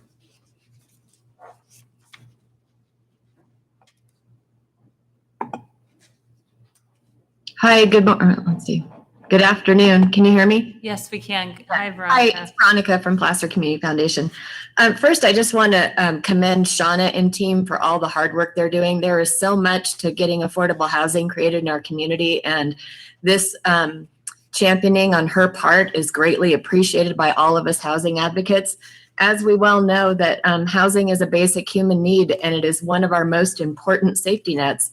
And so one thing I'd love to see added to the housing work plan is if the Board of Supervisors would consider budgeting some additional funding for perhaps launching a housing development corporation that could work in lockstep with Shauna to achieve some of the extra goals that are in here that maybe she can't focus on 100% of the time. And that's my comment for today. Thank you, Veronica. Appreciate that. And any other comments? There are no further comments. All right. I will close public comment, bring it back to our board. Supervisor Holmes. What's the, is there an opportunity to form a housing development corporation? What steps do we have to go through to do that?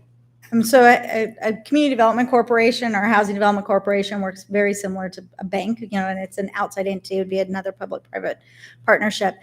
Veronica, as part of the stakeholder group, as we've reached out to do some input for the housing element update, suggested this. We actually have also heard it from interested parties on the Tahoe side. So my plan is to add that into the housing element as something that we would explore. It's just a matter of analyzing and determining what the demand's going to be and the funding that would be able to come in. My understanding, the closest community development corp that would be like this, like something we would think about, is actually clear over in the Bay Area. So that might be something we would actually look at even more regionally. Of course, we would want to start probably more locally as we look to that. So it is something we could look at. And I want to thank you for this report. We see incremental moves and steps to get to where we want to go, but to see it all written down, I'm surprised at how much we've actually done. So thank you. Thank you, Shauna. Looks like there's no other questions or comments. And so with that, our board can take action. All right, we have a motion and a second. All those in favor? Aye. Opposed, motion carries. Thank you very much. Appreciate it. Great. And we have our 120 timed item, which is CEDRA 11A, implementation of affordable housing and employee accommodation fee program and inclusionary housing requirement. So I will start off with this one before I actually start going through the slides. You should have received a proposed revised ordinance today. We have heard some comments after we were able to release the actual ordinance. We've heard some interest in holding off on the non-residential fee for the western side of the county. So, and we agreed with that and felt like we could do some additional outreach with those that may be affected with that. So the revised ordinance does reflect that change that you have before you. And there was one other tiny typo that's also in the ordinance since we were making this revision, is as a result of one of the exemptions in the staff report. We speak to redevelopment after demo for 5 years, but unfortunately the ordinance still said 1 year. So we would like to make that. So I will go through this and then remind you of those amendments as we get towards the end. Great, thank you. So the purpose of today's hearing is to conduct that public hearing to introduce and waive the oral readings of an affordable housing ordinance. This will repeal and replace the current county ordinance Section 1565, affordable housing, which is primarily still kind of a remainder from the redevelopment agency. And so we're using this section to actually address the affordable housing and employee accommodation ordinance. And we're also asking you to adopt a resolution approving the Nexus study for affordable housing and employee accommodation fees, the fee schedule, and other related requirements. And then find that the aforementioned action is exempt from the California Environmental Quality Act. So by way of background, the current county's housing element, policies B14 and C2, allow for certain projects with an affordable or employee housing obligation the option to pay a fee in lieu of constructing affordable housing requirements. However, no fee has been established, resulting in fees being determined on a case-by-case basis. To remedy this, the county engaged a consultant in 2015 to conduct an Eastern and Western workforce housing fee study to determine the maximum justifiable fee that could be adopted as an impact or in lieu fee. So just to give you a little bit of a timeline, 2016 is when those the fee studies began. They were released to the public in April of 2017. That summer, there were public outreach, community-wide public outreach meetings that were held to walk through those studies and the findings that were made. The information was presented to your board in October of 2018. And your board asked that we do establish the Western Housing Stakeholder Group to look for more opportunities on how these fees, as well as kind of an overall approach to meeting the affordable housing requirements, can be met. We have met with them, the Housing Stakeholder Group, plus other interested stakeholders from throughout the county over the last year and a half. And I will say we've reached a lot of common ground. There is a lot of consensus around kind of how it applies, and to some degree even the types of projects that would be it would apply to. As I think we mentioned the last time we were here at the board, that the one thing we were not be able to get to a consensus on is the actual dollar amount, the actual fee amount. So today, as part of this process, staff is making a recommendation for $2 a square foot, and that's kind of across the board, and I'll explain a little how we got there. So key stakeholder input has been considered over the past about 3 years as we were kind of working through this. Stakeholders that we spoke to included people from the building industry, the community foundations, contractors, lenders, realtors, commercial brokers, affordable housing developers, business advocates, homeless advocates, really trying to hear from all of them that, have an interest in this. Just to summarize the fees, the fee study results for the Western Placer fee study, the maximum justifiable fee that was consistent with the county's general plan 10% requirement was $5.95 a square foot. On the Western side for non-residential, we had kind of a range anywhere from about $1.81 to a little over $5 a square foot. Again, this is the maximum that is justifiable to meet the gap for that 10%.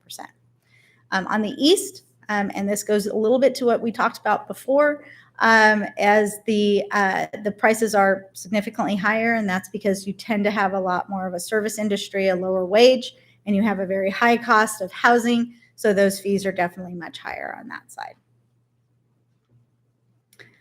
So fee study consideration provided your board with basically 3 options. The first is just to adopt the maximum fee. The second, at the $5.95 a square foot, that would help meet the gap necessary for construction of affordable rental housing as well as ownership housing. If you, as option 2 kind of explains, if you wanted to reduce that fee to something that just is the full gap of rental housing, that came down to about $5. And then as part of the housing financing and investment strategy, we determined that there's about 20% of any gap comes from local assistance, like through grants or fee waivers or those types. So you could actually look at that fee down to about a $4 a square foot if you took that into consideration. And then the third option is the board can really adopt a fee anywhere less than the maximum. And of course, the fourth option is you don't have to adopt any fee. We can continue to operate and look at projects on a case-by-case basis. So we have provided this kind of comparison before, but this one actually looks at it with the proposed $2 a square foot.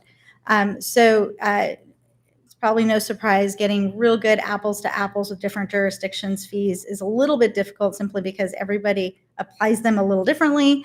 Some are done as impact fees versus actually kind of in lieu fees. So these are kind of generally the fees that are being done in the different areas.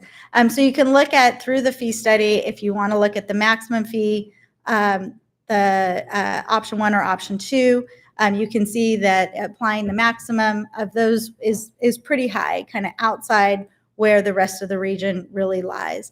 If we were to look at the $2 fee, and that is the green bar, the second one in, because our homes are generally larger in size than most in the other jurisdictions. We tend to run about 2,900 square foot, where the rest of the region, these fees are being compared to, they're about 2,200 square feet. So when we apply the $2 a square foot based on our average size, that gives us about 5,800, which puts us kind of right in the same areas where the rest of the Western region, our Sacramento City, West Sac, Elk Grove, are kind of charging. To try to get to more of an apples to apples, we do have that little blue line there. If we were to look at $2 a square foot times the 2,200 square feet that an average home is in, say, Sacramento, we would be just kind of a little below, but still in the same ballpark. Now, Eastern was even more difficult to find an apples to apples to. There really is just no market like Eastern Placer County. So we did go out and reach out to other jurisdictions, primarily in the Bay Area, to determine where their fee levels are. They do definitely apply them very differently. They look at a percentage of sales in many cases. And that was actually one of the recommendations in the fee study, was for Placer County to consider a percent of sale. There was some of the comments received back because that's kind of confusing. And so hence how we kind of came back to just applying the $2 a square foot kind of across the board. So if we look at the average home size in Eastern Placer County, that's actually 3,700 square feet, even much larger than our Western. At $2 a square foot is roughly 7,400. That puts us more in the ballpark of, say, Hayward or Oakland and what they're charging for their in lieu fees for affordable housing. On the east, we do require non-residential to also contribute. That's the employee accommodation component of that. As I mentioned earlier, as part of this, one of the recommendations from the Housing Stakeholder Group was to expand the fee to non-residential. So the original proposal and the ordinance that was originally posted as part of this item looked at applying that fee countywide. Since that, we did receive some comments and some concerns on the west side that they would like to have some additional conversations and some outreach about that, and we are happy to agree to that. However, on the east, we would like to still see that non-residential fee because it is actually a requirement under the housing element policy that they need to do that, and without that fee, they would be back to subject to having to construct the units. And for some of those really smaller commercial, that is a burden. And that was something that was actually highlighted in the BAE report as part of the Tahoe City and Kings Beach analysis that was brought to you about 6 months ago, I think, about now. So we're also proposing no fee on warehouse, and then in some instances, no fee on an industrial. So what a housing fee could be used for, of course, it would be used or could be used to support construction of additional affordable housing. For affordable housing that, like our Mercy housings, our tax credit housing, those tend to be much they're a lot higher density. They tend to go to 3-story. Their cost of construction is generally higher. They also usually require a prevailing wage. So the $2 a square foot fee, looking at the gap there, probably is not going to be meet as much of the gap for those projects directly. However, As we've talked about, we're trying to meet this housing need a lot of different ways. And so when we did the calculations at $2 a square foot and looked at other ways we can meet our affordable housing, like through buying down affordability levels of different developments, preserving at-risk units, deed restriction programs, funding our first-time homebuyer program, assisting with the development of accessory dwelling units, or acquisition and rehab, like converting commercial or offices over. That $2 goes much further. It actually, could actually construct units as part of that, or meet that gap as necessary. So what the proposed ordinance would do. So it would repeal and react the Placer County Code 1565, as I mentioned. That's kind of a holdover from our redevelopment agency. And an in lieu fee for both residential and non-residential development, again, as we're recommending on the east side. And industrial, as well as residential development for projects that have between 8 and 100 units. And it would require to provide 10% it would still require residential projects across the county to include 10% affordable housing for developments that are 100 or more units that are not subject to a development agreement. What the ordinance also does is it does not apply to projects that already have development agreements. So say our specific plans. And again, any future specific plan per the housing element policy would be required to construct their affordable units on site. The fee would be $2 a square foot. Net building area for both residential and the eastern non-residential development. And the fee would be tied to the building cost index and be adjusted annually. The fee would be we would get the fee at the building permit issuance. So ordinance applies to all residential mixed use and non-residential development, again, on the east side, unless otherwise exempt. And I do have a list kind of rolled up of exemptions that I'll go through, but it was kind of a summary to get it onto a single slide. There actually are a number of exemptions very detailed out in the ordinance, and I'm happy to talk about any of those. New residential development, again, between 8 and 100 would automatically be allowed to pay the fee. Doesn't preclude them if they still want to construct, but they could pay the fee if they want to. Developments of 100 or more units shall provide their 10% units unaffordable, and they can still, again, do that, on-site, off-site acquisition, some of those other ways. And then new non-residential development, employee accommodation fee would be paid prior to building permit for those that are on the east side as proposed. So just some of those exemptions that we were looking at. Of course, all public projects, affordable housing projects would be exempt. Dormitories, fraternities, boarding houses, live works, those are not considered permanent housing, so those would be exempt. Development of an infill site, warehouse or industrial development, such as in the Sunset area. Projects located within a transit priority area. At this time, the county actually does not have a transit priority area, but we're kind of looking ahead because we're on the cusp. So as projects do come forward and some of our transit sites actually, pick up and have more headways and more stops, then that would help the projects that are near that transit priority area would be exempt. Homeless shelters, care homes, SROs, healthcare facilities, mobile home parks would be exempt. Rehabilitation of existing residents or conversion of non-residential to residential would be exempt.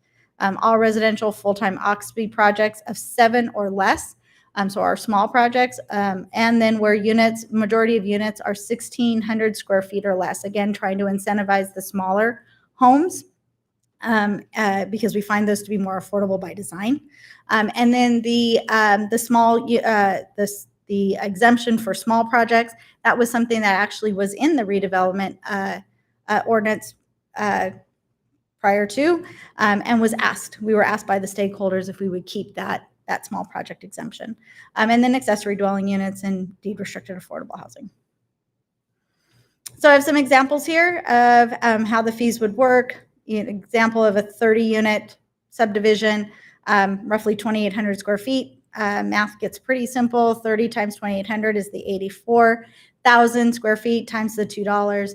At building permit, we would collect the 168,000. That's assuming all 30 come in. If they come in one at a time, we would collect those as that building permit is being issued.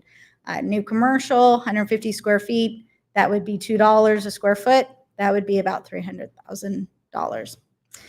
Projects 150 residential units, there is no fee as part of this ordinance. They would have to construct their 10% or meet their 10% affordable housing requirement. Again, that could be done on-site or off-site. And then 2,500 square feet of office, $2 a square foot times 2,500 is 50,000 square feet. The mixed use, so 15 units mixed use as part of the 20,000 square foot commercial, we have exempted that fee. Again, we've really tried to look at where we're trying to incentivize and provide those exemptions for those. And mixed use, particularly the infill mixed use, is something we would like to see incentivized. So next steps, if the ordinance is approved, staff will return to your board within 120 days with proposed updates to the Housing Trust Fund guidelines. This is where we'll be able to kind of capture this program in there. It will also give us a chance to capture the new private housing trust and how we will be able to work the program, with them. And that can be either the brand new Housing Trust Placer or another trust on the east side, which I have been in conversations with them in looking at wanting to establish their own trust up there. So this would give us that chance to be able to outline how that partnership would work. We would initiate the fund management agreement with the private housing trust and then establish the Affordable Housing Advisory Committee. And we spoke to this when we brought back the item on the private housing trust. We are looking for an Affordable Housing Advisory Committee really with the purpose to help us actually figure out how to build these sites. So this would be a working committee, kind of rolling up your sleeves, rolling out the maps, and trying to figure out some of our probably more difficult sites, but are in the right areas, near transit, near services, near roads, water, sewer, all the things that make it a really great site, but for one reason or another are just constrained. And so by getting some people from the community around that really have experience in this, whether it's the builders or financiers, and really trying to help us unlock those sites and get them built is the purpose of that committee. So the action requested today, conduct the public hearing to introduce and waive the oral reading of an affordable housing ordinance, repealing and replacing Placer County's Code, Section 1565, in order to implement the Affordable Housing and Employee Accommodation Fee Program ordinance with an inclusionary housing requirement. Adopt a resolution approving that nexus study for affordable housing and employee accommodation fee schedules and other related requirements, and find that the project is exempt from CEQA. With that, I will stop. Thank you, Shauna, very much. Appreciate all of your hard work. Let's see, questions from my colleagues at this point? No questions, right? Yes, go ahead. Sorry, I have one.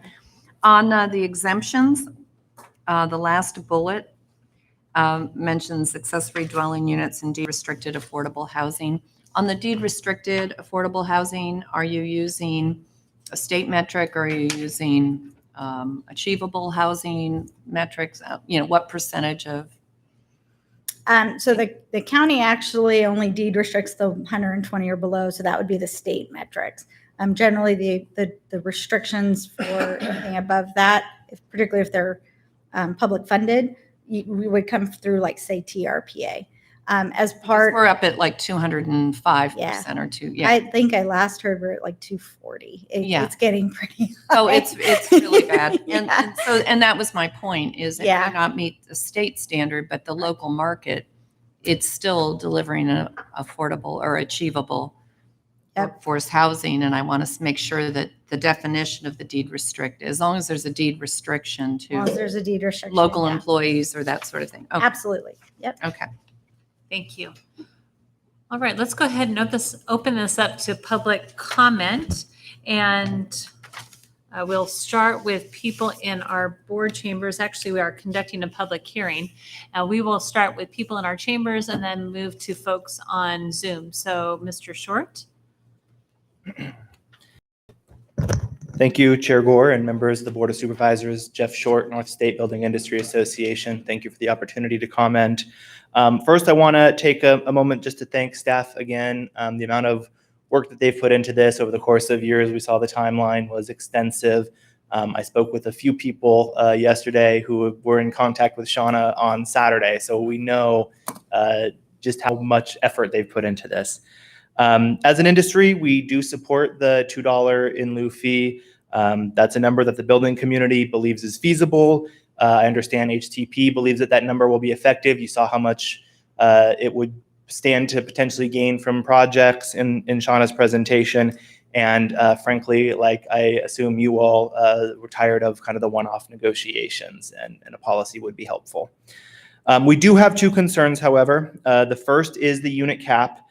We don't believe it makes sense for a 100 unit project to be exempt, but for a 101 unit project to have to build 10 houses on, not necessarily on site, but 10 affordable housing units.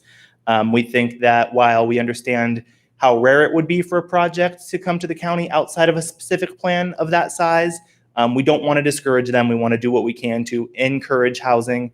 And frankly, that would be lost revenue that could go to some of these other entities like the private trust, for instance, should those projects be allowed to take advantage of that option like any other project in the county. Our other concern is just implementation with timing. There are some projects that are well on their way to getting their approval or development. This policy wasn't on their radar when they began. And again, we don't want to do anything to disrupt or delay the creation of housing. So we would ask that this new policy be go into effect for projects that are seeking new projects. So we're coming to you for temporary plans, still payable at building permit, but not put it onto a project that's been in the works for a while now. So again, we want to thank you for your time. We want to thank the staff. Appreciate your attention to these issues, and appreciate the ability to comment. Thank you, Jeff. Appreciate it. All right, we'll move to our Zoom comments. We're going to go to phone really quick. Oh, we've got somebody on the phone. So just a moment, Veronica will take the person on the phone. This is a reservation.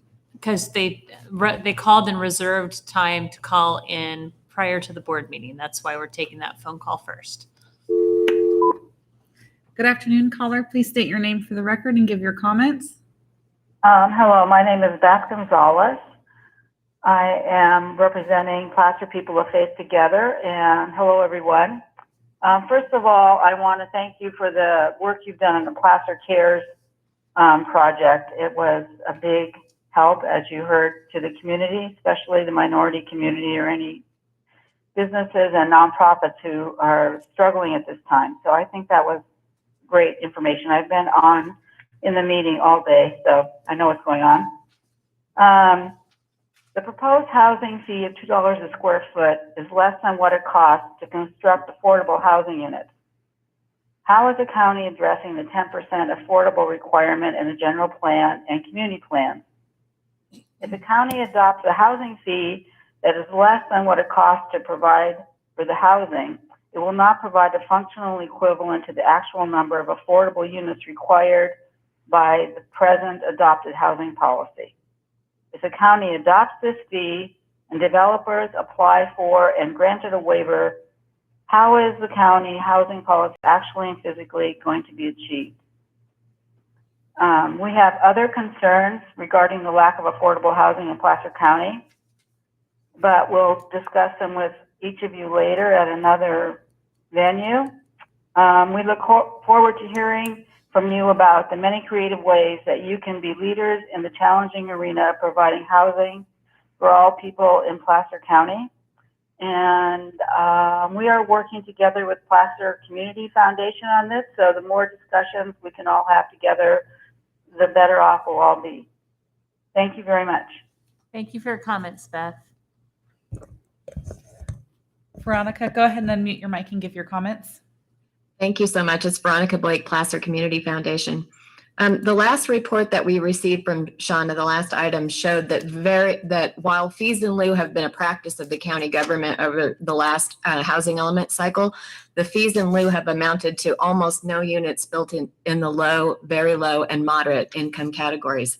So I'm curious why we would adopt and continue to accept fees in lieu when we've already got a proven track record that they don't work to get the units constructed.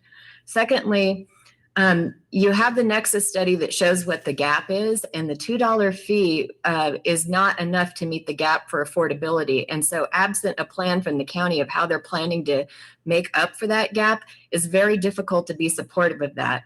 Also, last week, we were told when we were briefed on this project that it would apply to all residential and commercial, and in the 11th hour, that's again changed. So it's really difficult for us to have confidence that fees are actually going to get units constructed. It's going to really have to be all of us locking arms together, trying to make this happen with really pure intentions to really want to meet the affordability needs in our county. And I don't see that this ordinance is going to get us there. Thank you so much for allowing me to comment. Thank you. Do we have anybody else? Yes, we do. Gary, go ahead and unmute your mic and give your comments. Thank you. Gary McDonald, Lighthouse Counseling and Family Resource Center, now with offices in Lincoln and Roseville. First of all, I want to say thank you for all the work that you're doing on affordable housing. It's much appreciated. Based on the number of families that come to Lighthouse that are actually living out of a car and cannot afford an apartment for whatever reason, because they lost a job or some other circumstance, I'm concerned that there will continue to be a significant shortages of affordable housing units available for clients that come to Lighthouse and other people in Placer County that need this type of assistance. I believe that I would like to recommend that the new residential development of greater than 100 units shall provide for 10 units. That number of 100 units be drastically reduced, and that along with incentives, that the builders can still make a significant profit. Let's say it's 80 to 50 units, anything 50 units or over, they would need to provide the 10% affordable housing. They still will make a significant profit with that. They're doing it in Roseville. They're building units in Roseville with the 10% requirement. And I think that that can be applied across Placer County. I fear that if we don't use every tool at our fingertips, that we will fall short of the affordable housing requirements, and we will not provide affordable housing for the families that need it. Thank you very much for your time. And again, thank you for all your great work. Thank you, Gary. We'll take the next comment, please. Okay, Contractors Association, go ahead and unmute your mic and give your comments. Okay, this is Pat Davison. Can you hear me? Yes, thank you, Pat. All right, good afternoon, Chair Gore, Supervisors. My name is Pat Davison. I'm the Truckee North Tahoe Government Affairs Manager for the Contractors Association of Truckee Tahoe. Thank you for this opportunity to comment on the significant, or maybe I should use the word monumental, changes before you today. We did submit written comments yesterday summarizing our position. We strongly support this package as proposed. Kudos to Shauna Purvines for listening to our voice and coming up with something more balanced for the East Side. Policy C2, the East Side 50% employee housing requirement for residential and non-residential, has been on the books for more than 10 years, and this revision is long overdue. We are counting the days until policy C2 is finally removed from the general plan housing element. Today's proposal for a 10% inclusionary requirement for larger residential subdivisions is acceptable to CAT, but please be aware we are only speaking for our East Side interests. The $2 per square foot fee amount for smaller residential and all new non-residential is simple, reasonable, and also a welcome change from the higher amounts proposed in the Hansford fee study. The list of exemptions for residential development may help incentivize more full-time units in our town centers at the lake, like Kings Beach or Tahoe City. You heard Shauna's presentation earlier. Since 2000, 1/3 of the population has left the basin area. So we've definitely seen a population decrease, full-time population decrease, and hope to incentivize more full-time residents. Some of the residential exemptions include a smaller residential project exemption for full-time occupancy, 7 units or less is exempt. Residential development of an infill area is exempt, and residential development in a transit priority area is exempt. These exemptions, however, are not automatically extended to non-residential development except for the infill exemption in the Sunset area. There is no small non-residential project exemption.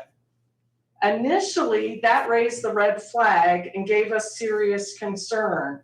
But we are not asking for a small non-residential exemption today because the $2 per square foot fee payment is the only requirement or obligation those smaller non-residential projects have.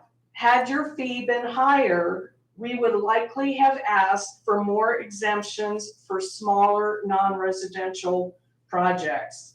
As you can imagine, we will be watching to see how smaller non-residential projects move forward under these new rules. So I'll just recap. We thank you for your support. We appreciate everything Shauna has done. We believe this is a long overdue but better balanced set of requirements for affordable housing on the east side of the county. Thank you for listening. Thank you, Pat. Cheryl, go ahead and unmute your mic and give your comments. Can you hear me? Yes. Okay, thank you. I wanted to second some of the comments that were made. $2 fee, the fee system doesn't work. The proof would be if you had affordable housing built. It's been a decade and that system is not working. So I agree that that system should not be brought forward. Maybe some hybrid, but it's not magic. If you can't build it with the fees you bring in, it's not going to happen. The other thing I wanted to mention was in Granite Bay, we have a community plan.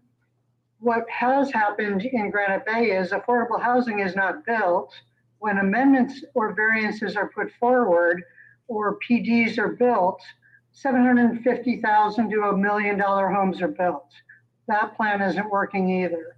So creating some type of way that that developments, for example, with commercial should not be exempt. Commercial brings in workers, and much of what's happened in the Bay Area is the big technology companies bring a lot of workers in and then there's nowhere to house them. So I think that the commercial aspect and industrial are using the system, they're using our workers, and those workers have to travel to places to work. We're going to create another system like Tahoe in the Roseville area if we do the same thing. So I would suggest that the commercial be somehow brought into that equation, that there shouldn't be exemptions. The 7 to 100 is too high. I feel like it pushes the burden onto the residential sector to pick up the slack and have to put in infill projects everywhere. Our community plan was built with high density, medium density. We have a plan. That plan should work. And why doesn't it work? Because the amendments are pushed in the wrong direction. They're pushed in favor of developments and not in favor of affordable housing. So I would encourage more work be put on that $2 fee. It's way too low. I would encourage Shauna to go back and look and see what can you build with the money that you put fees out there with. Thank you. Thank you. Do you have another commenter? Virgil, go ahead and give your comments for the record.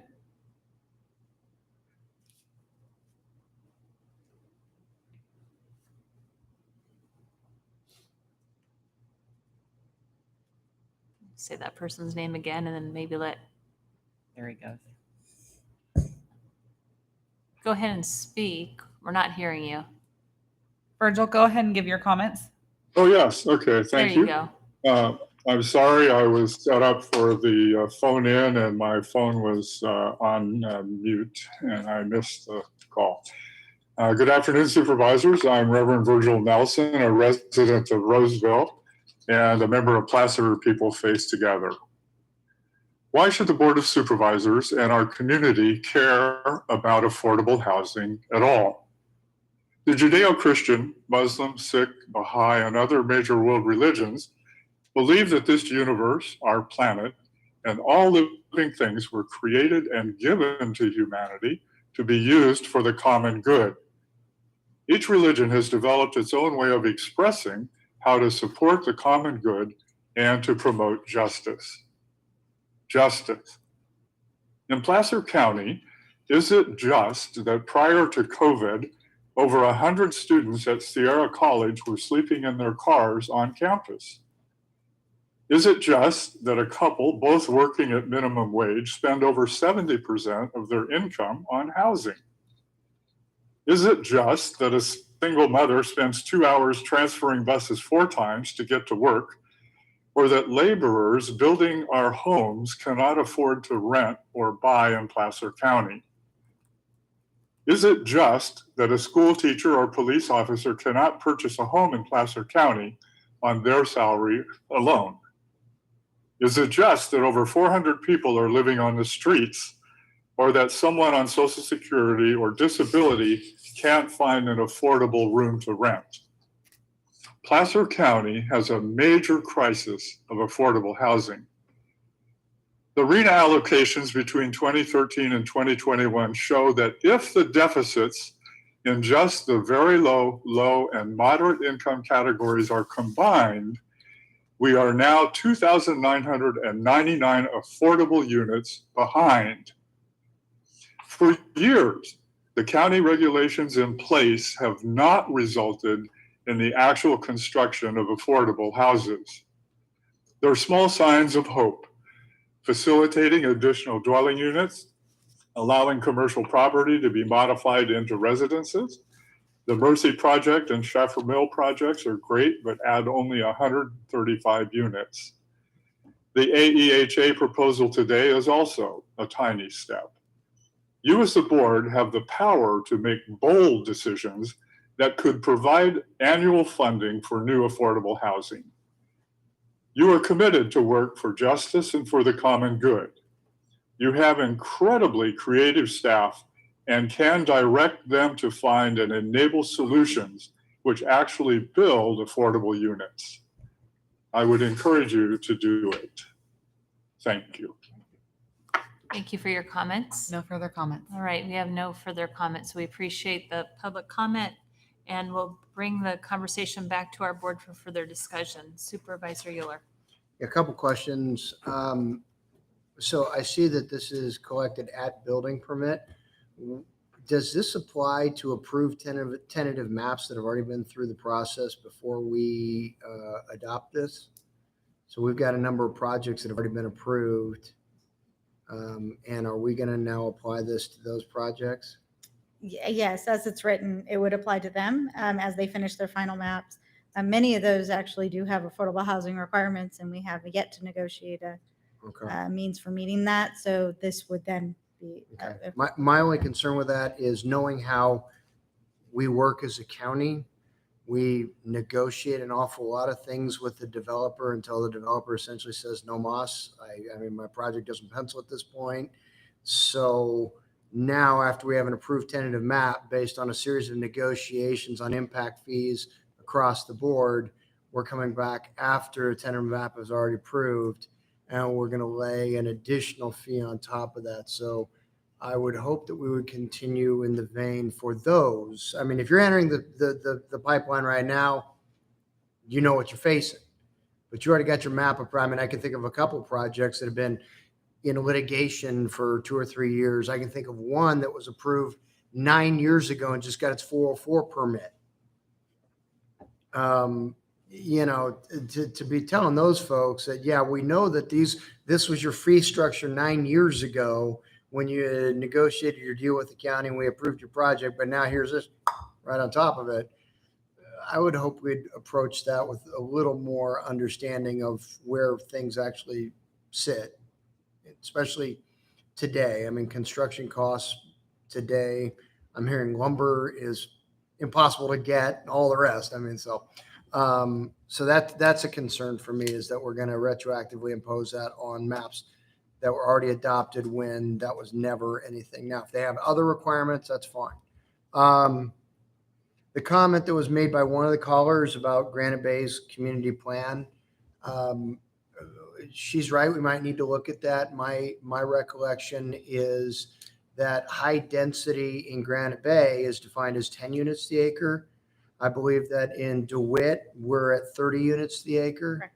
So maybe we need to look at the definition of high density in some of our community plan areas, because if we want to meet these affordable housing goals, as we know, we have to have more inventory. And so better utilization, especially in infill projects like in Granite Bay, where you don't have greenfield development opportunities, better utilization of those few opportunities that we have left. She's right. We might want to look at, what do we do about the definition of high density in that area, and should it not be increased, that would increase our opportunities for affordable housing.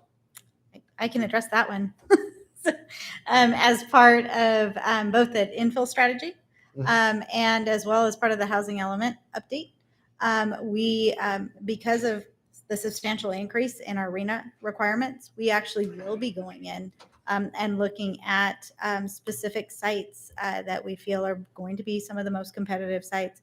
And that will trigger probably changes throughout those community plans. So it is in our work plan as part of both the infill strategy and the housing element update. Okay, great. Thank you. Supervisor Gustafson. Yes, and I failed to get the question down that Veronica mentioned about the 11th hour and something had changed. You perhaps know what she's talking about. Can you go over that? So that is the recent recommendation or the amendment to the process where the fee would not apply, the non-residential fee would not apply to the western side of the county. And so I understand a follow-up on that. I mean, I certainly understand when I read the report maybe 2 weeks or so ago, I was surprised to see it there. And I don't know what type of outreach we had done to builders who are building commercial properties, and is the intent to go back and have further conversation about that item?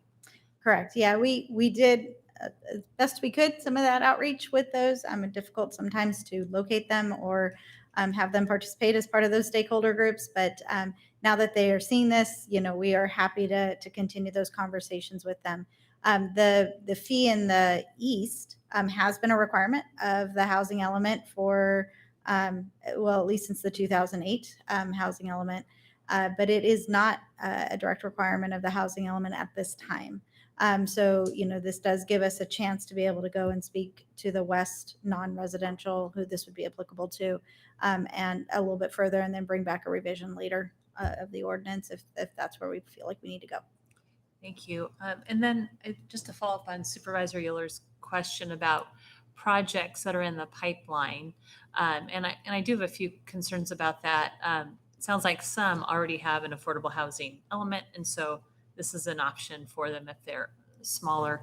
But I do have that same concern, right? And I don't know how we put this in the ordinance or not, or is there just leeway how that works? Because, They were always going to have a requirement. Right. It was going to be negotiated with staff, correct?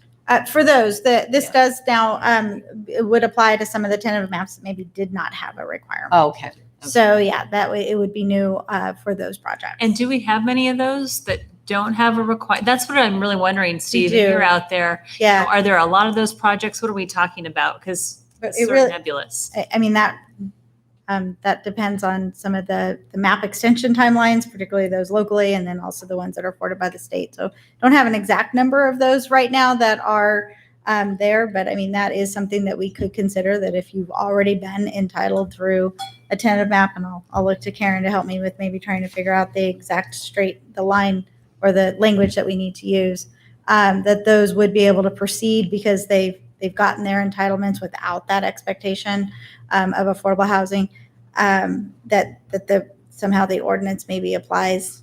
We have a date of when it starts. So new projects coming in, of course, are aware of it, and it would be applicable to them. But again, for those projects that are sitting out there with an obligation and are just waiting, this would definitely be something we would want to make sure. So I'm not exactly sure how to. So an ordinance is always prospective. So this would prospectively apply. As Sean is mentioning, there are certain projects that have come up fairly recently where it's almost been built in that if an affordable housing fee is adopted, the developer can opt for that. So I know that in many of the recent ones, we've had that provision. With respect to tentative maps that are out there, a lot of it depends if they're an approved vesting tentative map. If they're approved vesting tentative map, we cannot by law impose a new ordinance or a new requirement on them. And we'd probably have to look, project by project to see what they have. It would probably be best if Cedra could put together a list of how many there are out there, and to see whether there's a way to shortcut whatever the requirement is so that these projects are not held up by any means. Again, a vesting tentative map does have that vesting protection. A regular tentative map doesn't. We have a couple too that I know were approved with a higher dollar amount, and those might be the ones we have to look at. And I have one other point. I tend to agree with a lot of the callers that consider this too low, especially when you look at the cost of construction. But I understand it's been negotiated and there's a lot of parties at play. My question is to county staff, or in anybody's experience, could we consider a dedication from new development of some of our revenues to match this? In other words, to the private trust or whatever, that we are trying to match this either with land or general fund revenues. It's another way for us to show our intent that we want to get affordable housing built, that we see it as a win for the community, and that we're willing to also contribute. And I know that's not on the table for today, but is any jurisdiction doing those things? We've done it obviously with the Mercy Housing Project. We've done it on Dollar Hill, and that gets lost in the translation that we're just collecting the $2. So I think we can already meet a significant amount of that match through what we've already done, but want to encourage us to try to continue upholding our end to get there. Yeah, I mean, actually, you touched on a couple projects that we've actually put financial resources or land that we currently own into. I think the question is, do you want to have something specific about that, or do you want to be more flexible and nimble about projects as they come in and how much money you want to put into it? And I think that's somewhat the policy. I guess I'm trying to suggest to those that are concerned that we're really not putting in adequate funding to get projects built, that we somehow dedicate our intent or document our intent to get these projects built through land or other funding sources, and that we're not just walking away with $2 a square foot and knowing there's a deficit and what we can build for that. And so I guess I wouldn't want to tie our hands too much, but I would want to indicate to to those watching and who are concerned that this isn't going to get anything built. Well, it isn't unless we do something more. Yeah, well, I was just going to add to, I think that particularly in the last few years, the county has demonstrated through our land donations, towards our land purchases that will, subsequently be built. And that's, that is that promise, or that contribution towards. So when we did the housing financing and investment strategy, that's where we came in and looked at what is the typical contribution to a project from local funding sources. And that runs right around that 20 to 25%, just depending on what the deal is. The other way is the county, under the housing element, actually has a policy that looks to waive affordable housing fees up to 100%. We have an ordinance currently on the book that looks at that at 50%, and it's a requirement of ours to get that ordinance updated and look at for other ways to be able to contribute. So I do think that the $2 is the contribution from the private side, and I think that we have demonstrated and will continue to demonstrate the county's contribution so that can be matched. And again, I think it'll go a long way for things like smaller developments, supporting things like duplexes, fourplexes, halfplexes, those types, or, acquisition and rehab and conversion. And I mean, the money goes further. It just doesn't cost as much. Where it does get really costly are those public affordable housing projects. And a lot of that is just some of the state regulations that go with those projects, including a prevailing wage, but also other building requirements, because they are higher density. They generally do go up to 3 stories. All of that adds up. And so the $2 just doesn't go as far with those, but I do think it will go really far with some of the other ways we want to meet our affordable housing requirements. Well, I really appreciate that. And I just am sending, my support behind whatever else we need to do to get the projects on the ground. And I want to reassure those that this is only one piece of a very big puzzle. Correct. And so they're correct that it isn't going to build housing in and of itself, but with the county's commitment, with our private sector partners, with our nonprofits, we should be able to get more on the ground, and we continue to move that way. So thank you. And just to follow up on that, Shauna, the land that's been identified, 100 different parcels of county land that's been identified, that you're reaching out to land or reaching out to find opportunities to build some affordable housing, which is terrific, right? So we do have land, which is a huge resource that the taxpayers then. Those are both public and private. I wouldn't want to say they're all 100. Okay. 100%. But then in things like that, right, we could help provide infrastructure to those areas and leverage state funds for infrastructure, right? As part of SACOG, we're talking about infill zones and how do we actually increase state funding for infrastructure for projects that are in infill that provide for additional housing, which is so important. So I think that there's, those public dollars that are available outside of just the county. And, I think a point that I want to bring up to folks who would like to see us move to fewer than 100 units and have the affordable units built on site under 100 units. And people look to Roseville and say, hey, Roseville's done that. So a year ago, I went back and I asked the city of Roseville, I said, okay, so how many of your projects that have been approved under 100 units have been built? There's about at least 3 or more projects that have been approved that were under 100 units that have not been built. And the reason? Because they can't afford the 10% inclusionary housing on site. And that's what we've been told. So those projects are going to sit there for a long time because it just doesn't pencil out. And so I understand that our community and our residents, our advocates want to see more, and we want to see more affordable housing. At the same time, if we make fees so high or the inclusionary policies so challenging to build, it's not going to happen. It's just not going to happen. It didn't happen in Roseville. And that's a shame because I know where those plots of land are. They're just sitting empty and no housing is being built.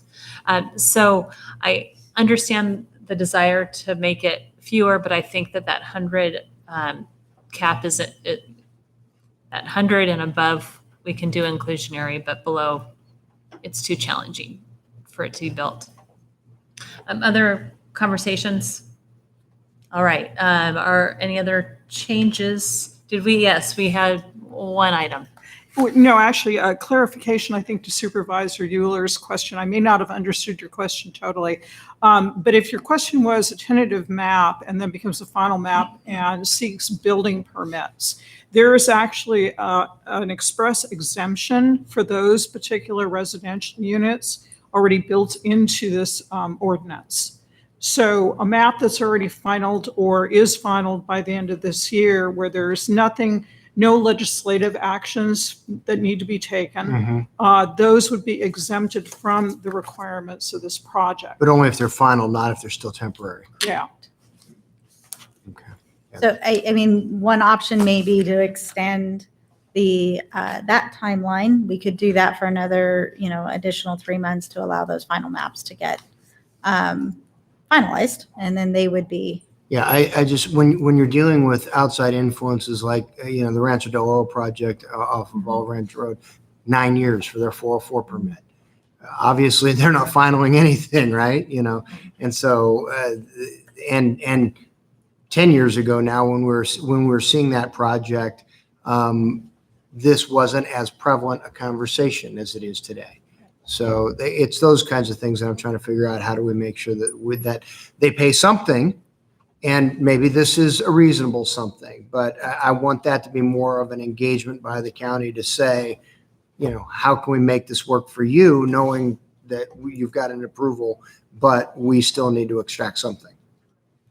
And I think typical of all new programs, and this really is a new program, Yeah. that if staff finds by going through, what maps do we have out there right Mhm. now that have already gotten the approved tentative? What was the requirement? What do we need to do? It could be that we come back and tweak the language. Right. That's great. And then I also want to thank you for the temporary hold on moving forward with the other than residential. I think it'll be very helpful for us to engage those folks who are building that product and have a conversation with them. So thank you for holding off on that. With that, I would be more than happy to move the ordinance to repeal and replace Placer County Code Chapter 15, Article 15.65. As amended. As amended. amended. I'm sorry. All right, we have a motion.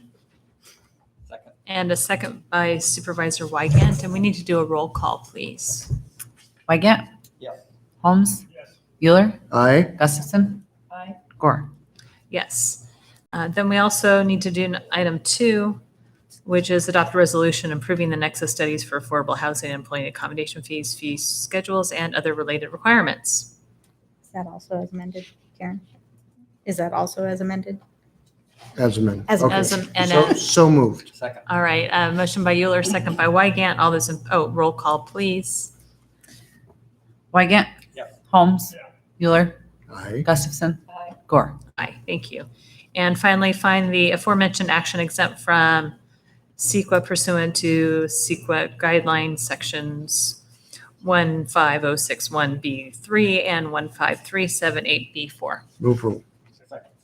All right, motion by Euler, second by, I'll give that to Wygant too. Roll call, please. Wygant. Yes. Holmes. Euler. Aye. Gustafson. Gore. Yes, great. Thank you very Thank you. much. Appreciate the effort and the hard work. All right, we'll move on to our Health and Human Services COVID-19 response update. This is item 12A, and we have Dr. Oldham on the line, I believe. So good afternoon, Dr. Oldham. Nice to see you, and take it away. Great. Well, thank you, Chair Gore, members of the board. Rob Oldham with Health and Human Services. Now about 3 weeks in as your director of HHS and chief psychiatrist, and a little over a week in as your interim health officer. I'm here this morning to provide an update on our Health and Human Services Department's response to the COVID-19 pandemic and its comprehensive health, economic, and social impacts. But first, if I may, I would like to take a few moments to thank you and the people you represent for the opportunity to serve this great county once again. This is a big responsibility, and I don't take it on lightly, but I still do have a sense of humor. So thank you for putting your trust in me and in our HHS team. I'd also like to thank Jeff Brown for his many years of public service, his mentorship, his friendship, and his impressive achievements throughout his long career, including the last 7 years of his career here in Placer County. And would like to thank Dr. Amy Sisson for her tireless work, quickly learning the ropes here in Placer and becoming a subject matter expert on COVID, and for bringing me up to speed when I came here, back a few weeks ago. I'm getting lots of questions these days. My inbox is full of them, so sorry if I haven't quite gotten around to yours. But some of the most common ones are, why did you come back to Placer during these challenging times? Didn't you like Sutter Health? And my favorite one, wait, what? Are you crazy? well, our 4 daughters will assure you that the answer to that last one is yes. But in addition to that explanation, let me tell you the 3 main reasons why I came back to Placer County. First, this is a unique time in public health history to serve. Very early in my career, I had the opportunity to serve as the deputy incident commander for, also known as the paper boy, for the Virginia Department of Health during our last pandemic, H1N1. I hope I can use my experience and relationships here in Placer and across the state to serve our community, the community my family and I call home during this unprecedented time. With that said, I didn't come back just because of COVID. I'm also looking forward to the world after COVID and hope to lead this exceptional department toward our vision of building a healthier community together and advancing our strategic priorities. And the third and final reason why I came back is really our people. We have a great team. This is a great community. You can't see them, but just imagine behind me, there are actually like 800 dedicated public servants and a host of fabulous community partners all standing there rooting me on. That's how I feel. Actually, they're often in front of me, pointing me in the right direction. I'm humbled to be director of this great department and also excited to get to work with this team again. All the successes we've had and are going to have in the future depend on great individual contributions and great teamwork. Thanks for all you do, HHS. It's so good to be back. Jeremy, can you please pull up the slides?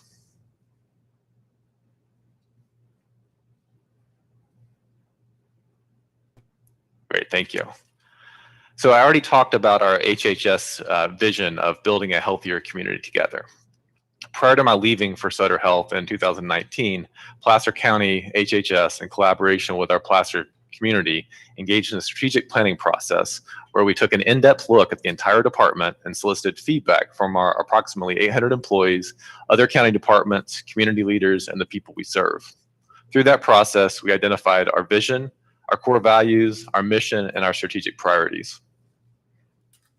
Here you can see our 5 core values: collaboration, excellence, compassion, leadership, and innovation. Through this pandemic, we've seen all these values really put to the test. But we have countless examples where we've passed the test and we were able to live out these values even when it was hard. Next slide, please. We have identified our strategic priorities as providing leadership on community issues, delivering effective and integrated HHS services, attracting and retaining the next generation workforce, promoting financial sustainability. And again, this pandemic has demonstrated that these strategic priorities are more relevant to us than ever. COVID has kind of forced us into a position of leadership and visibility that, quite frankly, we weren't really used to, at least not to the degree that we've been in the last 7 months or so. We in HHS have long been known for our efforts to deliver effective and integrated services. But COVID has served as a stress test for many of our programs and pushed us to serve and to collaborate like we've never done before. We've known for a long time that we have gaps in our workforce and that we need to take steps to further develop our people and to fill these gaps. But COVID has made this an immediate imperative. And we've always valued being good stewards of our financial resources. But in a world with rapidly escalated demand for our services, without escalation in financial resources to pay for them, we are redoubling our efforts towards financial sustainability. Next slide, please. With nearly 100 programs and approximately 800 employees, HHS has a very wide scope. We are seeing and feeling that breadth during this pandemic. Through the broad impacts of the pandemic on our communities and our HHS programs and staff, but also to the heroic and innovative responses we're seeing from each of our divisions. Here you'll see illustrated our 6 divisions. Let me tell you a little about how COVID has impacted each division and how we've responded.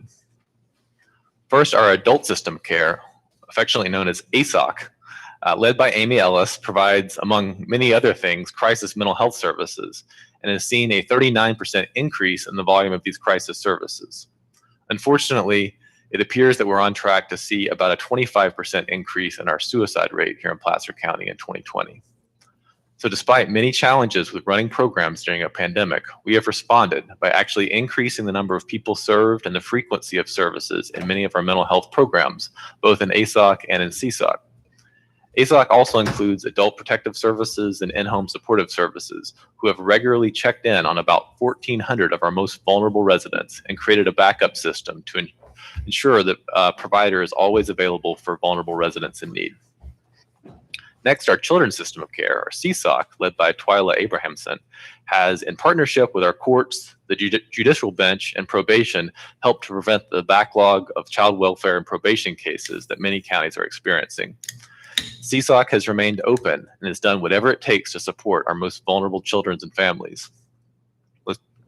Environmental Health, led by Jason Philippe, has partnered with HHS administration to facilitate the Placer Eats and Drinks program, a program that supports local restaurants struggling through the pandemic. And EH has worked with food facility operators to promote coronavirus safe practices. Animal Services has housed many pets of people experiencing homelessness who've been housed through Project Room Key. And this isn't exactly COVID related, but I want to take this opportunity to give a shout out to our animal control officers, Melissa Holbrook, Jacob Cirolo, Dustin Mizell, Eric Gonzalez, and Kim DeWoody, who did an exceptional job responding to mutual aid requests to help our neighbors impacted by the fires in Butte County. In Human Services, led by Mandy Sharp, they've staffed things like the COVID pop-up call center that handled over 8,000 calls between March and May, developed procedures that 211 Placer used when they took over in late May. Human Services also provides rental assistance to low-income residents who are at risk of homelessness due to COVID-related impacts, and helps administer Project Room Key, which houses people experiencing homelessness in surplus local motel rooms. HHS administration, now led by our new interim director, Vicki Grenier, has tracked all the new funding streams and a huge number of contracts to make sure we're able to serve our community in a financially sustainable way. Our public information team, really just one superwoman named Katie Combs Pritchard, supported by Raul Martinez, has helped HHS tell its story to diverse audiences using a wide array of media, has responded to thousands of public and media inquiries. I skipped a division. Sorry. Public health. Yeah, have they been doing stuff too? So yes, our public health division is led by Assistant Director of Public Health, Joe Arsenath. And yes, public health has been very busy responding to COVID. As the former public health director, I'm very proud of this team. For the first several months of the pandemic, it was pretty much all hands on deck in public health responding to COVID. At the time, I think we only had like 80 employees, most of them with little to no experience in anything related to communicable disease control, much less a pandemic. But public health staff really stepped up, worked outside their comfort zones, and learned new skills, made us proud. They really made me proud to be associated with them. But I'm also happy to report that we've been able to hire a team of approximately 60 part-time temporary employees to serve as our COVID case investigators. This has created new efficiencies, allowed us a great flexibility to scale our response to the volume of cases and funding, and allowed our regular employees to get back to their usual programs where work and funding was really starting to back up. These include programs critical to our community like whole person care, WIC, maternal child health, children's medical services, and vital statistics. This new case investigator arrangement has also allowed us to give temporary part-time employment opportunities to folks in our community who really needed the work and wanted to help our community. Many have discovered that they love public service as much as we do and plan to apply for full-time employment as opportunities arise. While not everyone is a fit for this work, most have done a phenomenal job. In the last 70 days, our case investigators have followed up with over 5,100 cases and contacts. That's an average of 73 calls per day for the past 70 days. Remember our strategic priority of recruiting and retaining the next generation workforce? Well, that effort just got a shot in the arm. I haven't even met most of these case investigators yet, and I certainly don't have time to recognize all of them by name this afternoon. However, I did want to recognize them as a team for their tremendous effort and give a shout out to their supervisor, Cassie Call, who's done an amazing job coordinating this large group of folks, many of them brand new to public service. I also want to give a shout out to our public health warehouse team, which doesn't actually exist as a program, but lots of people have helped in our warehouse, but I especially wanted to call out the dynamic trio of Beth Friend, who I may owe large quantities of Lucille's barbecue, Chris Hazen, who, by the way, has been working long hours just about every day for months, has 2 girls at home, and in addition to being a great dad and a great public servant, has somehow worked on his degree during all of this. So please wish him luck on his last final exam on Thursday night.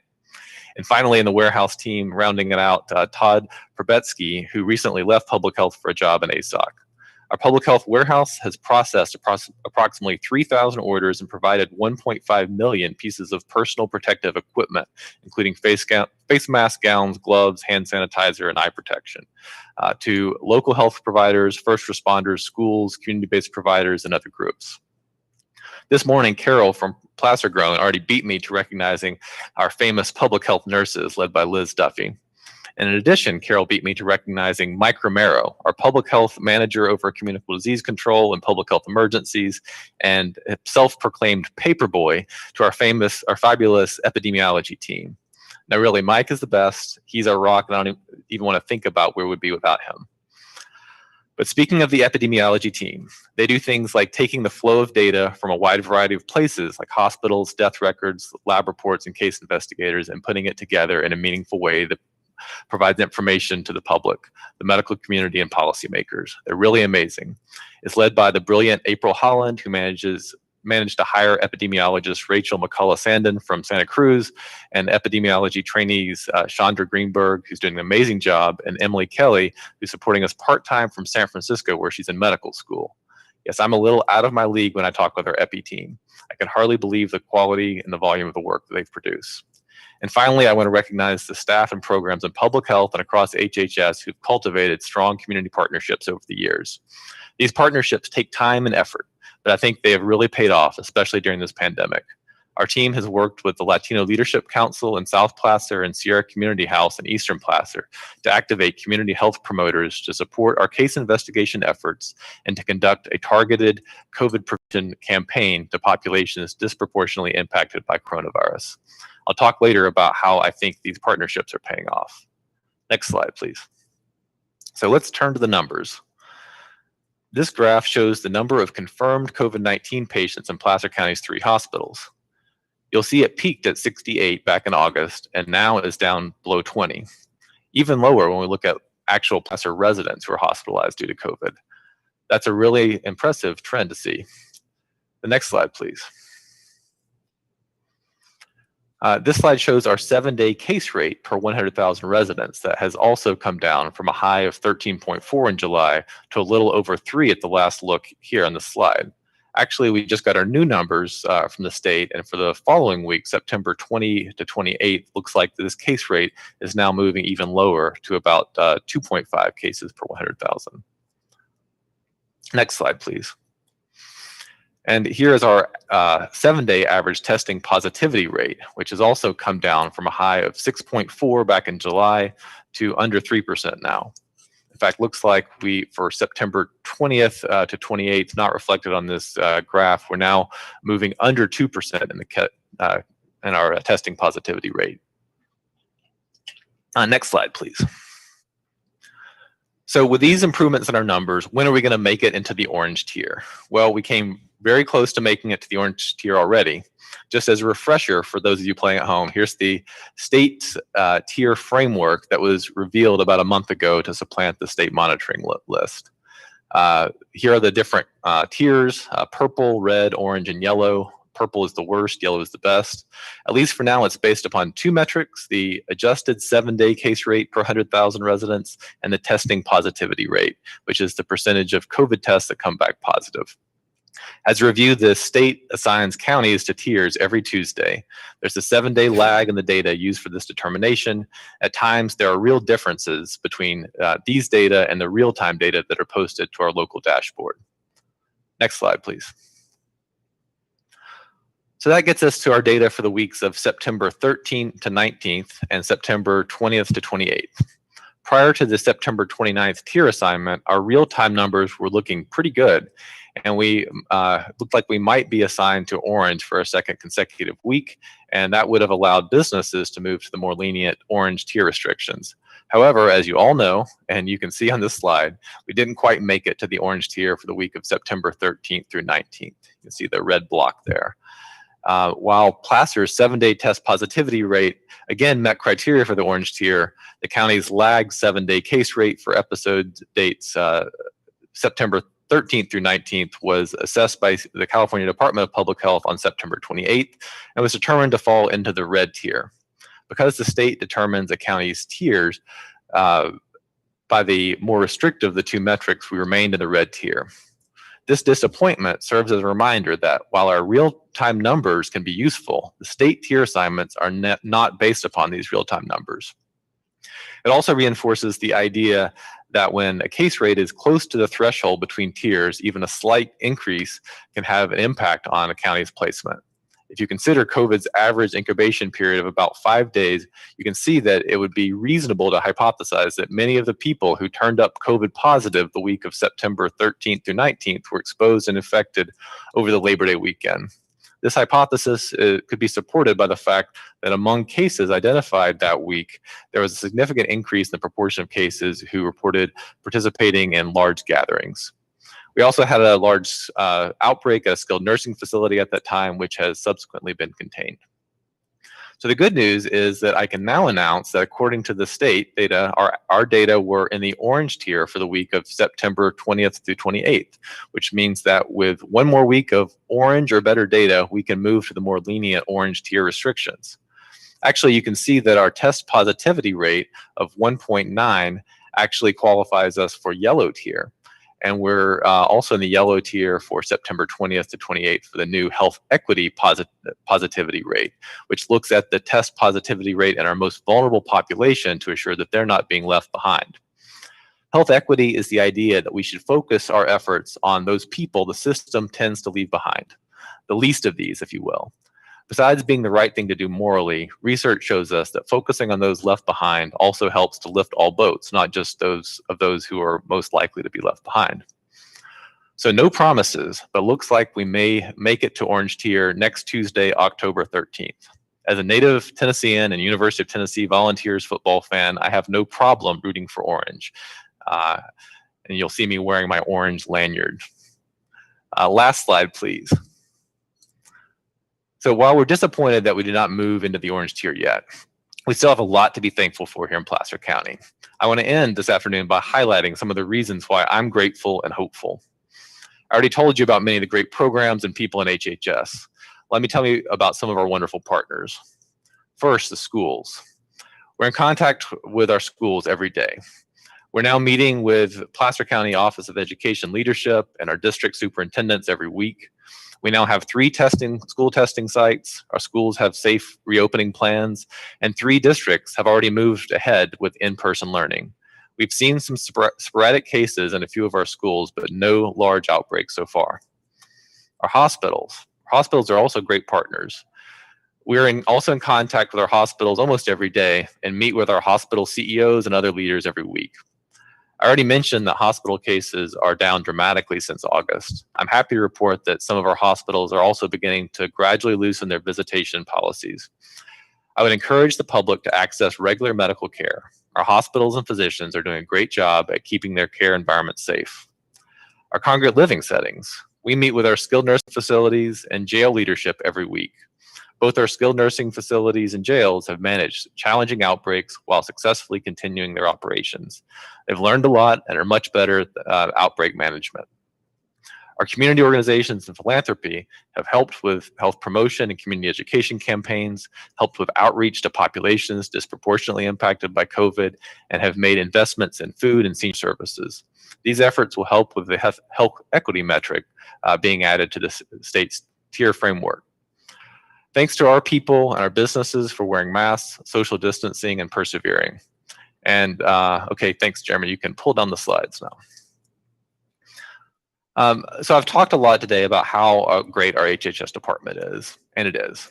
But I'm going to close today with a point that I've made to this board many times before, but that I think is particularly pertinent today.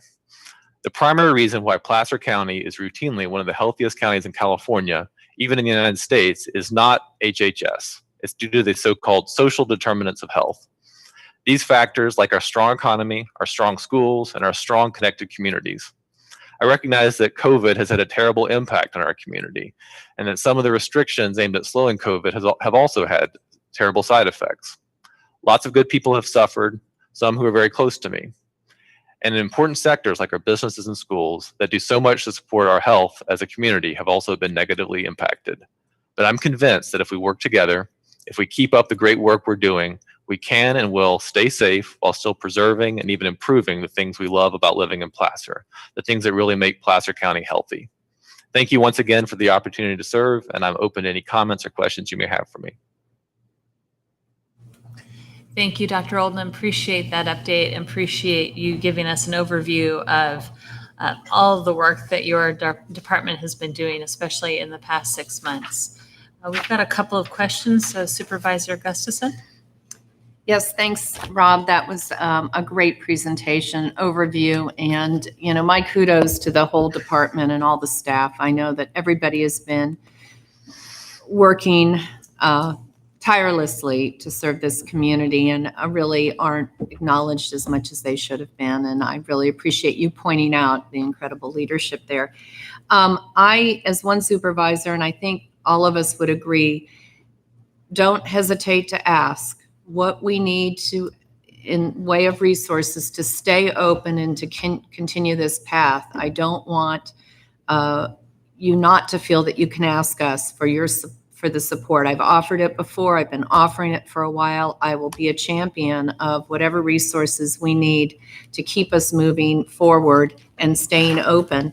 And with that, I really appreciate the work on the equity metric. That was concerning to me. It's been concerning that we've seen outbreaks in that some of our demographics there. So anything we can do there as well, let's continue to support that so that we're not held back and that we're all moving forward together. And the great comment from North Tahoe that they developed was stronger together, and it's so true. And so I want to continue to amplify that. Thanks. Thank you. Supervisor Wygant. First of all, Rob, welcome back. Kind of confused as to why you left in the first place, but I feel much more confident now about your judgment, and just glad you're back here and part of the team again. And another plug, I've long been a fan of the innovative and entrepreneurial work we've done out there at HHS and what you and your team has done. So I don't want to put any pressure on you, but I want to make sure you continue that work and bring back more. My question is, any discussion at the state level of this regard for the color that's missing, which is green? Yeah, and I'm just kind of starting to join the state calls, but I do know when they were rolled out, the thinking behind that was that green might signal, that we were completely safe, and the idea is until we have, a vaccine or some other, really, to get to community immunity or herd immunity, the idea of that it's an all clear, a green might be perceived as all clear, which really is not going to be a reality anytime soon. So I think that's the thinking behind kind of the lack of green. It's nice to have something to shoot for, and so I guess being Placer, our gold history, maybe we'll go for the gold or the yellow. But I agree. So it's nice to have something to shoot for, and green seems like a good thing to shoot for. But I also understand the not even if we get really low levels that COVID, we could have another surge, and so the desire to avoid the color green, I believe that's the thinking behind it. Thanks. Rob, I have two questions. So would you just clarify for me again the equity metric based on our numbers and those areas of concern? We're good, right? Like we're managing the cases in those areas, correct? Yes, and I didn't go. Actually, the health equity metric is just kind of in the process of being rolled out right now, and so it didn't really speak to the details of the health equity metric. But it's, I think, with the and I'm forgetting now what's embargoed and what's not. But I think the idea is that will not, the health equity metric really will not be held against a county, but actually might be where we could advance, even if we didn't have the case rate in, for instance, if we were getting ready to move to orange. Right now, if our case rate was still in the red, given our data with the health equity metric and how well we're doing on that one in the last week, that my understanding is if we had similar data next week, even if we had the case rate in the red, we likely would be able to advance to orange. So the thinking with the health equity metric is, because initially I think there were thoughts about being something that would hold a county back, and for a lot of people, this idea of health equity, we don't haven't talked a lot about that. And I think it's actually a really important thing that we kind of talk. You heard from my comments. I think we have a moral reason to do that, but the research also tells us that if we focus on the least of these, the people who are likely to be left behind, we can really deliver the best the best services for everyone. And so the thinking was we don't want to beat people over the head in counties who are really wanting, businesses who are really looking forward to progressing and having less restrictions. If this is the first people hear about health equity as something that's like a punishment, that wouldn't be what the intent was. So that's my understanding now, that it'll be only something that'll really help us move forward through the tiers. So we'll be Bonnie, hearing just- more about that from the state coming up. So they have not released what that looks like at this I point. don't think so. Yeah, I'm being cautious. I know there was some embargoes. There's some things that became unembargoed today at noon, so I'll check into that and I'll forward that as soon as I can clarify that it's no longer embargoed. That would be great. Supervisor Estison. Thanks, Bonnie. I just, I tried to read it 3 times and still couldn't understand what it meant. So I thought, hopefully you were going to shed some light on that for us, Doctor. Well, they're holding off, and it sounds like there was Yep. some feedback over the weekend and concerns about how that would play out. And so Right. they're in the process of figuring out how that would play out. And so for some counties, it would have a huge implication. Los Yeah, and- Angeles County and- would have a huge implication for that county. But the basic tenet, and I'm sorry if I didn't really have a slide, but I think it's okay to share. The basic idea is that is using the Healthy Places Index, which is kind of an index that measures different factors that go into determining how disadvantaged a particular community is. And so looking at the lowest quartile in this Healthy Places Index, and to establish that as the quartile to focus on, and that really that's the idea, is that that lowest quartile, if we can show that their testing positivity rate is in line with the rest of the population, and that can help us to move forward at an accelerated pace. Okay, thank you. I have 2 more questions. Then, do you have another question, Kirk? I have. Okay, so let me just follow up 2 questions. Good to see that some of our hospitals are allowing visitation with family members. Really, really glad to hear that. My next question, though, has to do with congregate settings, boarding cares. I know that my father is at a boarding care, and they are allowing visits with him outdoors in the patio with masks on. And I don't know if that is allowed here in Placer County. I don't really know what the regulation is with that, but I know that there's concern with a lot of folks about seniors being isolated. What are the guidelines around congregate care and visiting residents in congregate care settings? Yeah, thank you. And there are different congregate care settings. I touched on some of them. You mentioned boarding cares, or assisted living facilities, skilled nursing facilities, and even jails, homeless shelters are all kind of lumped into congregate living. But the ones that are regulated most heavily, skilled nursing facilities, we have federal guidance for visitation through the CMS, basically Medicare, Medicaid services.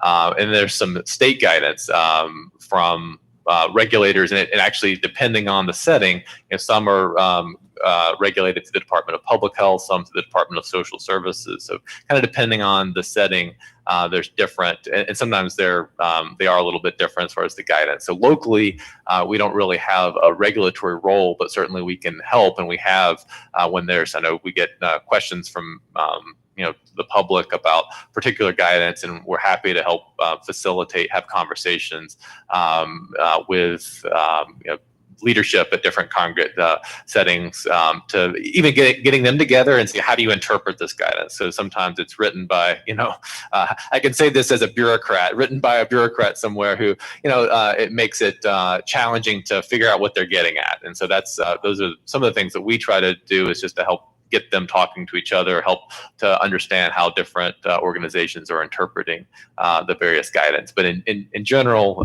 there are the ability to compassionate visits. So to visit someone, we are especially in the skilled nursing facilities, we have had large outbreaks in skilled nursing facilities. So I think we're cautious, but I think they're also recognizing, especially where we've been out this for 7 months, that there is a place for compassionate visits, especially when done safely. Great. Thank you very much. Supervisor Euler has a question that I believe we still need to go to public comment. Yeah. So So at this point, are we providing any guidance to the schools, or are they pretty much on their own in terms of how they move forward?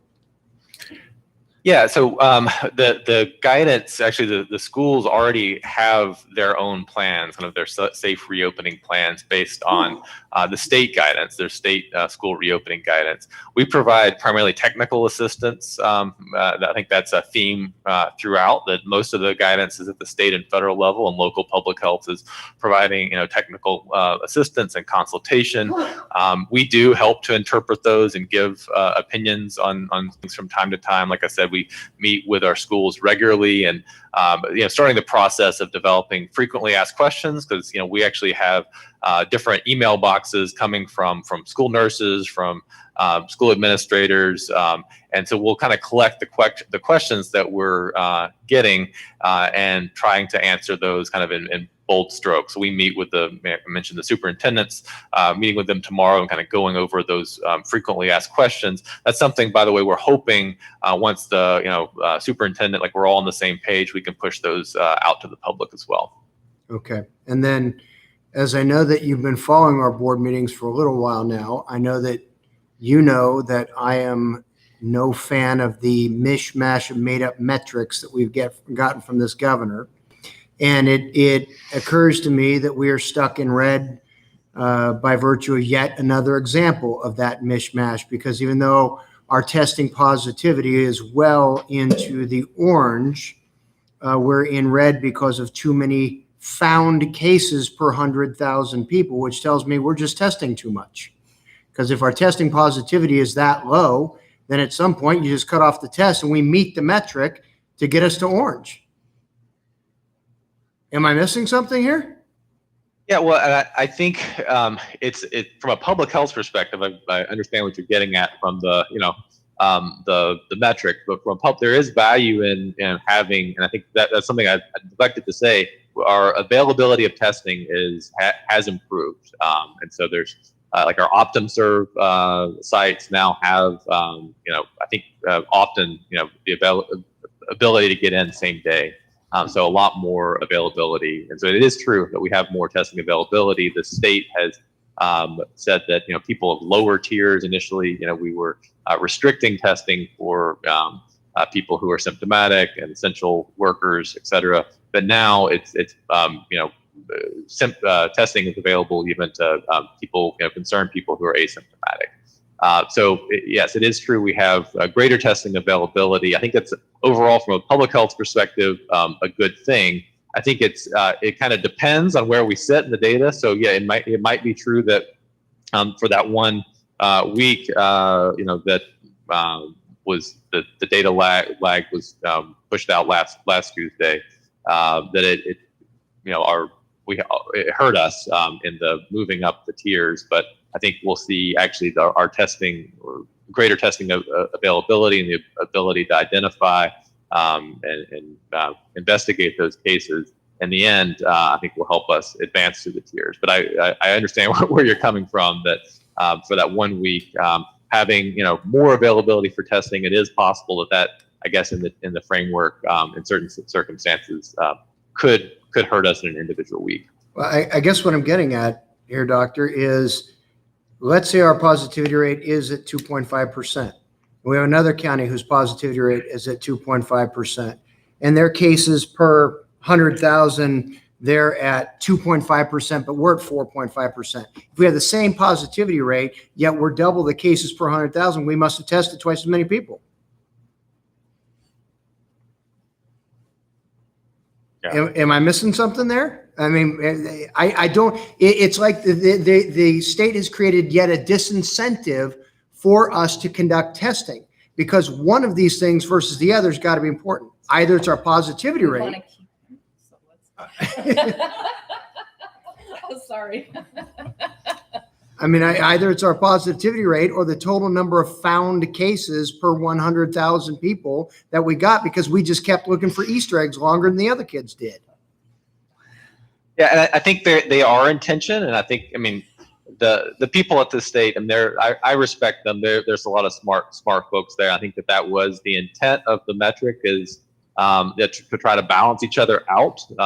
your point, I understand your point, but they are in tension, and from a public health perspective, they work well together. And I'll point out actually the introduction of the health equity metric, and looking back, had that been in place before, probably we would have been able to advance to orange with that that 1 week where we were in the red on the case rate. So yeah, I understand your point, but I also think from a public, the reason we want to have metrics that are kind of in tension with each other, so that we can both have lower positivity rates and lower case rates.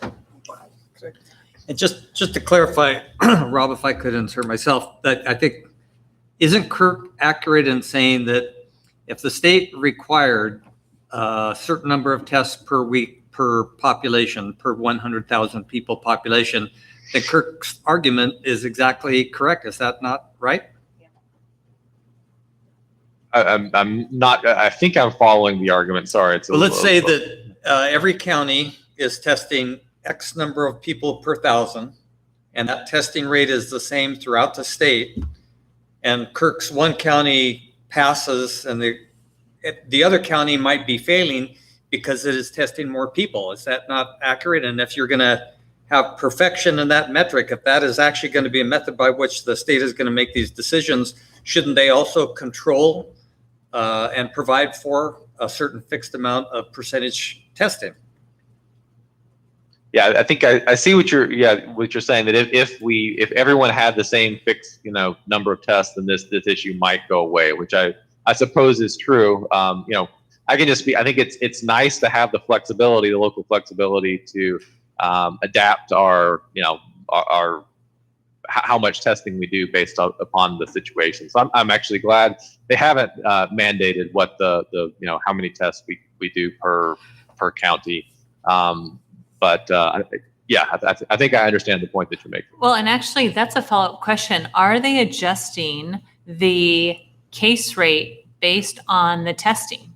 Because that was when they introduced the new metrics, that was the intent, was that if we weren't testing enough and we didn't meet the statewide average in testing, they would bump up our number of cases. So is that happening, Rob? Because I think that actually that could have happened, which could have kept us from moving to orange, but I don't know if that's actually the case, if that did happen or not. Yeah, and I think what's correct, and I'm just checking to see and to confirm this, but I think that we were having our case rate adjusted, and it looks like on the new data that it's no longer being adjusted. So again, one of the things that the state did when they designed these metrics was to give an incentive for more testing. So certain counties had their case rates adjusted down, if you will, to the good if they tested more. I do believe for a while there, because we weren't hitting a certain threshold, our cases were being adjusted, case rate was being adjusted up kind of to the bad. My understanding is that, and my team will correct me if this isn't accurate, but I think that for this, the most recent metrics that our case rate was not adjusted due to our testing volume. Well, that's good to hear. Thank you. Okay, we do need to open it up to public comment. And so I know there are probably some hands raised via Zoom, so we'll go ahead and take those comments now or questions.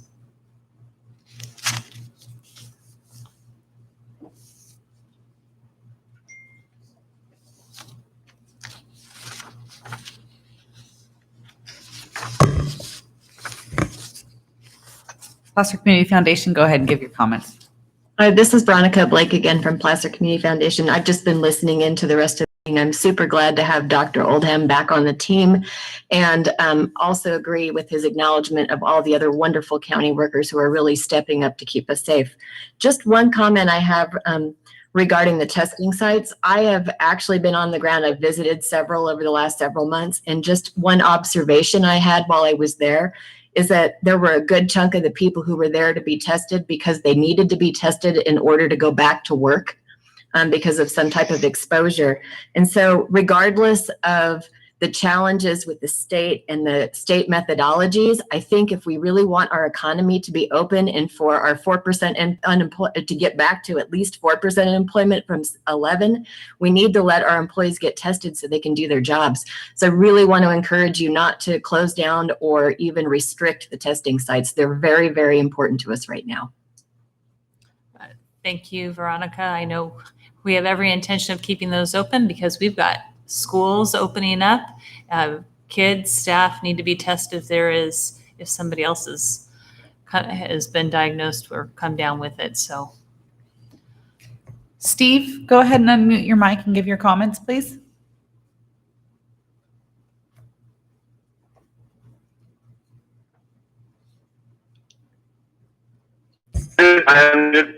This is amended now.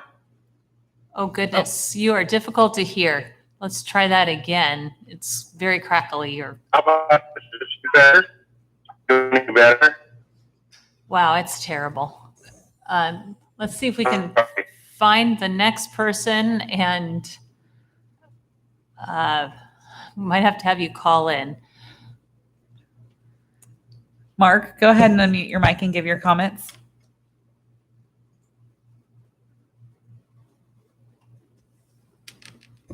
Mark, go ahead and unmute your mic and give your comments. Okay.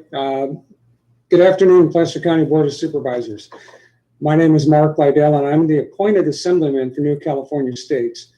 We believe in returning control to the local county level and establishing fair representation for all the counties in California in our state legislature. I'm speaking today to congratulate and encourage the Placer County Board of Supervisors for the work you're doing to rely on the real numbers that matter in Placer County, not just the numbers that tell part of the story and induce fear. You've had the courage to step up and lead the way to other counties in California, recognizing that there is no state of emergency. According to the latest update posted by Supervisor Gore on the 2nd, almost 100,000 residents of Placer County have been tested. And out of that, only 3,600 tested positive, and most of those have likely recovered. In a county with over 400,000 citizens, we've had 49 deaths. And according to the data posted, all of those have pre-existing conditions. The death rate I read for total Placer County population is 0.0122%. Now, of course, all deaths are to be mourned, and we should always look for ways to protect our citizens. However, the current unconstitutional state guidelines do more harm than good as they focus on a small set of data, particularly new cases, rather than all relevant data, and they do not take into account what is in the best interest of everyone. Instead, the state is holding all of us hostage under numbers that show the virus is less harmful than past flu seasons. Supervisor Euler, your videos are a complete source of information and data that matters. I especially like the Calvin and Hobbes references. Supervisor Gore, your regular updates on Facebook with a complete statistics and numbers allow us to I appreciate you giving us the facts and allowing us as adults to draw our own conclusions. To the entire board. See if it'll work now.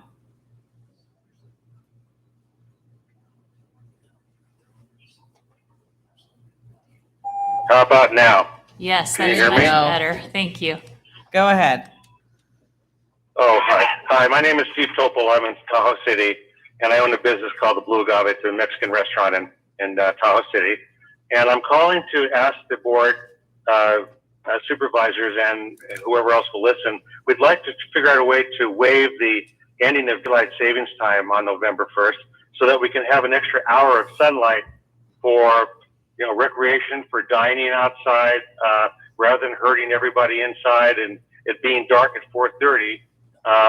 We would love to be able to have that extra hour. I've spoken to a lot of restaurant owners in town and all over the place in Homewood, and they all agree that they would love that extra hour of time to keep people outside, and rather than bringing them in and risking, getting some type of COVID related problem by being inside. Everyone wants to be outside. Everyone likes to recreate outside. There's just much more family feeling for being outside rather than being cooped up. And it's a state issue as far as I know. I know Arizona has Parts of Arizona are on daylight savings, some of them are not. Of course, Hawaii does not recognize it. And I don't know whether a county can make that decision. Maybe it has to come from Governor Newsom, but certainly we would love to be able to have that extra hour. It would give us such a great uptick in business and a feeling of comfort knowing that the sun's going to be out until 5:30, even at the darkest times. Thank you for your time. Thank you for your comment. Appreciate that very much. All right, I like that idea. Who do we get to, we just do an executive order to get rid of daylight savings time. We've been trying to do that for a while anyway. All right, let's see. Supervisor Euler, anything else? Gives new meaning to being on Tahoe time. Yes. So, as our board will recall, on September 8th, we decided to end our local public health emergency. And as I'm sure my colleagues will recall, on that day, we received, and for the week following, we received all kinds of inbound comments from people who essentially suggested that we were sentencing all Placer County residents to death by ending our state of emergency or our public health emergency. So, as I've been known to do, I've been tracking the data and just wanted to update my colleagues as to what has happened since September 8th. When you take the 7 days, the 7-day average leading up to September 8th, we had a daily average of new cases in Placer County of 28. We had residents in the hospital of 11. We had new admissions to the hospital of 5. We had a positivity rate of 4.4 and a cases per 100,000 of 5.4. As of yesterday's data, October 5th, the 7-day average dropped from 28 new cases to 14, a 50% reduction. Residents in the hospitals dropped from 11 to 7, a 40% reduction. New admissions dropped from 5 to 2, a 65% reduction. Our positivity has dropped from 4.4 to 2.5, a 42% reduction.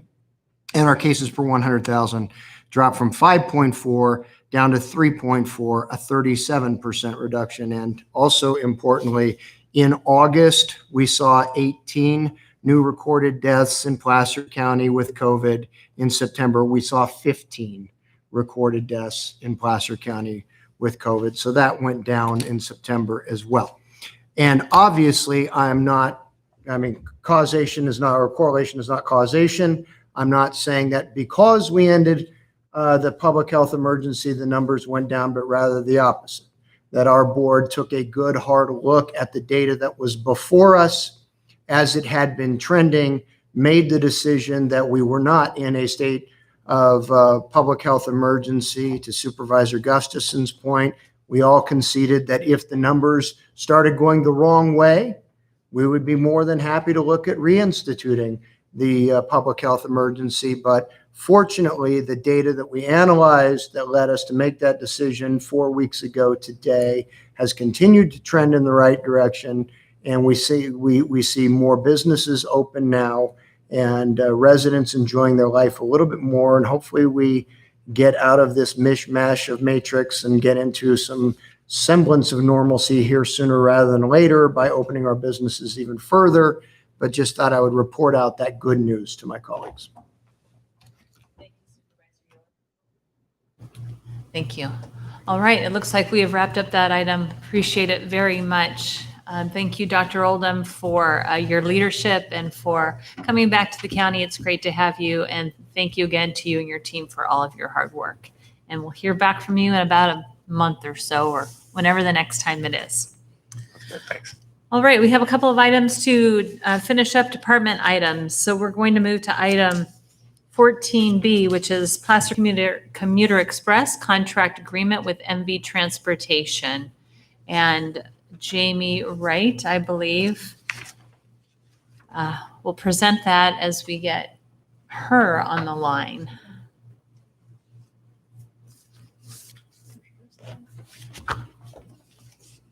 Go ahead, Jamie.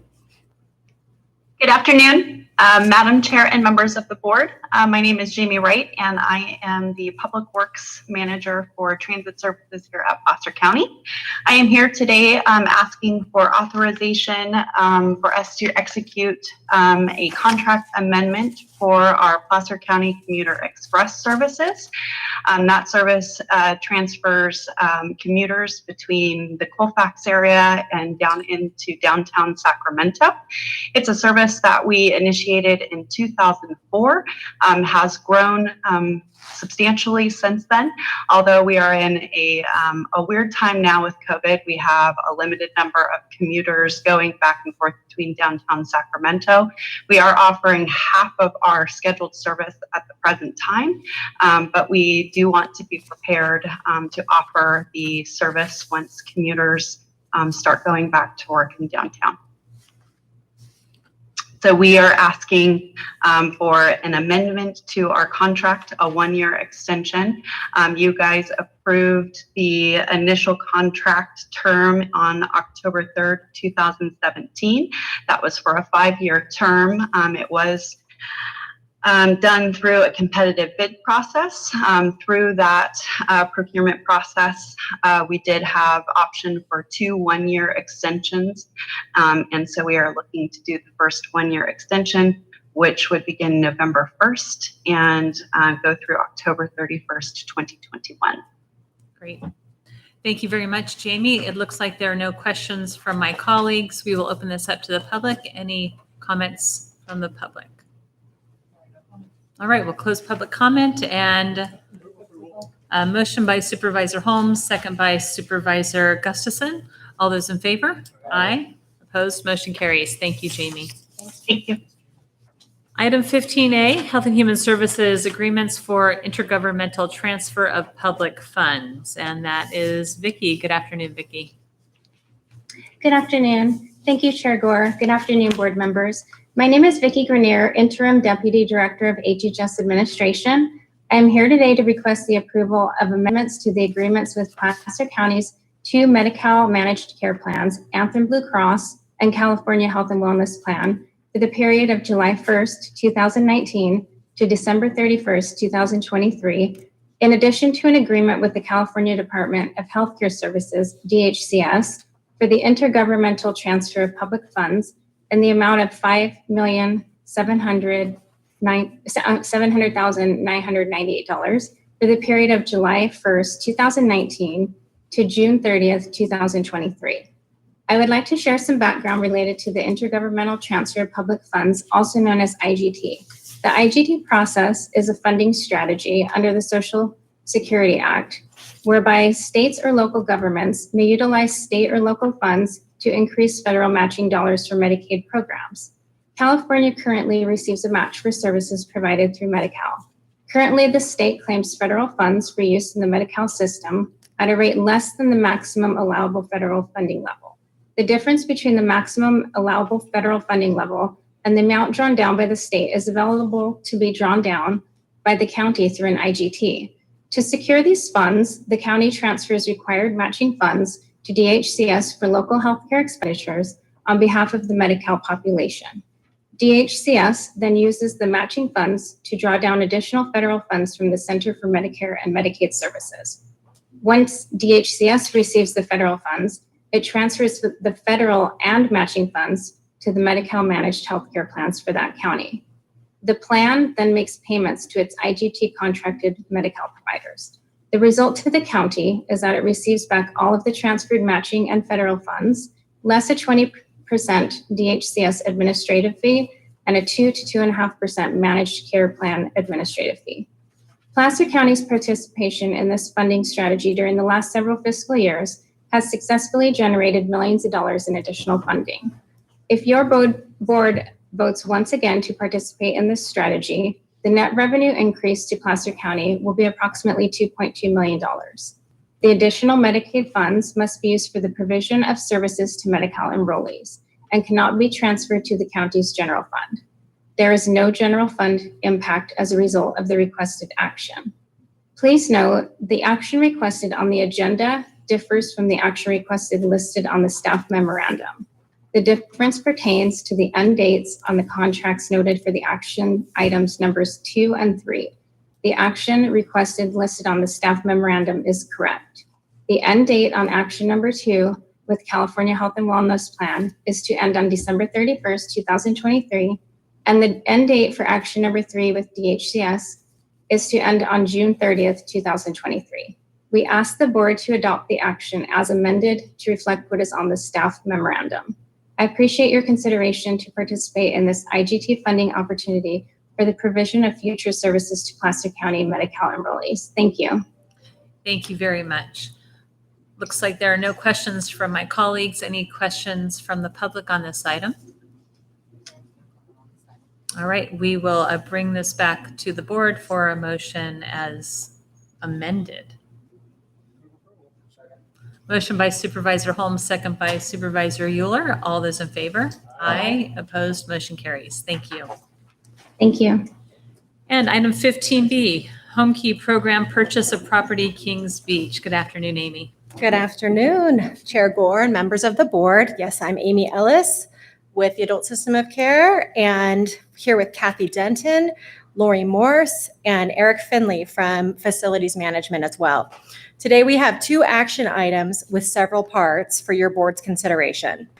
First, to adopt a resolution regarding the implementation of the Home Key Program to A, authorize the Director of Facilities Management or designee to finalize and execute the purchase and sale agreement for a 14-unit motel located at 279 Bear Street, Kings Beach, California, between the county and Yen Lei, doing business as Seven Pines Motel, also known as Seven Pines Property, with an appraised value of $1.45 million in an amount to be determined by your board, and to take all actions reasonable and necessary to implement the PSA and actions authorized by your board, and assign rights to purchase the Seven Pines property to the county's selected contractor, AMI Housing Incorporated.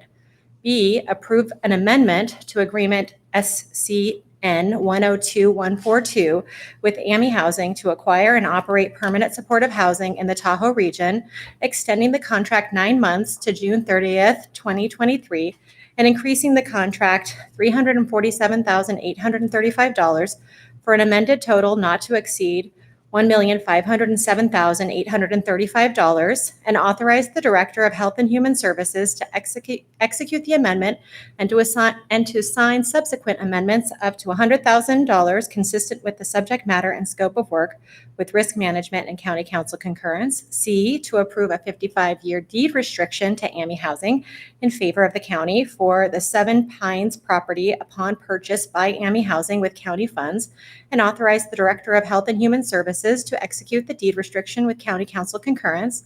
And D, authorize the Director of Health and Human Services to execute the amendment, the deed restriction, and related Home Key Program award and distribution documentation for program implementation.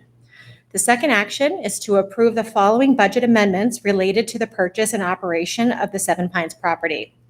A, to approve a budget amendment in the amount of $1.4 million for fiscal year 2020 to 2021 for the receipt of Home Key Program funds from the state and the expense of these funds for the purchase and operation of the Seven Pines property.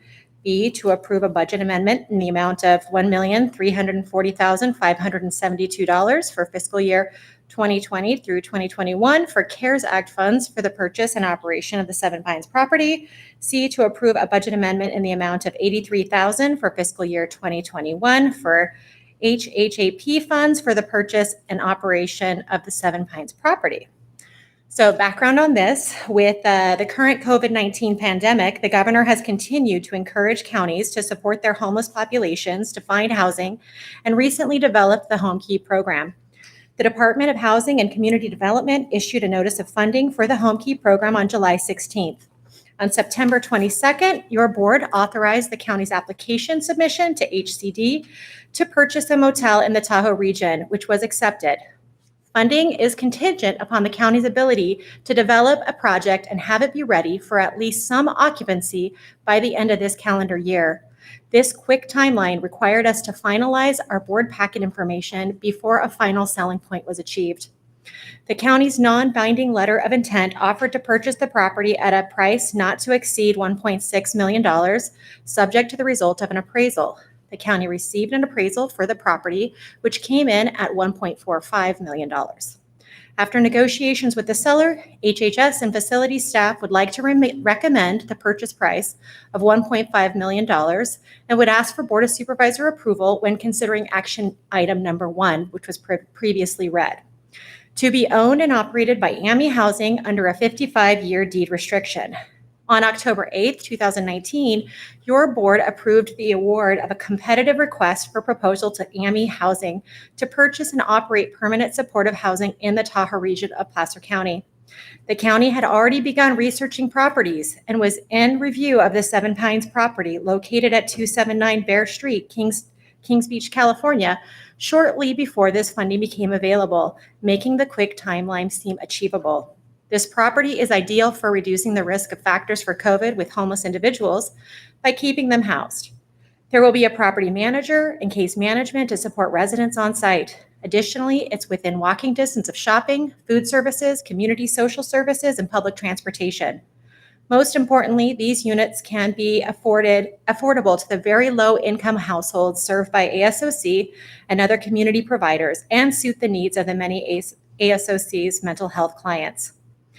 AMI Housing will complete any necessary building code updates and rehabilitation of the units for future use as a permanent supportive housing.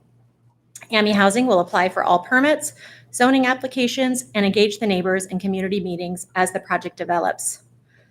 Home Key Program, CARES Act, and Homeless Housing Assistance and Prevention funding and MHSA are all included in the attached fiscal year 2020-2021 budget amendments, resulting in a zero net county cost. No county general funds are required. Acquisition of the Seven Pines property would benefit the county in its effort to expand its supportive housing program, reduce the COVID-19 risk among the homeless population, assist with low-income housing, enhance this population with their recovery efforts, and provide opportunities for independent living. To proceed with this acquisition, your board's approval of the previously read actions is requested. However, facilities will now discuss the purchase, sale, and agreement with a little bit further detail. Following their remarks, we will be able to, all of us will be available to answer any questions that you might have. Thank you, Amy. Appreciate it.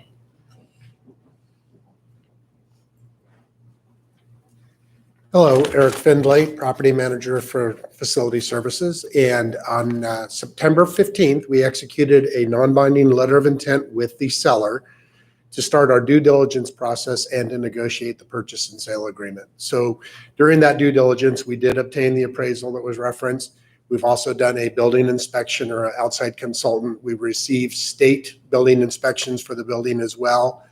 And during the proposed purchase and sale agreement, we will continue our due diligence where we are going to do our phase 1 or complete our phase 1 environmental investigation, as well as based on our building inspection, we are going to do a structural engineering inspection as well. In the purchase and sale agreement that's negotiated, we will have a $10,000 refundable deposit through the contingency period.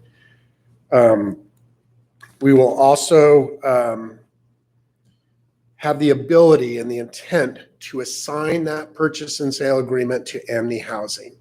AMI Housing would then do all the renovations and improvements for the property. So the county would not own the property or do those improvements.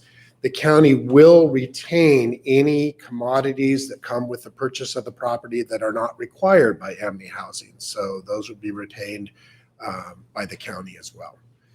And with that, we would have a contingency period that would be approximately 25 to 30 days, and we would hope to close escrow by November 5th to November 10th. And again, we are requesting a purchase price be included with your board's direction at $1.5 million to put in the purchase and sale agreement to be approved. Thank you very much, Eric. Appreciate that. Let's see, questions. Did y'all mention where we were at with the Project Home Key grant? Did that come up in your comments? I want to make sure people understand that Right. where we're at with that. Yeah, thank you for bringing that up. So we have been approved with our home key project to go forward to that next step. So we should be hearing within the next week about that final determination, but we were recommended for approval. So everything is on track to go through timely. Great, thank you. Other questions? We will open this up to the public. Any comments from the public? No comments from the public, and we'll bring it back to the board for action. I'll move approval of the action requested, including the purchase price of 1.5 million. Second. And now I've got a clarification from County Council. Only that, could you add to your motion to direct the clerk of the board to insert the purchase price within the resolution? Yes. So amended. Got it. All right, so we have a motion and a second. Roll call, please. Wygant. Yes. Holmes. Euler. Gustafson. Aye. Gore. Aye. Thank you very much. Thank you for your quick work on this. The turnaround was Absolutely. very quick. And We what a great- yeah. we appreciate it. I didn't anticipate that we get close to getting those home key funds, and hopefully we'll get those very quickly. So appreciate your hard work, everyone. Thank you. Absolutely. Thank you. All right, we are going to now move to closed session number 2. County Council, would you report out, please? The board will now adjourn to closed session to consider the last item, which is conference with labor negotiators. All right, and then we will adjourn to closed session. Thank you.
We are back from closed session. We'll have county council report out. The board met in closed session to talk about DSA negotiations. The board heard a report and provided direction. This concludes the report out of closed session. Thank you, Karen. And with that, we will end today's business and we will adjourn to the next meeting, which is Tuesday, October 20th for a special workshop. So we are adjourned. Thank you.